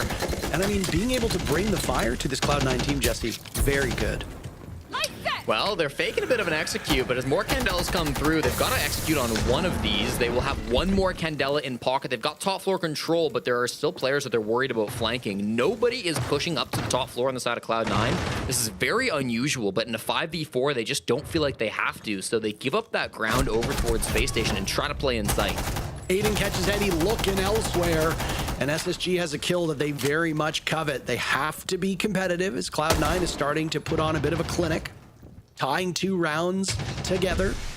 Cloud9 wins this. The gap between the two is just a single round, and that will cause some obvious frustration and heartburn for Space Station. They'll lose Rival now too, so any hopes of being competitive slowly but steadily vanishing. Slowly and steadily is not going to be the name of the game because we got 20 seconds left in the round, and there's still 7 players alive. Dream hoping for a vault into the A-bomb site. He'll get followed up by Aiden, picked off immediately. C9 swatting them away, and it's Giddy now to take up space in the same area, running out of time. Uzi with the final kill. Jesse, we got ourselves a ball game. C9 on the come up. They're 1 round behind Space Station. For the first time today, we're going to have a competitive matchup in the NAL. It's been a long time coming, but this is the one to deliver as these two teams are so rock solid on their defenses, Parker. They used so much utility, Space Station did, trying to move those defenders around. They used a lot of their Capital bolts and certainly a lot of their Candelas before the actual executes, and they somewhat got rewarded by it. They managed to pull those roamers back towards the site. They got a lot of free space up above the bomb site, and all of that is great, but ultimately what did they do with it? What advantage did they actually gain by being above the bomb site? They had no soft breach really to speak of up there, so they ended up just having to play off the one Candela they had left, try to funnel in through that window up against the smoke and C4s. That was so difficult to make happen. SSG were completely dominant on their defensive side. It was a 5-1 split favoring the Astronauts, but now all the momentum is with Cloud9. They have taken control of this game back in their hands, and 1 round is all they need to tie things back up. Jesse, I don't know if you saw the message sent to us from our good friends on the desk of Jonah and Laxing. While you were just talking, they said that at the present moment, Space Station comms are incredibly chaotic. Again, when you look at, you know, the way these rounds have played down, these mad scrambles midway through, seemingly based on vibes, not really much intel, it would stand to reason that comms could be a little chaotic. And frankly, that falls on the shoulders of the leaders of Space Station. Dream in particular needs to take ownership of this and settle down the squad so that you don't have too many cooks in the kitchen. Right now, you are losing your grip on the lead that you very impressively amassed. Cloud9 has all the momentum, and they can easily carry this onwards towards a regulation victory. It'd be devastating for Space Station and almost certainly knock SSG out of the playoff hunt. Very close there. Bamba shoots the drone and backs off, so no harm, no foul, but still, like, this is concerning. You talk about the comms. Space Station are a very young team. 3 of these players, 20 years old or younger, so there's a lot of inexperience on this squad, and you're right, it has to be on the veterans. Dream, and also to an extent Giddy, to calm this down, try to work your way into this building, try to get at least 1 attack so that you can secure overtime. It's been a struggle so far here in this matchup. There's still 5v5 as we hit past that minute mark. I'll mention as well. Never mind. I've had to do that a few times in the cast today when the pacing has been a little odd. Now you know what it feels like. So here we go. Cloud9 will start attack in overtime if we need it, so that might favor SSG. Exact halfway point of the round, just passing us by. Everybody still alive. Pambazoo taking some damage. No player yet to break double digits, though Aiden and Pambazoo both sit at 9 kills, so it's within reach. Have to think if Cloud9 ties this up, Pambazoo gets at least 1. Individual stats aren't all that's important, though. Cloud9's got a podcast of their own out. If people haven't watched it, I'd strongly encourage you to do so. A lot of these players on C9 are question marks in the community, getting their opinions and getting to hear them speak. Well, it's a nice window on in. Pambazoo, the only one with a kill so far, so I was right. Aiden also gets a kill before he's tossed out of the round. So 10 kills apiece for the two lead players. A bit ugly, but Raid punishes them. Uzi trades it right back. Diffuse Kit goes down. The chaos in the comms might be the culprit here, but Space Station have somehow managed to find an opening, and they're leveraging it towards a win. If they get this match point, they guarantee themselves at minimum 1 point. It all comes up to center. Can he clutch this one out? Timer continuing to work against him, running out of time, harassed by the blitz, and Dream will seal the deal. Match point for Space Station. They break C9's streak. That's exactly what they needed. We wanted to see them calm things down. We wanted to see them get out of their own heads, Parker, and that's exactly what they did. For 2 minutes in that round, Space Station Gaming sat outside the building. They took a little bit of space. They cleared some util. They droned things out, but they didn't get over eager. They didn't lose any bodies. And then in a flash, 3, 2, 1, everybody made their move at once. That's exactly what they had to do to calm things down and get control of the comms. You have to imagine Dream is behind that play. Really nice little coordinated effort to be able to explode into the site around the 60-second mark in that round, get Dream into a plant spot, get that man advantage, and force Cloud9 to finally take their attack timeout. Only 2 rounds separate these teams, but if Cloud9 aren't perfect through the next 2, then they will get 0 points out of this critical matchup. I know I've said it a few times now, but it does bear repeating. Cloud9 tied with 3 other teams in that 4th spot. One of those teams, Shopify Rebellion, no longer in the playoff picture just because there's not enough room. I mean, you've had a benefit of the fact that one of those teams lost today and the other 2 teams you're tied with play each other. So there's a very high likelihood that there's only 3 points given to one of those 2 teams. So not all hope is lost for C9, but you got to take it as it comes. Your matchup next week is going to be against 4Fun and then Dark Zero. That DZ matchup against C9, well, I mean, I guess it depends, Jesse, on how well Dark Zero does. If they've clinched a top spot and they don't really need to try too much, they might take some time off and give C9 an opportunity to pick up some points that right now, with the way they're playing, DZ is inarguably one of the best teams. I think they have the upper hand against Cloud9 just on paper, but again, we've had some matches that don't go that way. So for Cloud9, when you look at the current standings, this is your easiest match remaining. If you fail to capitalize on this, that obviously does not bode well moving forward. Again, 100 Thieves, 4Fun. That's our last matchup of the day. If Space Station prevails here, we'll have our final bout in about 20 minutes time. Either way, it'll be a good one to send us off. And that logjam at 9 points that you're talking about, Parker, it gets even more complicated if SSG win this out in regulation, because then they get 3 points. They're up to 8. Certainly a step back, but with how close the rest of the field is, they are right there in the fight to make it into playoffs. So anything is possible. SSG also have a difficult matchup against the Rebellion next week, alongside an easier-ish one against 100 Thieves. I think both winnable games, if somewhat challenging for them. So much to play for, so much on the line in this game. And when all comes down to it, Cloud9 will choose to defend on the bottom floor. I've talked about how this bomb site is not very popular. Cloud9 have tried the other sites, though, and they've mostly found success, but not liking how this last one went. They're going to try to change things up. Say Tuber out to stall out this breach. They should eventually get it. Ooh, a little bit slow on the toss from Uzi, so that wall opens probably earlier than they were hoping for. Frozen out for the time being as Raid moonwalks his way from that open door. Well, garage door. Yeah. But functions as a wall. Don't you think that's kind of weird that it's a garage door, but it's technically a wall? It's a little odd. This is something that's going to stick in there. SSG very spread out at the moment. Finally, you'll see Rival and Aiden link up, but the job ahead of them is quite tough. They're going to need to get the electrification off of this. Aiden's just going to burst right in. Slowed for the time being. hoping for somebody to present themselves. They're not giving him the fight that he wants. He's just going to continue to creep upwards. Giddy and Raid are done. Aiden doing all of this himself, but it's C9 wiping the floor with Space Station. Dream gets a desperation kill. Eddie is on borrowed time. This is winnable for Space Station, as now Rival needs to watch as Dream gets the defuse kit down. Dream thinking otherwise. C9 now pushing back to the bomb site. The jig is up. Space Station will let this first match point opportunity slip through their fingers unless Dream can pull off a 1v3. Great guy, loves to clap. But what can he do inside the server?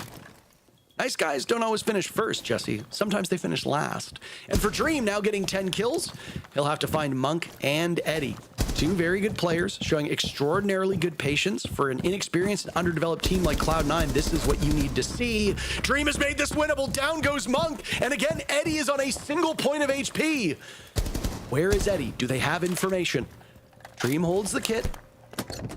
Eddie will certainly reposition here off of this sound cue. How close can he get?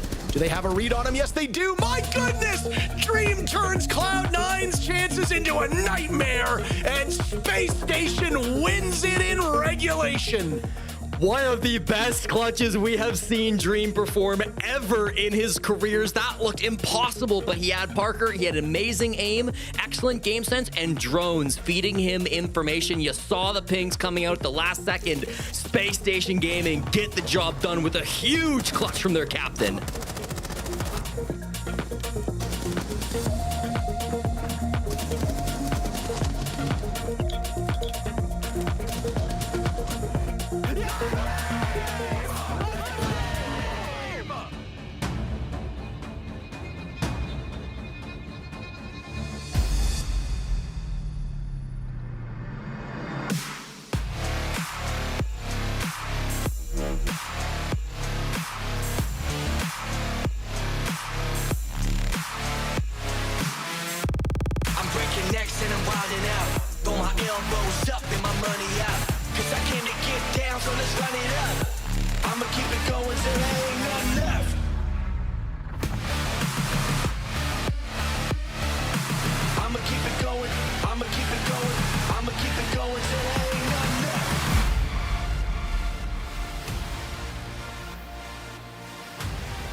Back with a win, heading in the right direction, and we've got a long-awaited interview here for Kyle. We've got Dream standing by after the victory. Dream, congratulations on getting the win. I know Mint is thrilled to get a chance to talk with you. So before I pass you over to him, take me through the winning moment, the clutch that we saw happen in that last round as you put your team over the line.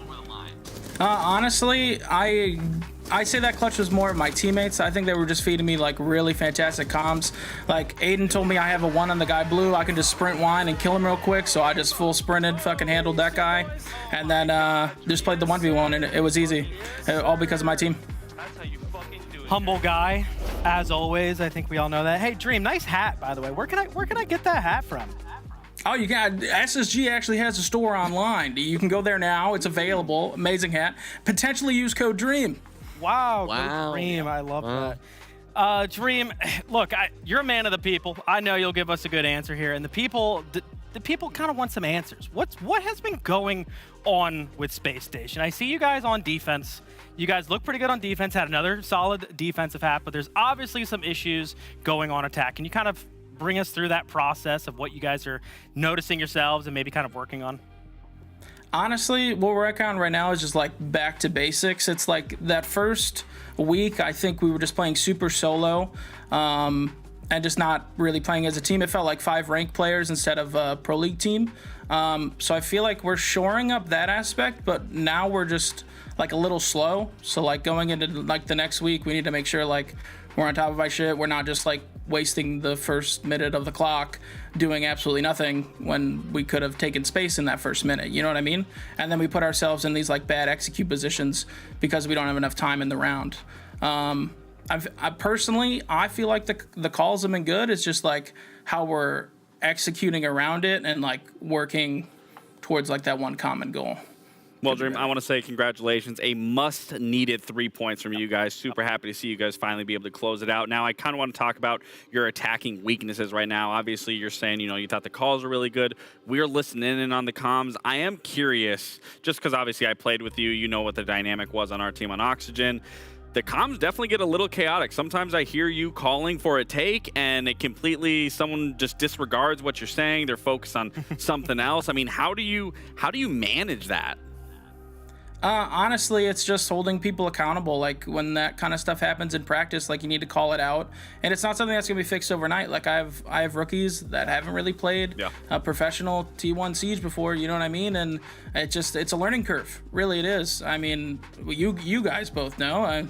Eventually, they'll get that shit down, and we'll all be on the same page. We'll be handling business, and I'm excited to work with everybody. Like they're an awesome group of guys. I couldn't ask for anybody better. And also phenomenal clutch, by the way. I mean, that was masterclass from you. Yeah, happy to see that. I noted, Dream, that you were 15 times last alive and only won one of those. But you know as well as anybody. I mean, going back to Unwanted, one of the most clutch players. It only takes one to get your team over the finish line there. I told my team that because when you told me that stat, I brought it up to them, and I told them I just need to get my clutches up. Like that's on me, guys. So there you go. My fault. That's funny. Dream, thank you so much as always for your time. Congrats on getting a win under your belt here, and hope to see you succeed again next week. Thank you, guys. Well, big win here for SSG. They go to Chalet and they're able to handle business, really cleaning up the issues that we saw from them on the attacking side. Yeah, definitely. I mean, they weren't hemorrhaging bodies. They weren't losing these rounds. Honestly, a big contribution to them being able to get through was Dream trying to reel everyone back in. Again, we were listening to those comms, and man, I mean, they were very chaotic. It's definitely not something I'm used to. I know it's something that you're not used to, being on DZ. But fact of the matter is, they did get it done. That's the important thing. It's not a matter how you start. It matters how you finish. And with Dream being able to close it out right there, that seals the deal for them today. Yeah, and as he noted, I mean, they had a problem going slow, and that seemed to be where they would stall out. They even noted it in the comms like, hey guys, we're stalling out, or we are bleeding bodies here. We don't know what to do for the next step. So what I like is the fact that they banned the Ela and then they shield maxed, as they like to say, and we saw Dream hop on a shield and they just started cranking, right? They just started going extremely fast. That's why they were able to win those 2 rounds and kind of get over the finish line again. Well, if you think at home that you have what it takes to compete alongside the pros, you too can join the fray with a Rainbow Six Siege tactical challenge presented by MOBA Trainer. There are 5 unique challenges created in part by your favorite content creators, where you are put into real in-game scenarios, where you have the chance to see if you can make the right choice. Complete all 5 for a chance to win the Salt Lake City attendee bundle. A great opportunity to try your hand and, you know, like I like to say, put your money where your mouth is. As we dive into our last matchup of the day, though, it is our 5th and final chance to see these teams do battle in our second to last week here in the group stage. 2 more play days after tonight, so 100 Thieves, big moment for them to get some points against For Fun Esports. Both of these teams neck and neck, completely tied in the standings. These points matter so much when this many teams are on the bubble. Look at how close this is. Space Station, Shopify Rebellion, 100 Thieves, Cloud9, For Fun, essentially tied in a dead heat to the playoffs. SSG just 1 point behind, but it's all going to come down to those final 2 days. It really matters that they get these points today, because not only are you getting the points for your team, you're preventing the other team from getting 3. Yeah, that's just it right there, that last point. And we hear EML kind of talk about that quite a lot, where they call it this gets a 6-point matchup, because yes, whoever wins this game is going to be able to get 3 points, and they're also going to deny the other team from getting any points as well. And again, we see right here both teams on 9 points, and looking ahead at the schedule for both these teams, their games look winnable. I could see realistically both of them winning both of those games. So it really could just come down to this game right now to see who is actually going to make the playoffs. Right, you never want to look back at a game and go, that would be the, like, if we won that game, if we played better, we'd be in the playoffs. This could be the one. Yesterday, though, for For Fun Esports, Lax, what did you see from their loss against Wildcard that you need to see improve against 100 Thieves Yeah, today? we definitely have things that we have to take a look at, because it looks like they're running out of ideas and options just based on what we saw. Round 6 in particular, I mean, they had the right idea of what they wanted to go for here. It was just a wrong implication of using the operators. And then I believe for round... Oh, wait, excuse me. For round 6, yeah, again, it just did not look good. They had the Ying for the previous round. That was their win condition. Because they lost the early pick into that Ying, they go into that round 6, where I'd argue Ying would have been perfect there. They could have Yinged all the players in bathroom. They're able to take the site. They're able to go for the plant. And it's these situations where they're finding themselves in where, again, it really, for me, is just a lack of idea, a lack of strategy and how they want to approach these sites. It looks like they're just kind of shuffling around operators to see what's works, but not actually bringing what's needed in order to take these sites, to take these positions. And that's exactly where, on the side for Wildcard, they were just eating them alive. They were forcing their own hand, essentially, to make For Fun Esports not really have a good time. So this series, we've already seen from one series to the next that it hasn't looked good for Fun Esports, especially for their prep going into a match today. It's, again, this is a game within numbers. They need these points over 100 Thieves. Yeah, and they have on attack what I kind of think a lot of younger teams have, where they're really good at getting picks, which is why I think the information meta kind of works for them. They get those picks with the Solid Snake, with the Deimos, with the Dokbi. When they don't get picks, and yes, sometimes they might still be running Ying or be running Glass, and sometimes they have executes or answers for executes, but it's their executes that are actually really weak. And again, it seems to me like sometimes a younger IGL problem, where you know how to get the picks, but you never know how to fully execute. And so what we see on defense a lot of times is teams will just start to bunker against it. They'll let you have the map. They'll let you have those information operators and surround them, because what are you going to do? How are you going to execute with a Solid Snake or a Deimos? Like, that's not actual execute utility. Well, 100 Thieves on the complete flip side here had a win yesterday. They're coming off a good performance against 5 Fears. They were able to pick up the win there. And unlike their opponents, it's not the case of young IGL. You've got incredibly experienced IGL who's been leading the way. Really old. Really old IGL. But it is about the new synergy of this lineup. But again, strong performance yesterday, though, that they are going to look to continue today. It was a strong performance, and I mean, it was highlighted by their game plan. I mean, specifically, like, we look at the operator bans that they were kind of taking out.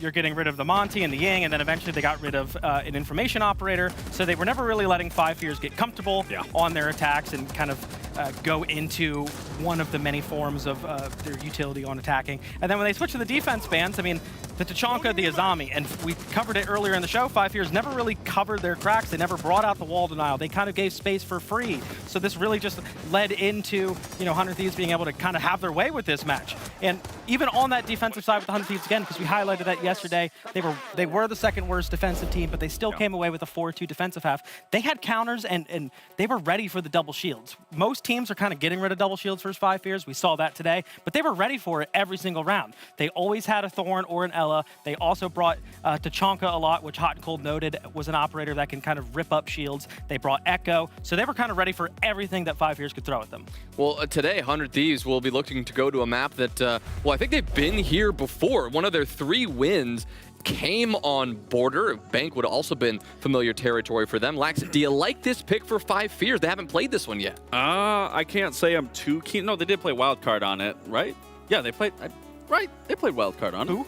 For Fun Esports played Wildcard. Okay. Yeah. They went into it with that game plan. Yeah. If I'm not, they went into it with a game plan, and they completely got throttled by Wildcard. So I can't say I'm too keen for it, but what I want them to actually bring to the table this time around when they get to Border is to bring that aggressive nature that we know that they have. But again, they need to bring operators that make sense. They can't just throw something. They can't throw a Callian just because something isn't working from the previous round. Try to make it work, and then if it's not working towards the late round, then maybe pivot for the next time you reapproach the site. But it's where they were going about it all wrong against Wildcard. Oh wait, no, it wasn't against Wildcard. It was Fortress. It was Fortress.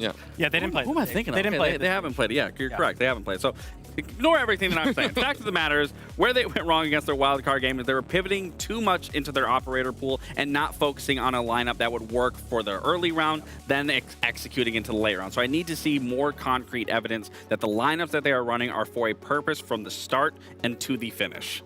Yeah, I actually like it for 100 Thieves. We did see them play it versus the Rebellion, and they were pretty impressive on that with the opening picks. Rebellion, that's kind of where they started to struggle. 1-5 on the entry.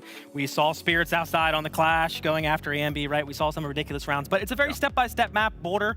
They're able to kind of utilize the shield operators of Spirits, take East control, and then you're going to see them after they take East, they'll take CC, open up 90 wall, yada, yada, yada. It's a very easy game plan for Hot and Cold.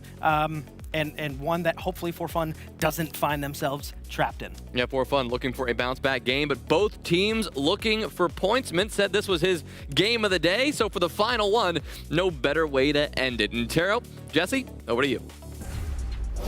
Well, greatly appreciated. Both of these teams enter the day in unlikely scenarios based off of kickoff results. They're in the playoffs if the playoffs started tomorrow, but they don't, and they are in what we have been referring to very affectionately as a log jam.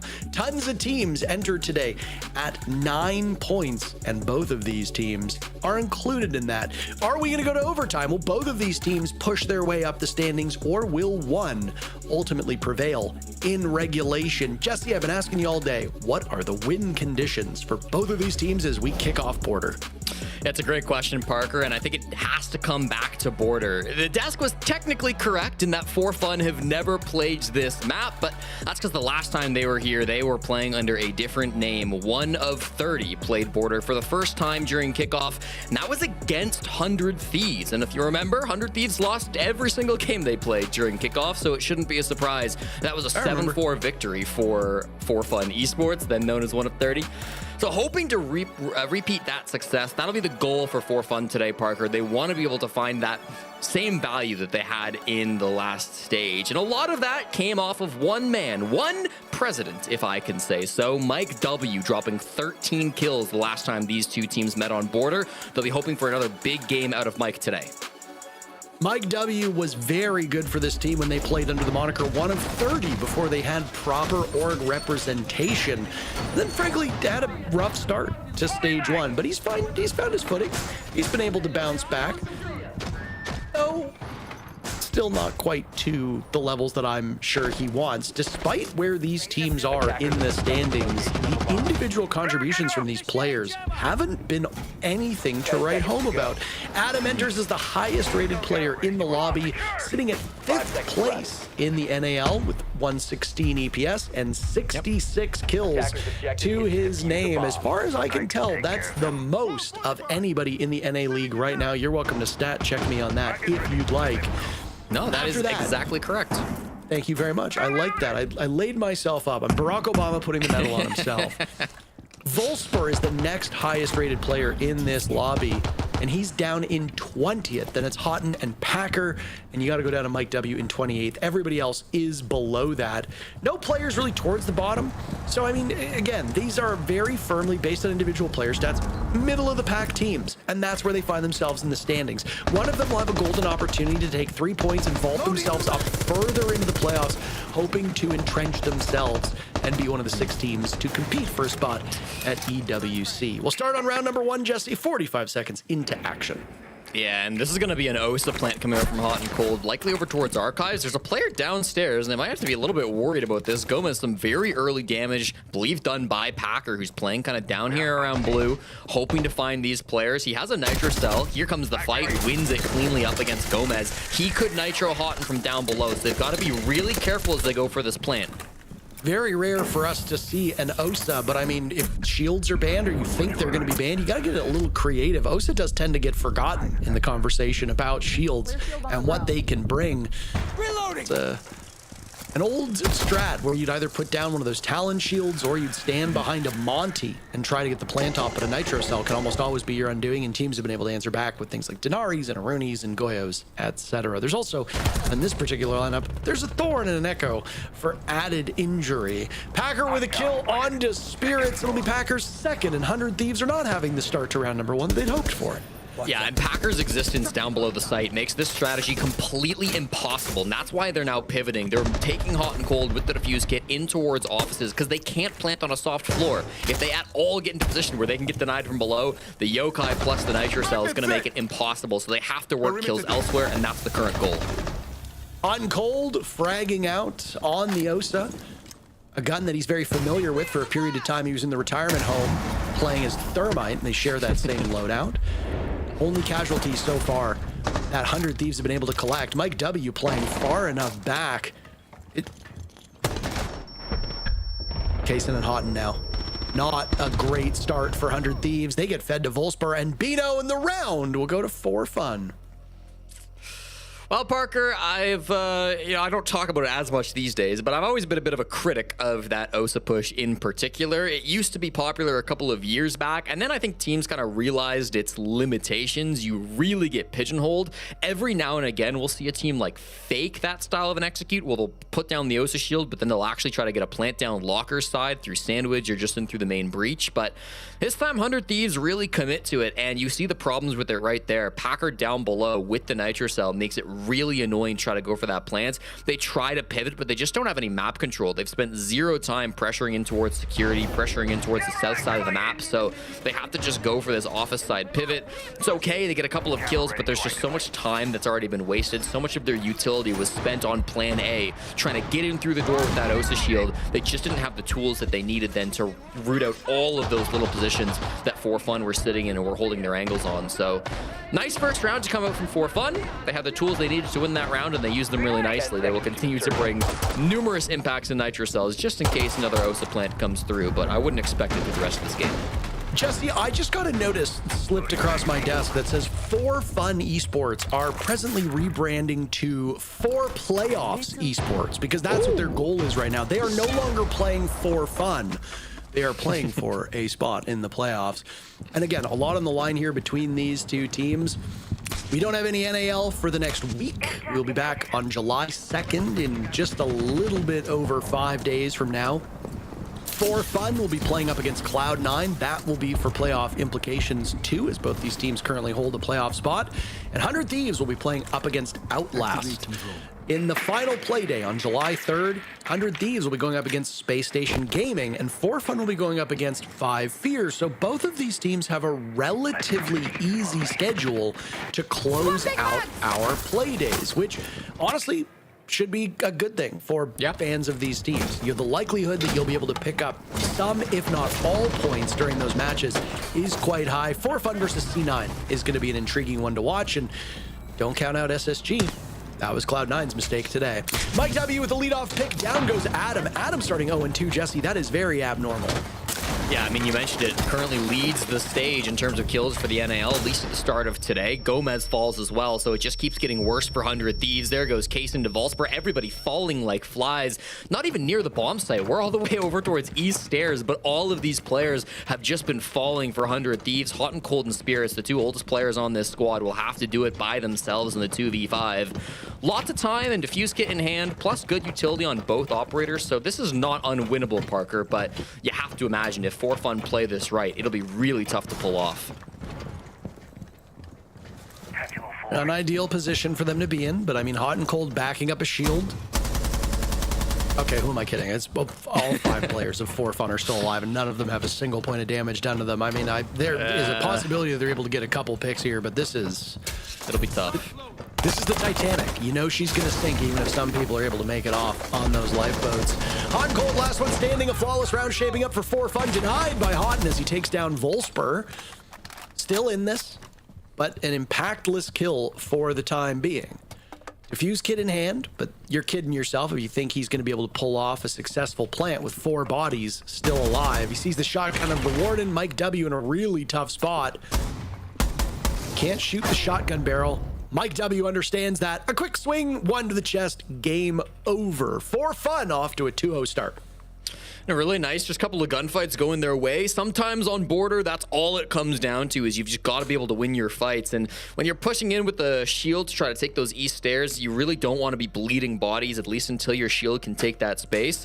It was a completely isolated 1v1 across the map where Mike W took down Adam, I believe over towards Archives, which was that first pick, and then both Gomez and Kaysen trying to get into pressure, both whether it was East Stairs or whether it was in through rafters. There was always somebody finding a long angle onto those players from office or from security. So just as they tried to get in the building, every entry point fell short on the side of 100 Thieves, and you really kind of have to go back to like the play around the Monty. Not that it's necessarily Spirits' fault, but you have to have him going in first, making that space and creating the safe environment for everybody else to enter in through. 100 Thieves struggling so far on their attacks here on Border. Both of these teams, I would say, are relatively even on the attack and the defense, but this has been the better side for 100 Thieves so far this stage. They've actually struggled a lot more on their defense side than on the attack, and especially on a map like Border, you start to put a lot of value onto these rounds. You start getting to the must-win territory very early in this game. Some puzzling decisions by 100 Thieves, and I mean, M80 didn't like what Hot and Cold brought to the team as IGL. That's why they ultimately benched him before allowing him to go to 100 Thieves. They like what they're doing with Savage, and maybe they think he matches the team better, results-wise. Seems to be the case. But Houghton has been undeniably good for this 100 Thieves team. I mean, look, you can't jump out of a basement window. They've lost their group. They went winless. They looked like a pretty bad team during kickoff. And now they're in a playoff spot. So obviously, hope springs eternal. You're going to continue to hope that your team does well. But they really do have their hands full here with a team that is a bit of an enigma. 1 of 30 were very close to making it to Salt Lake City. They've got the tools. I think it's just experience and support. They've got an org with them now. They're gaining valuable experience. And they're on the run. Silo, he makes his way down the hatch. The blitz comes in hot, and Spirits is not able to capitalize, but gains valuable map control in the process. Okay, you'll take that. I think if you're For Fun, you just get Silo out alive. He was droned. They knew he was there. He's facing up against a blitz. That's just not a position where he can stick around. So happy to fall on back. Custom supply, by the way, for the bomb site. This is not one that we typically see here on Border, but the one time For Fun chose to defend it against 5 Fears earlier in kickoff, they were successful. So very low sample size, of course, but they're used to playing on this site, and they're playing a very similar strategy as well. In fact, I think it's all 5 operators exactly the same as the last time they defended this site. Yes, it is. So 100 Thieves, if they've done their homework, they should know what to expect with this defense, but that doesn't mean it's going to be easy to break. Full top floor control now as every defender has fallen back down below, but it's still difficult to find the space. Mike W saw the blitz for a fleeting moment, mistimed his nitro cell, doesn't gain anything for it. The boogie drone also getting some serious damage done on that floor, so that will force the defenders out of their positions. Volsper retakes from above, a golden opportunity, and there's Volsper to capitalize. It looks like Mike W got in on it before he's buried by Gomez. Diffuse Kit surrendered, Bino down for the count. 100 Thieves still very much in this. They will need to retrieve that case. an unorthodox bomb site too. And 100 Thieves have not been able to capitalize, I think, to the level that they want. Diffuse Kit still just out of reach. Those boogie drones, Jesse tearing through the floors, given an opportunity for the defenders to see. Gomez will retrieve it. Final 30 seconds now. Over top of the bomb site. What are the next steps for 100 Thieves? Well, they can't get the hatch open, Parker, so that's going to be a big problem getting into sight. But the vert play seems like it's good enough. 2 quick kills leave Silo alone in the 1v3. Very puzzling there that they didn't seem to have that information. Now Silo will need to clutch, losing the fight to Kaysen. 100 Thieves will get on the board. I'm a bit baffled by those well, not the final 2 kills, but 2 of the final 3 kills. It seemed like they had no awareness of where 100 Thieves were, yet the read on them earlier was very good. They knew exactly where it was. Mike W had information. Wolfsburg capitalized by taking off and then going upstairs. It was going all well for them. The 100 Thieves just turned the dial, and that's it. They win the round. Sometimes you're just finding the angles through vert, right? I mean, if you're for fun in that position, you know they're above you, but it's impossible to know the exact angle that they're watching down with all the vert that had been made. There actually wasn't as much vert as you might expect, given that there was a ram on the board. I thought that For Fun did a good job of stalling out those boogie drones, but regardless, it was enough vert to get the job done. They got a couple of picks in the mid-round there. I do want to give some credit to Packer, Mike W, and Volsper in the midst of that. You saw them walking up those metal stairs. They were only able to do that because they had the pulse feeding them that information. And once Volsper walked up, got a couple of big kills, it looked like that was going to turn the tide. But yeah, a couple of trades don't go their way. Adam finds a cheeky pick on a Beano halfway through the round, and we all saw what happened in the 3v3. So despite the round win, 100 Thieves will call their tactical timeout. They don't like how these rounds have been going, and if I had to bet, Parker, they probably won't get another chance attacking onto that bomb site. So why not call it now and try to address the problems early? 2 times we've seen Customs and Supply Room be played so far here in the NA League. Both times won by the defenders, so that streak is obviously broken. But again, a very intriguing choice when you look at the overall pick rate. Border has been played through 46 rounds, and only 2 of those rounds have been on that oftentimes red-headed stepchild of all the sites. The next lowest is Bathroom Tellers, which sits at 12 plays. So quite a jump up. That'll be the 3rd time in the books. And I mean, hey, if you're for fun and you're trying to catch them off guard, I don't hate that idea. Again, especially when the defenders statistically are doing okay on it. I have to wonder what was going on with the comms there with the team, especially in the dying moments of that round. It was Shopify Rebellion who played it both other times and were successful both other times, beating Cloud9 back on the 10th and actually beating 100 Thieves back on the 18th. So 100 Thieves themselves have some experience. It's kind of crazy that this bomb site's been played 3 times this stage and twice 100 Thieves had to do the attacking, but they don't fall twice, and that's important to come through here in this oh-so-critical game. Round number 4 gets underway, and we go back towards the top floor, as you might expect. These players have been trying to find some ways to adapt to get back into this, banning out the Solus after the last couple of rounds to try to make a bit of an impact and make things a little bit easier as they clear through this top floor. I'm glad to see the operators changing up a bit at 100 Thieves too. They're not going to go for the same direct take that they went for last time. Keep things fresh. Especially since this will be the 2nd rotation through these sites. A bit worrying that 100 Thieves are so unhappy with their current position that they have to call their timeout this early on. But I mean, we often admonish teams when they hold their timeouts for too long. So in this instance, it's good they used it. Just obviously sucks that it happened this early. Yeah, I mean, it's especially tough because, like, round 3 was custom supply. You're not going to see that again. Round 1, you went for an OSA plant. You're not going to try that again. So a lot of the rounds that you've been able to see so far will not really be replicated. Like, you won't get another chance in those situations. So clearly, it's probably something like a comms issue or something more general than a specific bomb site or strategy that they're unhappy with. Still, though, lots of work to get done. They want to clear the security player out at the moment, Parker. We know how good certain players can be in this position. Silo is the one locking things down, and through 90 seconds, he's been good so far. Everybody's still alive. Only Spirit's taking some damage. Spirit's held off of the scoreboard. He's the only one still searching for his kill. Playing shields primarily means he's not likely to get a kill unless absolutely necessary. On Blackbeard, though, maybe there's always a chance. Really depends on how they use him, and we were a bit critical of that through those first 2 rounds. Gomez on the board first. 100 Thieves eliminating Wolfsburg, and they have found a window of opportunity with a minute still left to go. Yeah, that's a tough death for Volsberg. Just gets a little bit over aggressive and now forces the other players into a bad spot. Packer gets caught on the drone. He was hoping they wouldn't check it, but they do. That's really heads up play from 100 Thieves to be able to catch these players out. They're still worried about security. It's still a position held by Silo, so this has to be a clean clear. Down goes Mike W. Gomez, continuing his reign of terror. Good to see him silencing some of the critics. There's some chatter about his position on the team when 100 Thieves had that poor performance during kickoff. He's going to keep it up as Packer slaughters one, Bino another, Bino two, in fact. Down goes Gomez at the hands of Bino. 3 kills. A rodeo around the bomb chassis, and it's all up to Kaysen. Kaysen in a 1v2. A really terrific player. Youngster making a very powerful debut, will now need to contend against Bino, looking for the 4K, and Bino will get the quad. A terrific end of round for Bino, and it's 3-1 for For Fun. Landon Ashby with the 4K. Bino, what a performance that he just put up there, Parker, running with the shotgun after spending years without an organization in Tier 1. He finally signs with For Fun at the start of this stage and has been really finding good success with the team alongside his teammates. Really nice round there, just locking things down inside the site. I thought 100 Thieves had a really good opportunity. They cleared out the security player. They at least forced him back without too many issues. They had a couple of earlier picks in that round as well that got them that man advantage.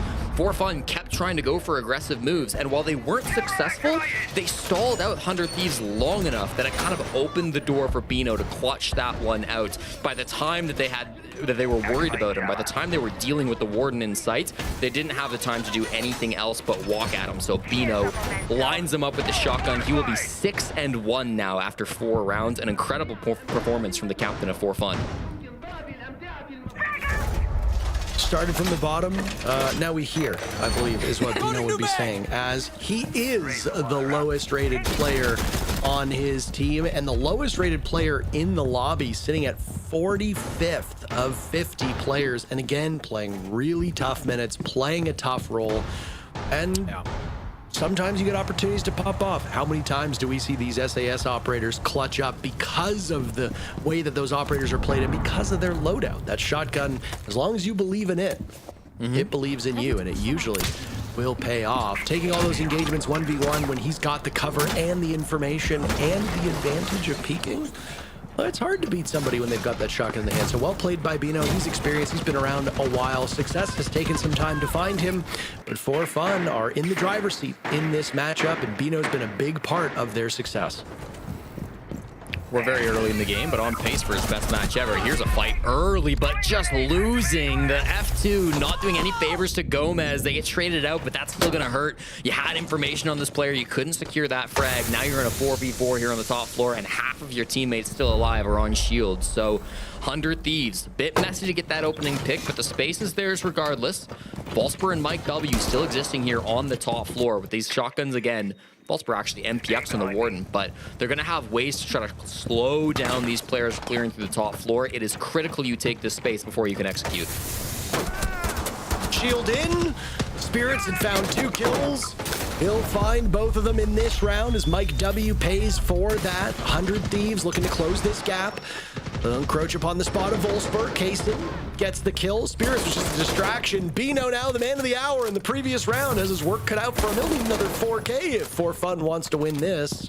6 kills to his name. 4 players still remaining on 100 Thieves, and they've got site control. Kaysen with the fuse kit in hand. Houghton with the shield, Spirits with the shield. This is a really rough go of it. Manages to evade the blind for the time being. Outduel Spirits, but Houghton gets him. The 2 shields working so well in tandem. A very strong round from 100 Thieves as they close the gap to 1. I love that round from Spirits. He's no doubt one of the best shield players in all of North America. He actually only has 8 attacking operators played all stage. It's the lowest of any player in the league. And if you want to know what 8 operators are, just pick the 8 most annoying, cheesy-ass ops in the game. And those are the ones he's playing. Blitz, absolutely a part of that. Finds so much value. Of course, with these first 2 kills, the first one getting onto Silo and then the second one. But even this pick, Kaysen doesn't get that frag unless Spirits is distracting so well on the Blitz. So you got to take your... You got to give credit, I should say, to the French Canadian on 100 Thieves. Spirits does so much for his team there, and despite not having a kill before round 5, his impact is absolutely felt in that one.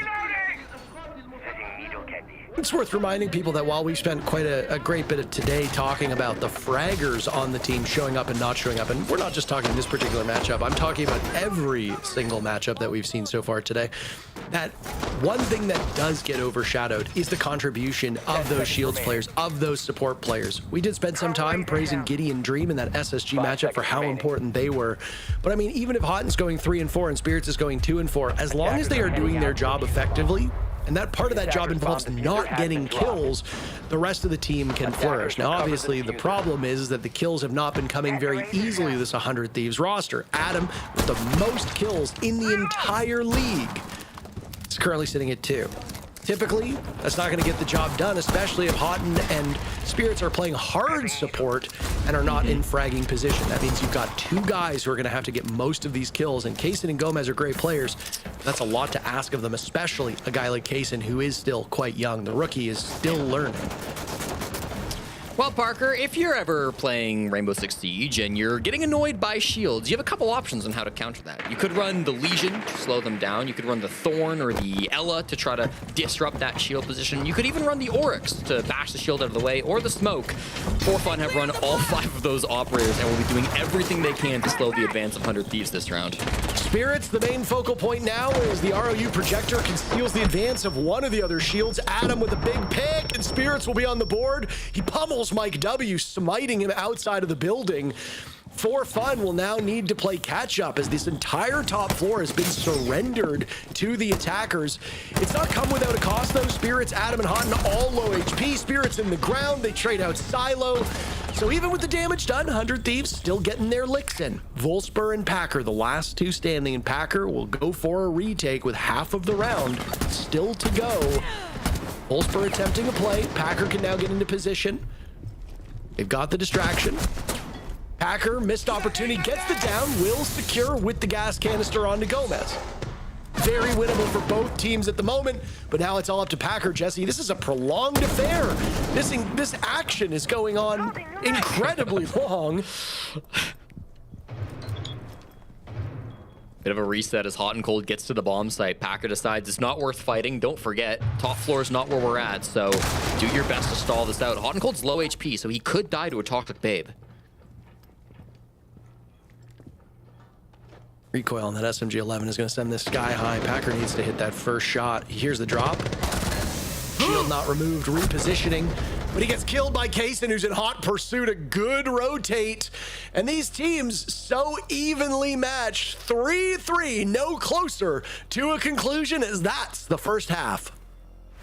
Both teams clearly know just how important this matchup can be in terms of the overall standings. Neck and neck right now. Lax, what are you seeing so far? I'm honestly loving the half from both sides. I mean, the game plan for Fun is similar to exactly what we saw with their SR game, is get the early aggression swinging into their favor, get the man advantage, then play back into their layers. And then once we saw that half start to converge, then we would start to see 100 Thieves with the game plan. Then they started using those shields, forcing the defenders, moving them around the map, catching them off guard, and using those shields to their advantage by gaining that map control, putting that pressure, and then just converging onto the site and constricting it. And round 4 was a good example of that, where they would use those shields, they were moving the players around, would catch them rotating. It really came down to the heroics from Bino here to get a big, I believe it was a quad or a triple kill. If Bino doesn't get these kills, this round easily goes in 100 Thieves' favor. They end the half in a 4-2 half. And honestly, it was really up to Bino that won them that round. But again, I really like what I'm seeing from both sides. They both have very good strategies. It was good counterplay from 100 Thieves. Now the big question is for Fun on their attacks. We didn't see much in that Wildcard series. Yeah, and I mean, if I'm 100 Thieves, I'm probably going to watch that back later tonight and probably be kicking myself, because I agree with you 100%. I think easily they could have had 4-2, if not 5-1. I think they just kind of started a little bit slow. There was even another round previous of that where they were just trying to go through the step-by-step process that I talked about, clearing east stairs, but they were very disjointed, and we got to hear Hot and Cold in the comms, guys, can we just focus on step 1, right? They almost happened when we saw Pulse kind of guiding a 3-man. Yeah, that was a great retake. But, I mean, it was a great retake and a great play highlighted by For Fun. I mean, it was a good strategy on customs, right? They brought the Oryx, so Adam is trying to be the guy that holds main flank because he is the flank watcher for the team. But because of the Oryx, he's obviously worried about someone jumping up the hatch. So that created that opening. And again, yeah, for fun. I thought they played some really good adaptions, kind of looking into 100 Thieves. Even that last round there, they had a very good read that they were going to start shield maxing or bringing a ton of shields. Right? We saw 2 shields for the last 2 rounds for 100 Thieves. And For Fun had 4 shield operator counters. They had not only Ella and Thorn, the best counters in the entire game, but they also had Oryx and Legion, and they still lost that round. So maybe 100 Thieves should look into double shields a little bit more often, because that's impressive. Well, as we get into the bands here, get an idea of how this one's going to shape up for the second half. Lax, anything you're looking for here? I mean, shields are a big talking point when it comes to Border because we know how frag-oriented it is, and if you can get rid of some of those shields, take away that pressure, take away that control, great. And then especially for a Ying, I mean, another thing, throwing the Candela's top east, throwing them into CC to go for takes, even late round executes, really like from the side of 100 Thieves to remove those 2 ops. And then on the inverse side for the defense ban, Smoke Azami is always going to tell you the story on Border. Where are those operators placed? They're on east stairs. So that should be where For Fun is going to be starting their attacks just about every round. All right, let's see. We are dead even right now at the swap, and to close out this day, play day 7. No better way than with a neck-and-neck battle. Let's see it. Attackers have located a bomb.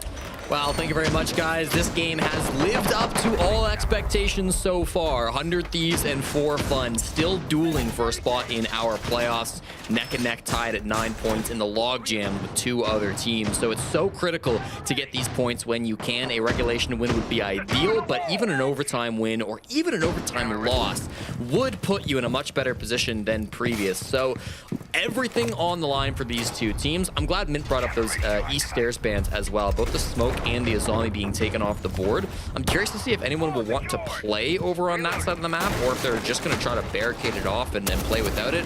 Looks like it might be Spirits over in that direction playing on the Sentry instead, which is what you commonly do see when those ops get banned. Really good that the desk also focused on the amount of shield play as well. A very frag heavy map. Shields enable that so effectively. For Fun, not caring about what Laxing says because they're not running any shields. I mean, the Monty ban obviously limits their choices, but at the end of the day, they don't want to go with the shield, and that is okay. Lots of fragging potential on the side of For Fun. Even the Capitao can get frags as Bino, I doubt he'll be in that position, admittedly. 4 of those 6 kills coming in the round that he clutched out in that first half. So with the scoreline no closer to a conclusion than when we began, is this an attacker side or defender side of map? We don't know yet. We will wait and find out. Good chance it does remain even. Again, these teams both relatively similar on the attack and defense. All 4 stats, I should say, hovering around 50. So it wouldn't be a huge shock to see this one go 12-12 or go 6-6 after round 12. Bino, as you mentioned, doesn't really play shields on this top floor attack. You'll usually see him either on the Capitao as he is now or on the Flores if they feel they need a little bit more util clear. In either case, it's good to force players out of these positions. You see the drone coming through. They want to find this East Stairs guy. They're about to find him. There's Spirits getting spotted out, but it comes at a cost. Gomez, an early C4 kill on a Packer. A rough start for Fun. Spirits traded out as Volsper holds that position. Kaysen gets rid of Mike W. We're early into the action here. It's breaking out all over the map. Just a little bit over a minute still left in the round, and it's For Fun trailing. That is not ideal. 100 Thieves called their timeout, and since then they have done significantly better. They're 2-1 on these rounds. Not a huge sample size, but definitely looking more poised. I think it's fair to say that they've been functioning very well as a unit. They can't be patient, though. They have to take the fight to 100 Thieves. They also have to manage the clock at the same time. Silo is waiting for a standoff against what appears to be Kaysen on that A-bomb site. Yeah, I love this patience from 100 Thieves. They do not need to swing this. If they do, it'll be to their own demise, but they're just planting their feet. Here comes the swing. Just as I say it, they get punished, but they've wasted good time still. Flashes go out, blinded. 100 Thieves coming out ahead in the ensuing scrum, and Bino outside of the building, disconnected from the main cut and thrust, as that was not his job. The rest falling short means now that Bino's job becomes far more onerous, much larger. Almost gets the tuber out of Adam, but close only counts in horseshoes and hand grenades, and 100 Thieves will take their very first lead of this match. Again, I want to credit the patience of 100 Thieves in that round, Parker. I talked about Case, and he eventually went for a swing, but he actually was forced to swing because he was being burned alive by a Capitao bolt. So as soon as they got in that 4v3 advantage, 100 Thieves just said to themselves, let's stand still, we're on border, we're all in good spots, and we know where these last attackers are. They knew there was one office, and the other two were pressuring kind of around east. They could move archives, they eventually did. So 100 Thieves just plant their feet, they wait for Fun to have to go in for the swings. Eventually the util comes out, but it just doesn't quite matter. This is the swing again where Kaysen has to move or he's going to burn to death by the Capitao bolt, but it's fine because there's 30 seconds left on the clock, and it opens the door for Gomez to just stand up and get those kills. I was ready. And kind of a good point by Packer. They do stall in the midst of that. When you're in that man disadvantage, you said it. They have to be the ones to get aggressive and take the initiative. They didn't in that round. All you need is a Packer crash out, and the tides turn very quickly with this Fun team. It seems to level them up and put them in a whole other stratosphere of a squad. There's obviously been some serious frustration shown by both of these teams, frankly. Reading obviously into body language is never a perfect science, but Adam and Hot and Cold have shown some frustrations on their team on the side of Fun. Packer, of course, looking frustrated as well, though I will say not many on Fun tend to be quite emotive in their emotions. Reloading. Adam gave himself away very briefly there. I don't know if you saw that. He was detected at that front door. So valuable information for Fun, but nobody able to capitalize. They're giving him a lot of respect, and frankly, with the way Adam plays, I would too. They'll go now. Yeah, a little bit scary if he does die there, just because he is their security player as he retakes the position now, but he plays it safe enough that I don't think he's in any real danger of going down, so he comes back up to play with his teammates, and that'll just be something that lingers in the mind of Fun as they start to work their way, clearing the south side of this top floor. Bino on the Twitch and a lot more information operators as well, trying to root these players out. The security spot, always the point of conversation when it comes to this map. We talked about Bay a lot in our last border match that we casted today, Parker. Silo was locking this down as well. Now the focus will be on Adam, trying to hold this critical part of map control. Can't allow yourself to let this frustration govern you, right? You can't be too slow here, and a lot of teams ultimately beat themselves mentally by worrying too much about that scoreline. Fun playing with big expectations on their shoulders. Both of these teams are for what it's worth, but 100 Thieves so far battling emotions, and they have the more experienced roster as well, so they should be able to deal with it. Fighting breaking out all over the map now as Gomez has picked up 2 kills. He's screaming his way towards double digits, and he'll find it, taking down Mike W. Everybody on the side of Fun slaughtered by Gomez, except for Adam getting on the board. Bino silencing him, finding himself in yet another clutch situation. This is the role Bino plays on, so being last alive, very familiar, even if it is nigh unwinnable more often than not. He'll drop inside a bathroom, lose some of the soft wall, get the nitro cell, but doesn't get the man. Spirits with the final kill, and 100 Thieves will add another round to their lead. Well, it's a great day for Warden mains, Parker, that's for sure. We saw Bino's crazy 4K earlier on in this game, and then Gomez with a triple here today. He started off in lockers where he gets that first pick onto Volsper, who was trying to take some space over towards security. Then he dropped the hatch to get those last 2 kills as well. So really nice from 100 Thieves to keep the movement happening in that round, find those picks around the map before then moving and making sure that information doesn't stay relevant for very long. And as I yap, Packer does too. You saw those lips a-flap, and it'll be a tack timeout called by Fun Esports as they're starting to feel this game slip away from them now. 5-3, and Royce, the Mexican coach of Fun, will have one opportunity here to reset the mental and get the guys back on the right track. Saw Packer being very upset again, and for good reason. They are really letting a lot of these rounds slip through their fingers with mistakes of their own doing. That said, you have to credit 100 Thieves with the way that they've been able to pick this up. Again, playing far more structured. Since the timeout was called, Fun have only been able to muster a single first blood. That's it. Since then, 100 Thieves have taken 4 of the 5 rounds. Kaysen was able to get a plant down, and it's been 100 Thieves leading the way with those opening duels. So most numbers looking really good on the side of 100 Thieves. They are excelling defending on this map. Obviously, it doesn't bode very well for Fun. If the defenders do have an upper hand, that means you were only able to tie while you played on the better side. Fun will now be running uphill if we consider this to be a defender-sided border. Will the timeout settle them down? There's a couple things I'm going to be looking for with this For Fun team. Number one, drone work. This is something that we have really struggled to grasp For Fun's ability to gain information.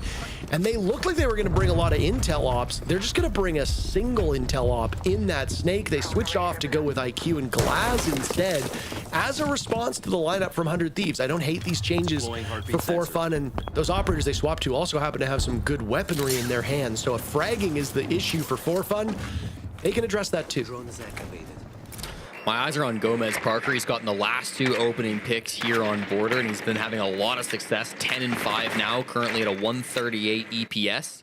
If he keeps that up, this will be the best game that he's played under the 100 Thieves banner. He's been really good so far in this matchup and has had certainly some big games in the past for this organization. Currently being worried about some of this utility coming through as he gets scanned by the snake, as he's getting spotted out by some of this intel. The rest of his teammates also existing around the top floor. The only people still on that main floor are Hot and Cold and Spirits, and Hot and Cold can give a lot of information to these top floor roamers as well. So Kaysen, Adam, and Gomez become a really difficult threat to clear out once you add in this information. Scorpions in the hands of these defenders for 100 Thieves as they play that really strong power position upstairs inside of security. Gomez will continue his reign of terror, Jesse, as he's eliminated Volspur.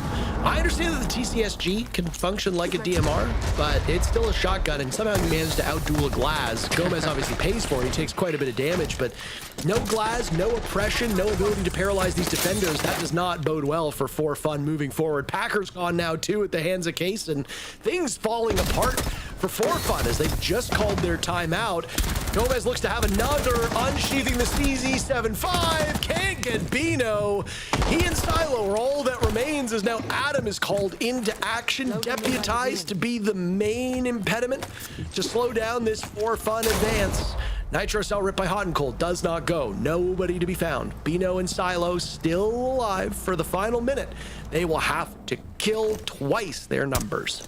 100 Thieves have not given up this top floor. You might think they go back to site, but they're still lurking everywhere, and they're not ready for it on the side of For Fun. A dominant round coming through from 100 Thieves, and for the 3rd straight defense, it's Gomez opening things up with that first frag. He gets the game going on the side of 100 Thieves, forces them up to match point here, and an incredible game being played by the Brazilian on 100 Thieves. What a match he is having. Maintains his 2.0 KDR in this game as well, Parker. For Fun need to find an answer to Gomez. The lack of shield play by For Fun, I think, is really hurting them here. If they're struggling with these engagements and are just outright losing their first duels, why not bring a shield operator?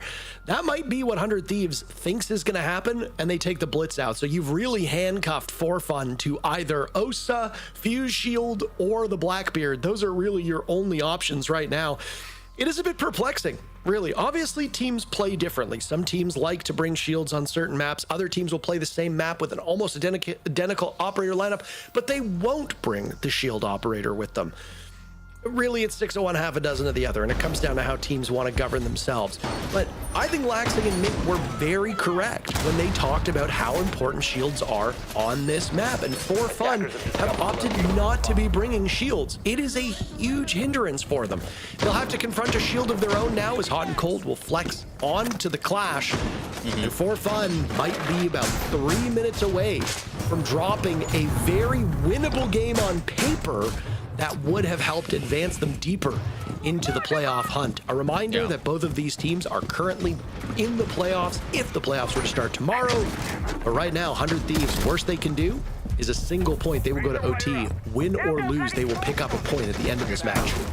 I think a big difference between For Fun and 100 Thieves, which is probably the separating factor in this game, Parker, is just the 100 Thieves have 2 really good shield players in Hot and Cold and Spirits, and For Fun really just have Bino. And Bino's a good shield player as well. Don't get me wrong, he definitely knows how to play these operators, especially as an IGL, but there's something to be said about just having a dedicated cheese player who can play those aggressive shields, who doesn't have to IGL while they're also taking space in the front lines. It's something that For Fun don't really have as part of their game. not, I think, necessary for all teams, but I mean, you look at a squad like Dark Zero, currently the best team in the world, and they kind of have that as an aspect in Kino. You've got Spirits on 100 Thieves. Like, there are some teams that really lean into that style of play on their attacks, and it's something that For Fun just don't really have access to. Instead, they got Packer and Amaru, so let's see how that goes.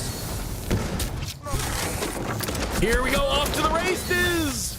Packer, gamble, and he loses it all. Adam and Kaysen. Adam, another For Fun falling apart as Adam will find a third. He saw Gomez's 12 kills and he said, not today, Junior. Gomez gets lucky number 13 to seal the deal, and all 3 points go to the Thieves as they push upwards in the standings. A really important win to get for 100 Thieves. They are now in a dominant spot to be able to take that playoffs. After not getting a single win back during kickoff, they've got to feel good about the position in the standings here in stage 1. You want to hear from your winners. You want to hear from our beautiful guests. So let's send it down to the studio to close out the stream. Thanks, guys. Great finish to the day for 100 Thieves, who are more than happy to walk out of here with a nice 3 points in regulation. That 6-point affair that we talked about, guys, it goes to 100 Thieves in the end. They were better that whole time, but especially on the second half where they just never looked back. Yeah, I mean, it was a great half from 100 Thieves. Really enjoyed what we saw from them, but also on the side for Fun Esports, I mean, this is where I highlighted where their struggles were with Wildcard, is the operator lineups. They weren't playing properly. And we talked about shields and how important they are on a map like Border to just be able to take space, to be able to really put pressure on the defenders. And not a single round they brought any of the shields where you could argue, look what 100 Thieves were doing to get some of those rounds, to get those 3 rounds in their favor. They were utilizing the shield. So unfortunate for the side for Fun Esports, but for 100 Thieves, I mean, this is a big come up to secure yet another 3 points. And again, as you were saying, stopping For Fun to gain anything today. Arguably the biggest 3 points. And I mean, credit to 100 Thieves, they did ban out 2 shield operators, so they weren't even giving the chance for Fun to pivot to running some double shield operators like they did later into that game. They were kind of baiting them into, go ahead, run the information operators. We're just going to bunker. We're going to sit behind Arcade and our 2 Brow, and you can't do anything about it because you're bringing info ops, not actual good utility. All right, the challenge there for Fun Esports was just trying to deal with the constant pressure that 100 Thieves were bringing on that second half. Gomez at the helm with 13 kills to his name. A fantastic standout performance from him. Yeah, I want to highlight Gomez real quick because 13-6 and 4-2 on the entries, and I feel like every single 100 Thieves play day, I go and check the Reddit as a Pro League lover does. I check it from time to time. Yeah, you gotta check it. And every single time I see a new Gomez gotta go thread. Gomez is trolling the team thread. And you know what? Well, this is for you, Redditor, okay? This is for you. A little standout performance from Gomez. Go ahead and make another thread because this guy's actually doing really good for 100 Thieves. He's having a little bit of a resurgence. Maybe we don't like Gomez from the past, but on this current form or of 100 Thieves, this current roster, he's a huge reason that they're even getting opening picks. He stands out in the opening pick department. He went 4-2 there, I believe. Even before the game, he was like 9-3 or something impressive. So he leads the way in that case. He opens up the rounds for them, which is where it is very impressive. And then even on the defense half, again, we've seen him popping off with the TCSG and holding it down. I think he's a really solid fit, and I still stand by their decision to keep Gomez on this roster. Yeah, I mean, we know these teams are going through these decisions and have these conversations constantly, especially in the back half of the stage where the pressure starts to ramp up. Lax, I mean, we know that For Fun are now in a very tough spot, right? They didn't get the 3 points they needed today. Winnable schedule next week, but this is going to be a challenge for them now. Without these 3 points, you drop out of that big bubble, that big group of teams. What do you do from here? I mean, you realize that you control your narrative here. You control whether or not you're going to make it into playoffs, and you either learn from these 2 mistakes from Wildcard and 100 Thieves and implicate those, fix those mistakes going into these next 2 games, or you falter and you fall short. All right, well, our interview is ready to go. So we've got our victors standing by, and it's Spirits joining us now. Spirits, congratulations on the win. Welcome. Good to get a chance to chat with you here.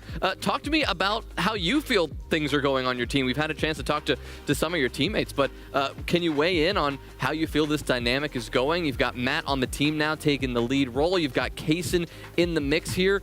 Tell me what things are going, how things are going for you guys. Oh, things are going amazing so far. We obviously did not have a strong beginning of the stage. Like, this team is still brand new, and having Matt on the team, having Matt back working with me is just a blessing. I cannot ask for someone better to IGL us, and Kason with the newcomer is like the passion that he brings. I don't know if you guys can hear him. Like after the rounds, he's just yelling, and it's just the dynamic is just fantastic.